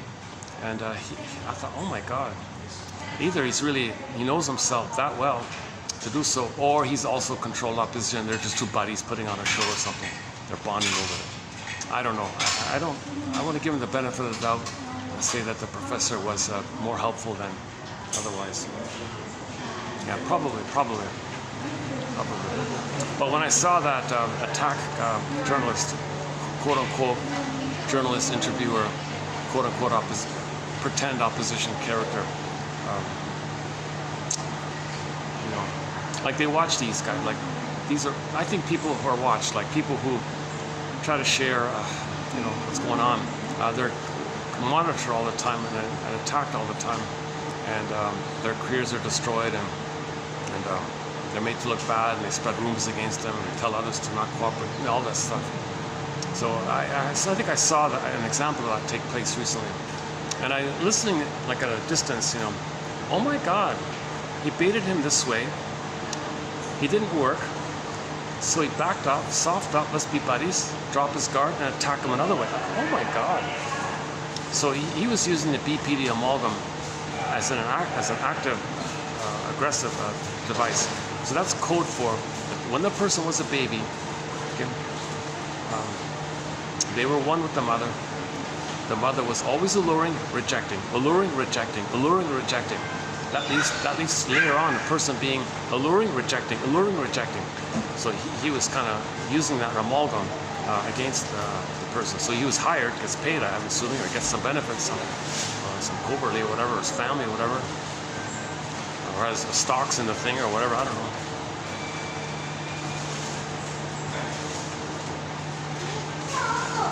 Yeah, so this thing about the principle of discovery, okay, that's the whole topic, okay, about the quote-unquote white shaded beige expansionism, because there's more trauma there. So that whole topic was covered 2725, part 3 of 3. Check out 2725, part 3 of 3. There's a thing called the 48 symptoms of Homo Traumicus. It's not a TQ quote, it's something on the side I'm trying to work on.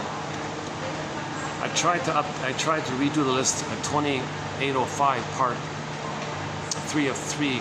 I was tired, I couldn't do it, I bailed on it. But it offers a preview of 2725, part 3 of 3. So we do the pillage and the planet, destroying the planet for a quick buck, the envy, the greed, and the grandier, and the trauma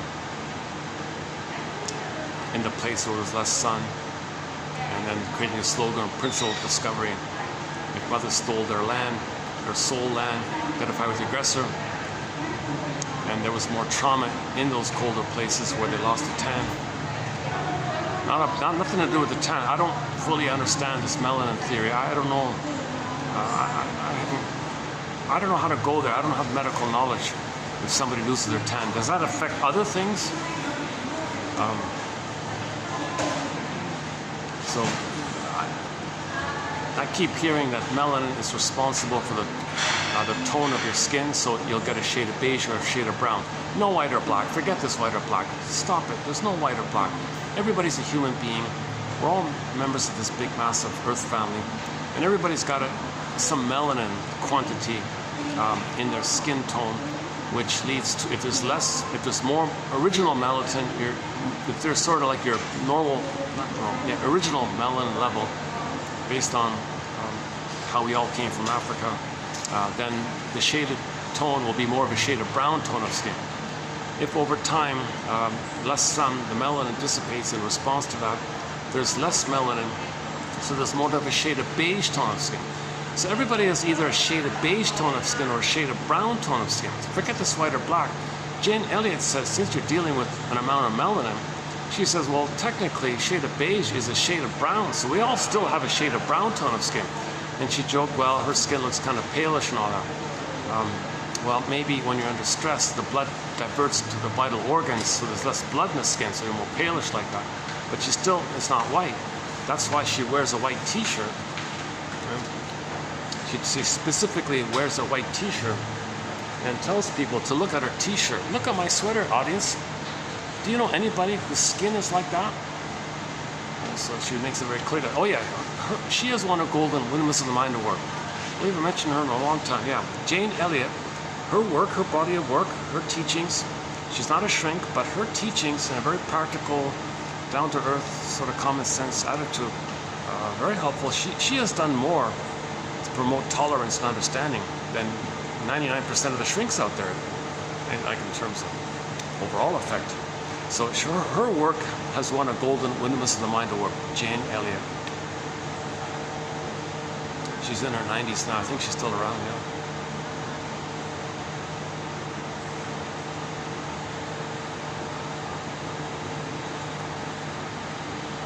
Yeah, she says practical things, you know, like we're all cousins. On average, literally 30 to 50 times removed. We're all cousins. Because we all evolved up from the Homo bodoensis hominid line, which was in Africa at that time, and we came up from there. And then we spread around, so you can trace back to that massive family way back when, kind of 1,000 years ago. So a healthy ego makes you common sensely appreciate that we're all one mammal, like we're all the same family. Anybody who thinks otherwise, in this solipsistic bubble, and I don't need you, I'm self-sufficient, I'm a little clique, okay, that's a sign of trauma like that. You're still in the oneness, still searching for the utopian oneness, okay? So you don't need others if you're searching for that. And that can lead to the FAS phenomenon, right? That's what he was talking about. So put things on the couch, analyze, put it on the couch. Yeah, her mantra was, I think she said, what was it? She said someone told her, come on, Lucy, think, you know.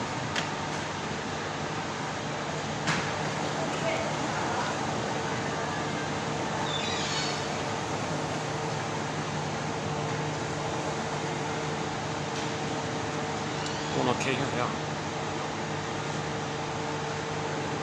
It's kind of quiet in here today. Wow, look at that. Today is Wednesday, right? Let's see. Sorry, let's check. What is it? Today's Wednesday. Yeah, Wednesday, 7:02. Battery's holding up. This will take maybe 2 or 3 days to upload, I think. Yesterday's video is still trying to upload. It fails. I have this thing where I upload, it fails, try again. Sometimes it goes up on the first go, sometimes it takes 10 attempts. It's crazy like that.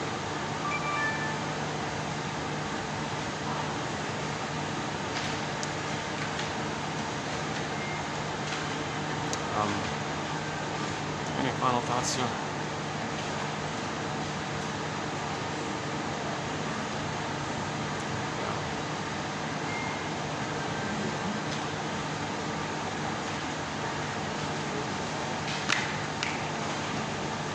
It doesn't matter who you are, you can't buy friends with caviar.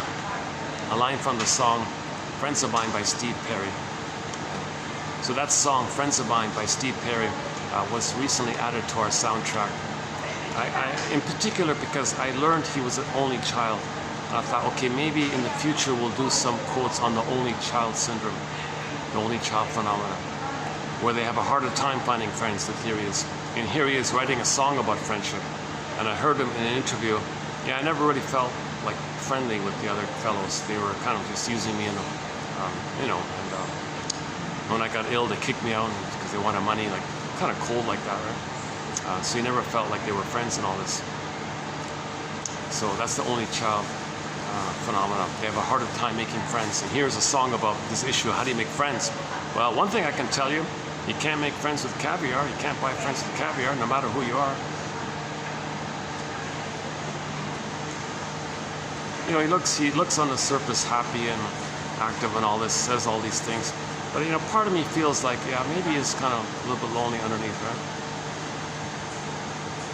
The clue to that is all the all the symptoms he had, all these operations and things that he had. Poor guy, right? That's a clue to it. So the denied pain of the missing connections and being rejected and all this, and being used and all this, goes inward, and then he got all these symptoms. And then he had a symptom. He said, "Hey, bandmates, I need some time here. Oh, hurry up. Oh, you're taking too long. We're going to kick you out and hire someone else." He wasn't a founding member of the band, right? But he made the band famous. He made Journey famous. Journey wouldn't exist. No way Journey would have existed without Steve Perry. That's pretty clear. No way. Not a chance. Not a chance. I doubt it. I seriously doubt it. And they were on the verge of going kaput anyways before Steve Perry came along. He came along and saved them and made them famous, right? You know, a very good solo concert of his was done in Toronto, 1994, Toronto, Steve Perry. I think he was in a good mood. I thought at that time, when I saw that, maybe he should move to Toronto. That might be more of his kind of city, maybe. Yes, he loves San Francisco, the lights. When the lights go down in the bay, in the San Francisco Bay, in the city. But I thought he was happy in Toronto. I thought maybe he should have moved to Toronto. There isn't this aggressive ambition. There isn't this hard, aggressive, jaded attitude in Toronto. People were a little more, quote unquote, maybe a little more, I don't know, simpler or something. I don't know what it is. So he'd be safer, I think. More appreciated.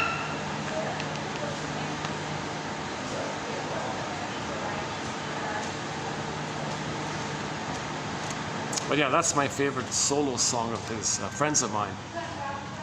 His big solo hit was the Sherry song, but I've heard that so many times. I don't know if I can hear it anymore. Right? No, it's okay. It's okay.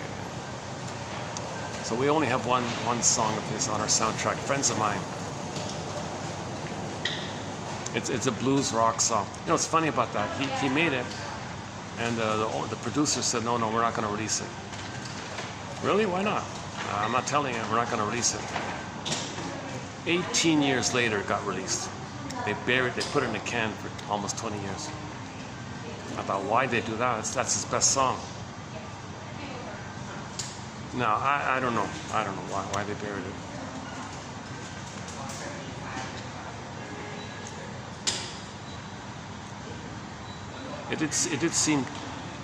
It did seem like a new kind of feel for him. The blues rock song with the blues rocky kind of song. It's a fun, upbeat, happy, cheerful kind of song, Friends of Mine.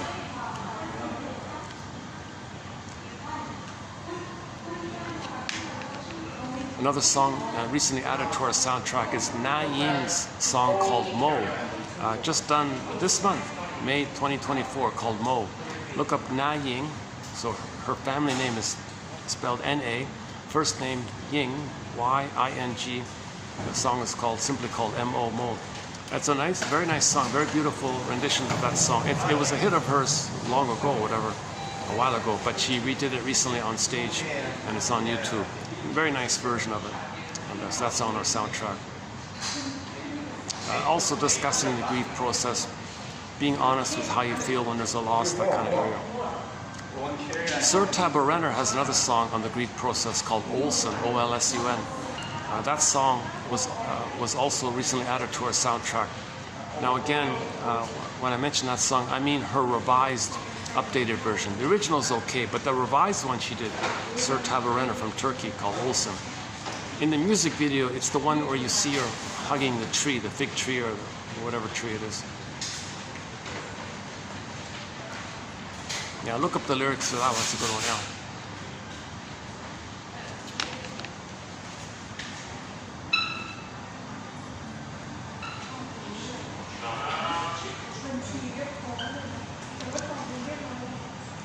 If I were to wrap up if I had the boombox as a closing song, I normally play our theme song, Katja Epstein's German cover of the song Windmills in the Mind. It begins with the bass tubas, the booming bass tubas. That's a great song. A very good English rendition of that song is the one done by Barbara Lewis. But Katja Epstein's song is our theme song. Actually, this whole project's named after that song. 1001. Well, the song is called Windmills, but her German cover of it, that's incredible. That's a great song. She belts it out. It's a wonderful, wonderful singing. But this morning I was playing another song on our soundtrack, which I haven't heard in a long time. A song called Turn This Love Around by RTZ. So we have one song by the band RTZ on our soundtrack called Turn This Love Around. It has the 12-string guitar, the melody with the rhythm with the 12-string guitar, and Brad Delp singing. Yeah, great song. Turn This Love Around. Yeah, very nice. Yeah, Turn This Love Around by Brad. Well, the band is called RTZ, but the lead singer is Brad Delp, the guy who sang More Than a Feeling, Don't Look Back, you know, all those Boston hits. To Be a Man is in there. Yeah.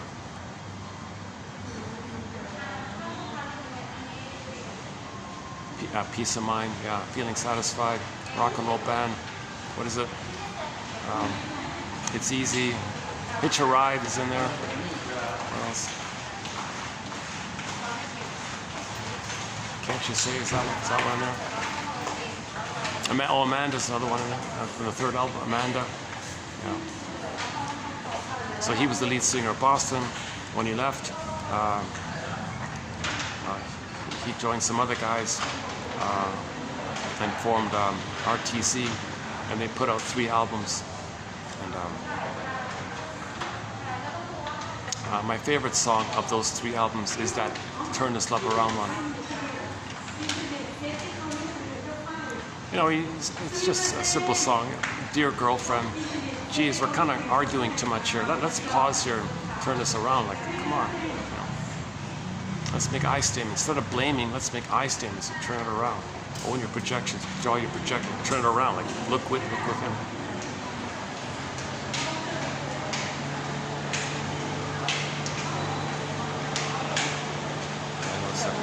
Let me do this so I don't get the people worried. I don't want people to think I'm filming them or something. Hold on a second. Oh. If that's the case, I just do it like this, right? Oh no. I just want to reassure people that I'm not filming them or something. Oh, it's kind of mellow here. This is the mellowest. I think it's my 3rd or 4th time coming here at the end of the video. I think they recognize me.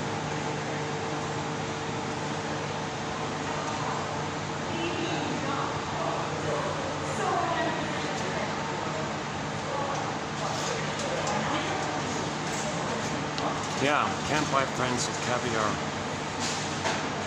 Love them to work. Harrison comments, it pays to ponder this simple formula. It gets deeper as you think about it.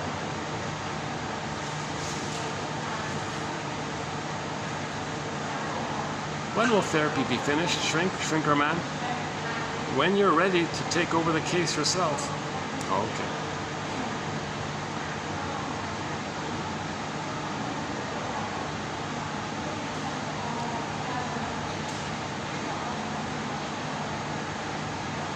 Me? A waif?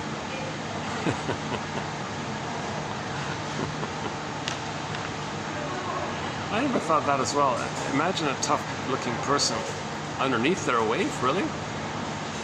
Well, shall I compare thee to an onion? The underlying emotional masochism is masked over with the counterphobic reaction or reaction formation, reaction defense against it. To keep you in touch with the waifness, you act the opposite. That's the machismo. That keeps you in a line link attachment to the waif underneath, right? So the machismo and all that, the bravado and all that, that's created by the underlying waifness. To stay in touch with the waifness, you just respond to it by doing the opposite. So you're linking to it, you have a line there to it. So you're staying in touch with your soul. You don't want to completely lose your soul, so you bury it. Shall I compare thee to an onion? Now, for example, the one who says, you're no good, I'm good.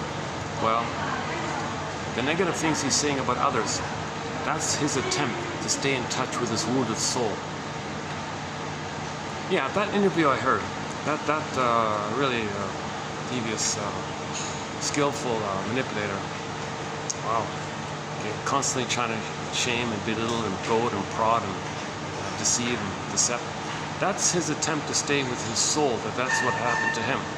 So his soul was decepted and deceived and allured and promised and rejected. Okay, so to stay in touch with that, okay, he sees the nice professor as a safe placeholder. Okay, so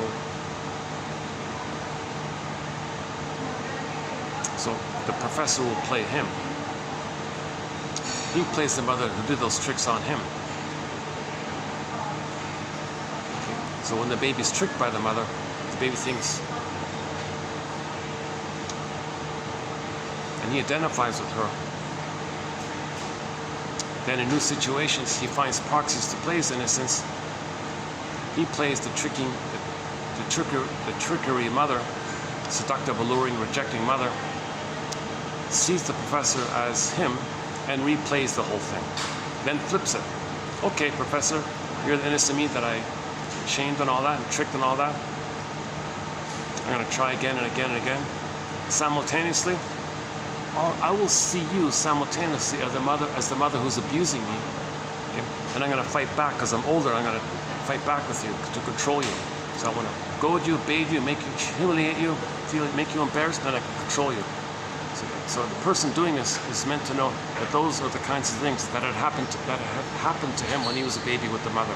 So you do in the present a reenaction of the past to know the past.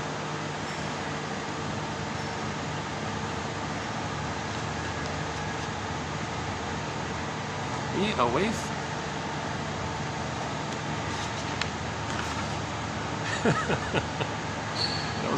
I laughed when I first saw that. Me a waif? Honor thy parents, she said to the shrink. Shouldn't I honor my parent? Well, sometimes your parents deserve your anger. Come on. What makes it so hard for me to admit anger? Well, many reasons. One is that it was dangerous for you as a child to show anger. So that anger needed to go someplace. So you turn inward on yourself. Then later, you find someone who reminds you of the parent, and now you release your anger because now it's safe. So if the baby wanted to express anger at his parent but couldn't, he'll find someone else who reminds him of the mother and then expresses his anger.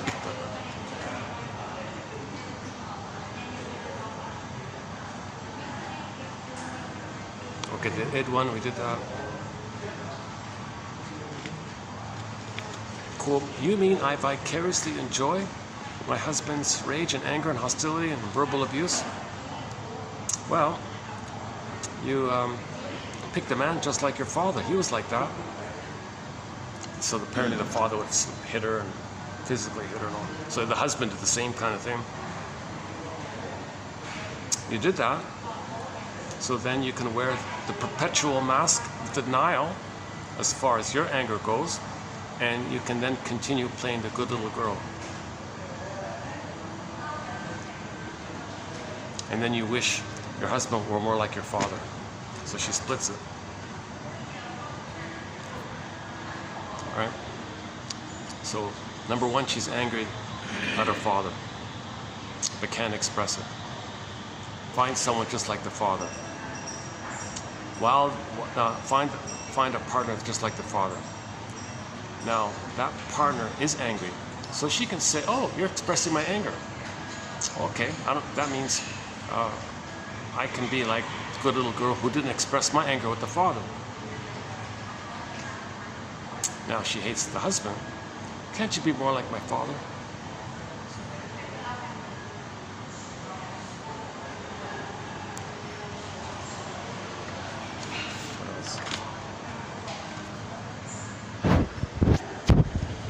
Dependency and domination stem from the same source, an inability to trust self or others. When enough of us care and know ourselves and understand ourselves, Okay, poverty, homelessness will disappear.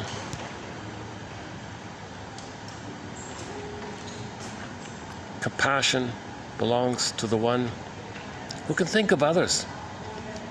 The cynic, for instance, can afford only to think for himself. He can't be passionate.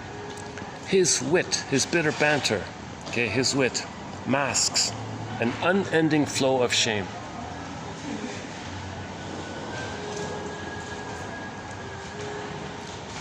And then he's addicted, right?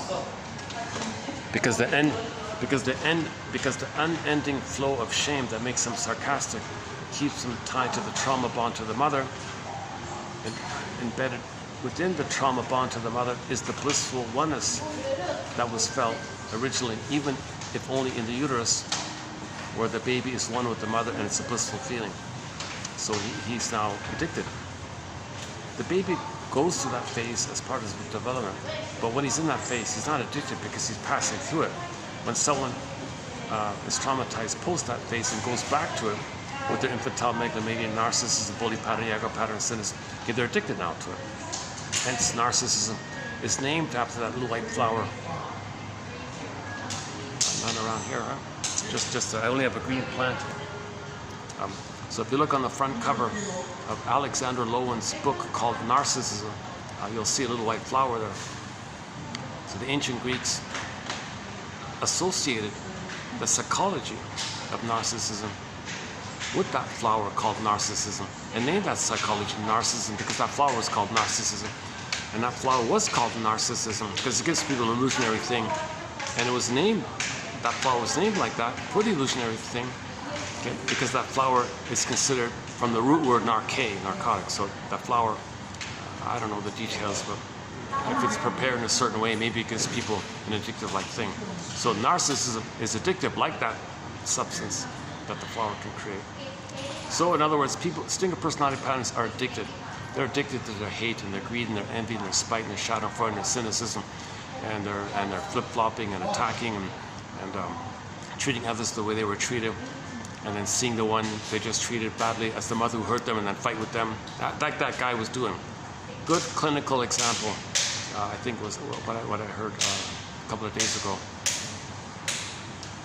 I give a lot of credit to that professor. I don't know how you did it, because he was that guy was hypnotic. He was using slow down, hypnotic, poetic, cute little. We're buddies, aren't we? Come on, we're little buddies. We agree on this, don't we? Drop your guard, attack. Like he was really nasty, subtle. He looked soft, but he was stinger underneath. He was a bitter barbs underneath. He might look and talk soft and friendly and seductive and smooth and all on the surface, but boy, oh boy, was he like throwing these verbal, really bitter, hateful things. You know. See, when the baby is not loved, he thinks the mother's attacking him, so he was attacking that guy.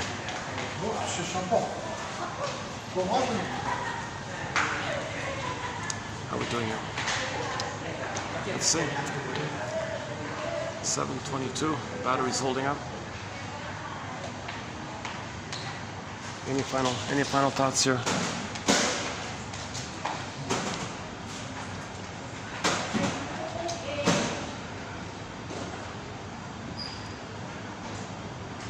Why won't my parents change? Only as I was able to understand how difficult it was, even after years of therapy, for me to change, could I understand why they couldn't change. Add to that the knowledge that your parents have a puppet master themselves, unconscious motivation, and how powerful that is. That makes them do things they're not even aware of. So add that, put those 2 points together, then you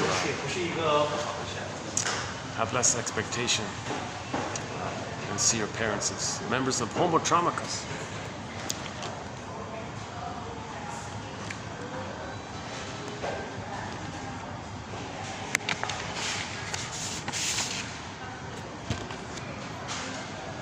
To injure others is certainly wrong, but it is equally wrong to sabotage and injure oneself.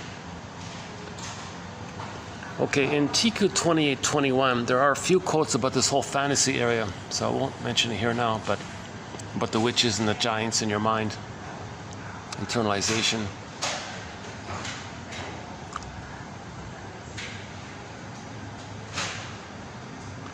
The same conflicts will be perpetuated by both husband and wife in their next marriage relationship, and the same guilt or inner conflicts will result unless each faces the reasons for his previous incompatibility.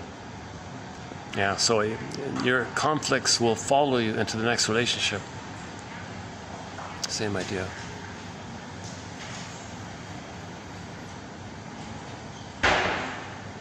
Yeah. Many a parent asks a child to rescue them. Yeah, that's a problem.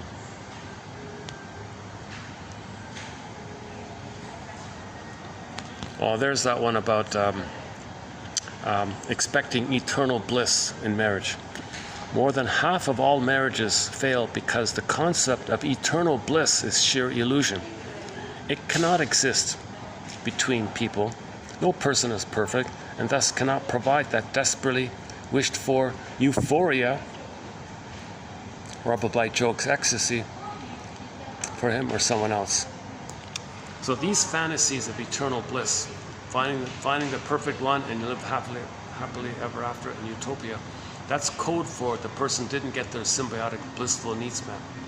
The baby is meant to get an extended blissful oneness with the mother for the first 4 to 5 months. A lot of babies are not getting it. They're being removed. They're not getting it.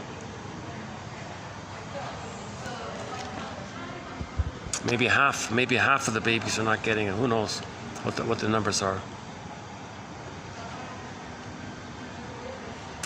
Yeah. So, yeah.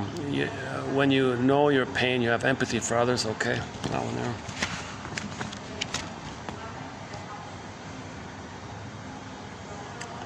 Okay. Once again, when you don't mourn, every loss brings up all your old previous losses, which you never accepted. Okay. Sometimes I feel like a motherless child. Did that one? Oh, 22, yeah. Okay, we talked about the Capex one, psychosomatic symptoms, John Sarno's work. Yeah, see, here's that one I mentioned earlier. To my unfortunate husband, I transferred many childhood feelings of anger. Unconsciously, I used him as target of the rage that belonged between my parents and me. I was attracted to him in the first place because unconsciously he reminded me of my father. Quote, often women will hate their husbands for doing the very things their father did, only they never dared rage at their fathers. Instead, they will say, my husband is a monster, and then sigh, oh, I wish you were more like my father. They are really angry because their fathers hurt them. By accusing husbands, they can continue to maintain their little girl idolatry toward the father and continue to be unhappy. Yeah, did you follow that? The split, the flipping and the splitting going on?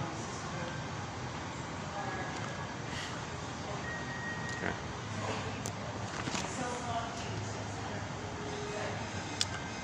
Children are a barometer of the feeling of parents.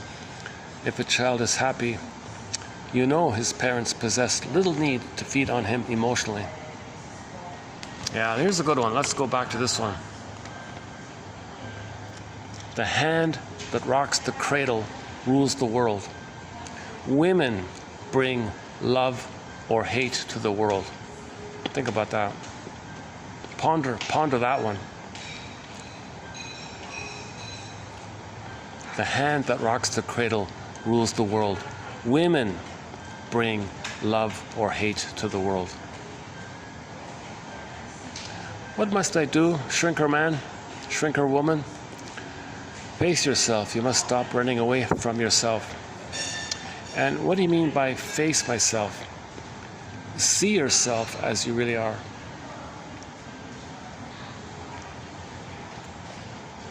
Anxiety is the physiological reaction to fear. Oh, there's a chameleon one we did before. The root of it all, yeah. Your life is filled with many whys, but never the one why that's the root of it all. Which why is that? Why didn't my mother love me when I was a child? What happened? What happened? Why didn't she love me? Come on, that's the real why. That's the root of it all. That's the root of it all. Why didn't she love me? Why did she fail me? The greatest hurt of all, mother failed me. Why? Why? What happened? You lived with people who had the glint of anxiety in their eyes and the promissory notes of love in their pockets. Those with the cold cash of love, you passed by. Yes, I had been too busy solidifying defenses to give much thought to love.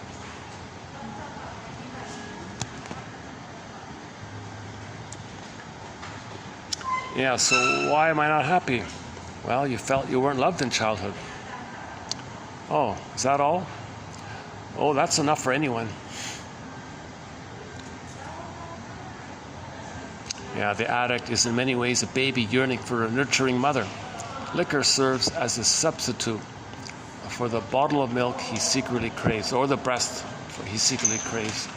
I don't think it's the bottle of milk. I don't think he craves that. He craves the natural breast. The bottle of milk won't do it. It's the breast. I don't know why she did that. Know thyself. Know the child within us as well as the adult we become.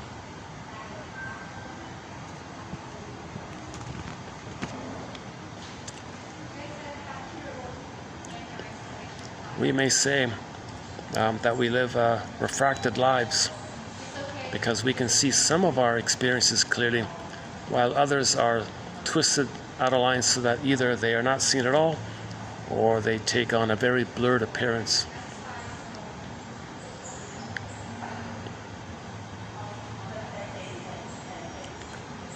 Yeah, and if you use your defense mechanisms too much, that's stress that can lead to a psychosomatic symptom, okay? Yeah, I like this albatross one. Anxiety was my unseen albatross. I couldn't see it or touch it, but only feel it as it touched me. It created the feeling of being driven by not knowing why I did the things, but only that I must do them. Yeah, I like that one. That's a good one.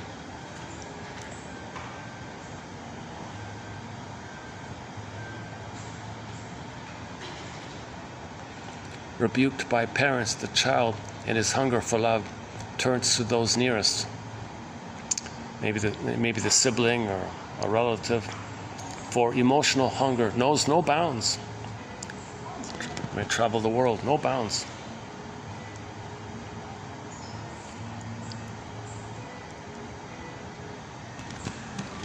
For all our vaunted progress, perhaps the truly civilized man is the one humble enough to accept his kinship with the animal kingdom.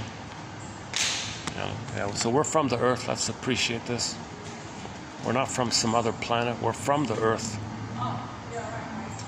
As evolutionary gratitude took us a long time for us to become us, and we're from this earth. We're 70% salt water. The earth is 70% salt water.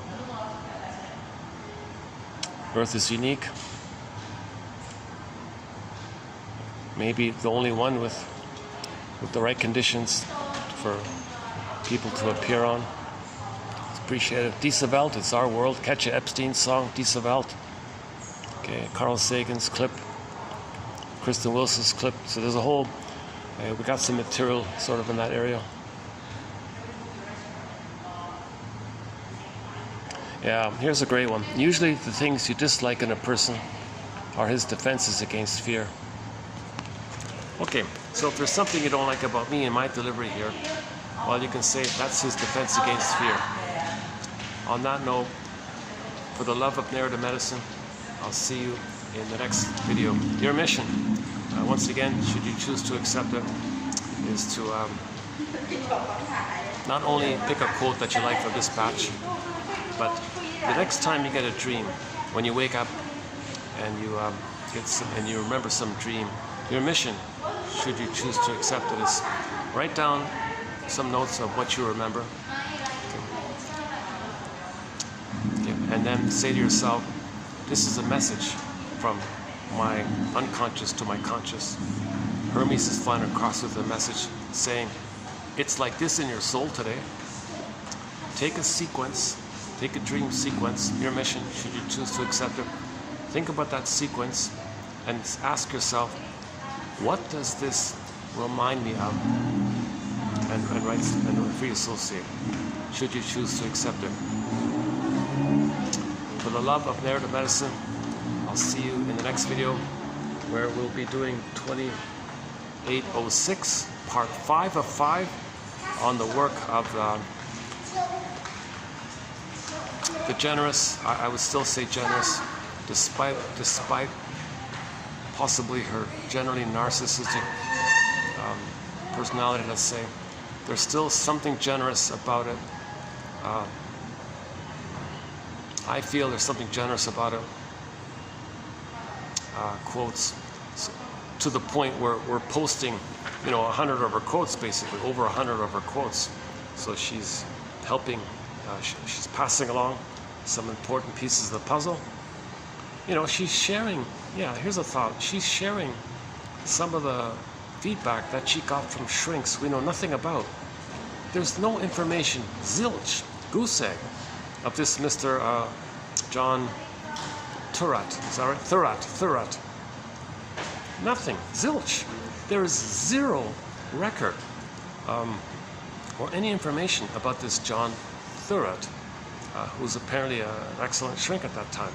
Zilch, no article, no book, no reference, no essays by others, no one else referencing him. I think he's cited in one article or something, but there's nothing there. So here she is, in her first book, relaying some excellent things that he said, which we did, 28, 22, and 3, in that first book called Fight Against Fear. So that's a generous sharing and passing along. That's very generative of her. I think that's the generative side of her, let's say. Plus, some of the quotes in yesterday and today's video come from this other shrink, Miss Mina, what's her name? Mina, I'm not sure how you pronounce her name, it's E-M-C-H. Mina Emsch or something.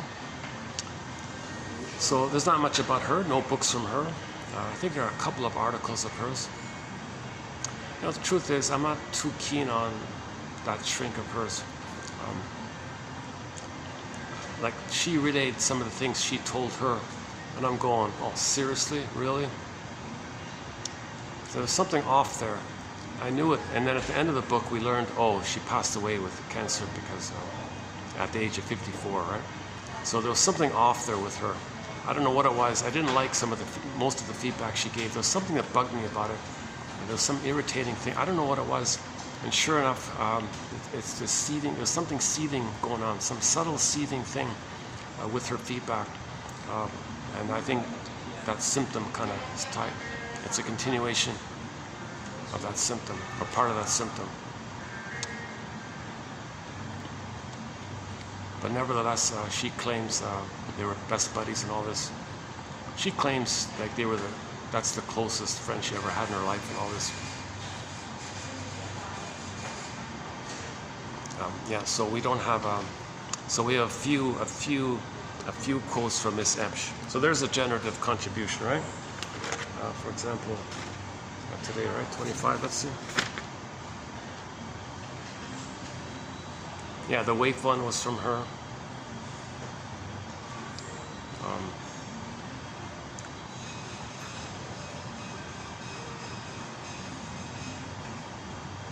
Is that it? Okay, well, at least there's 2 or 3 in there.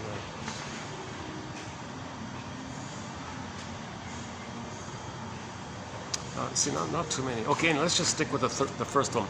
So she shared a couple of dozen of gems, good one-liner gems from this third cot guy, John Thurat. Thurat, T-H-U-R-R-O-T-T, I think. So there's something we never would have had. We never would have known, ever, those gems from this shrink back then. So she saved it and shared it. So we got it. It's in our collection. 28, 22, okay, 3, okay, and then 4 and 5 and 6. So we're doing these quotes of hers from 22 to 26, a 5-video run. We did a very good run on the BPD pattern or phenomena, a bunch of videos. Anxiety, we did a bunch. Sarno's quotes, we did a bunch. Martha Stark, we did a bunch, and so on and so on and so on. So we're repeatedly posting, sets of videos when I find a clear writer. Guntrip, we had a bunch. Masterson, we had a bunch. Karen Horney. Grotstein is excellent. James Grotstein. And Ogden, Thomas Ogden. Those guys are great. Rinsley a little bit. Althea Horner. Good quotes from Althea Horner. Underappreciated author. Dorothea MacArthur a little bit there. Jeanette Paris a little bit there. We did 5 videos on transference love. We did 7 videos on greed. That was an interesting one about a year ago on greed. We did 130 quotes just specifically on greed. A thread on a batch on envy as well. So we'll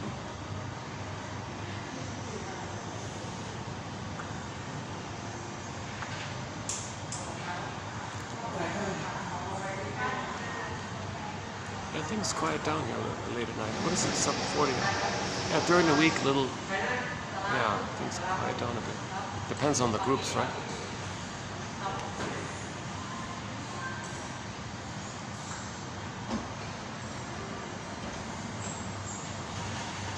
It's funny that there's a restaurant here on this ground floor. I was just thinking maybe I could do the video there. Maybe it's very dark. Like it doesn't. Not too much lighting. The lighting's better here. For the love of narrative medicine, yeah.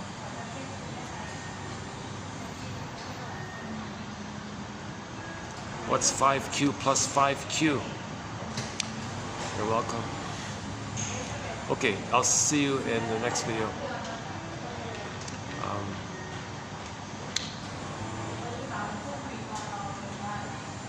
I wish a bird would fly and land here or something, or the swan would flap his wings, or maybe a dog would bark or something. I wish there'd be some kind of fun, lighthearted thing to take place here.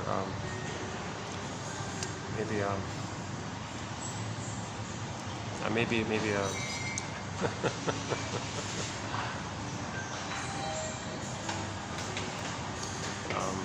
or a song maybe.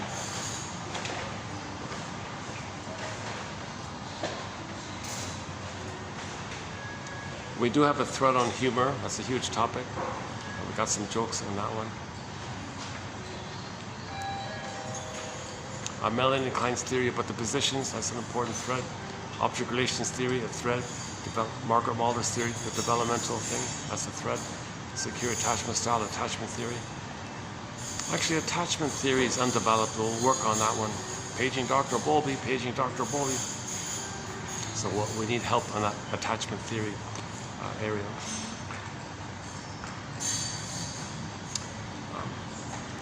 I feel a little, I noticed I was anxious in this video. I was kind of like a little bit, biting a little bit. Yeah, like I'm a little biting.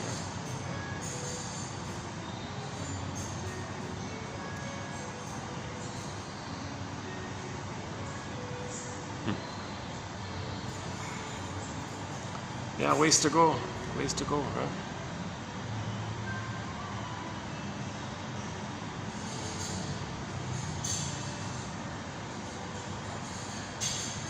Any final? I'm still looking for some kind of fun little ending here. Well, there's some fishes there, right? So, one metaphor for psychoanalysis is that the unconscious is sometimes imaged as the ocean, this vast unknown, and in the ocean there are some fishes, contents. So in a fairy tale, if a person brings up a fish up to the land, to the air, unconscious, so the line there, the water, to the conscious, sometimes they eat the fish to integrate the message. So we want to integrate, re-own, and bring up some of the fish. So sometimes, not too often, but on occasion that metaphor is used. The psychoanalysis is about fishing. Something that you don't know about yourself in the dark unconscious, some contents like a fish in the water, you want to bring it up. So shrinks help in this area. They teach the client how to fish, how to find and identify unknown parts of yourself, either by your projections, by making the inference of what you're doing in the present as communication from your unconscious to your conscious, by when you get your dreams and you wake up, and you say, this is like my soul today, and free associate from a segment, where it was, ego shall be. This is all like making the unconscious conscious, where it was, ego shall be.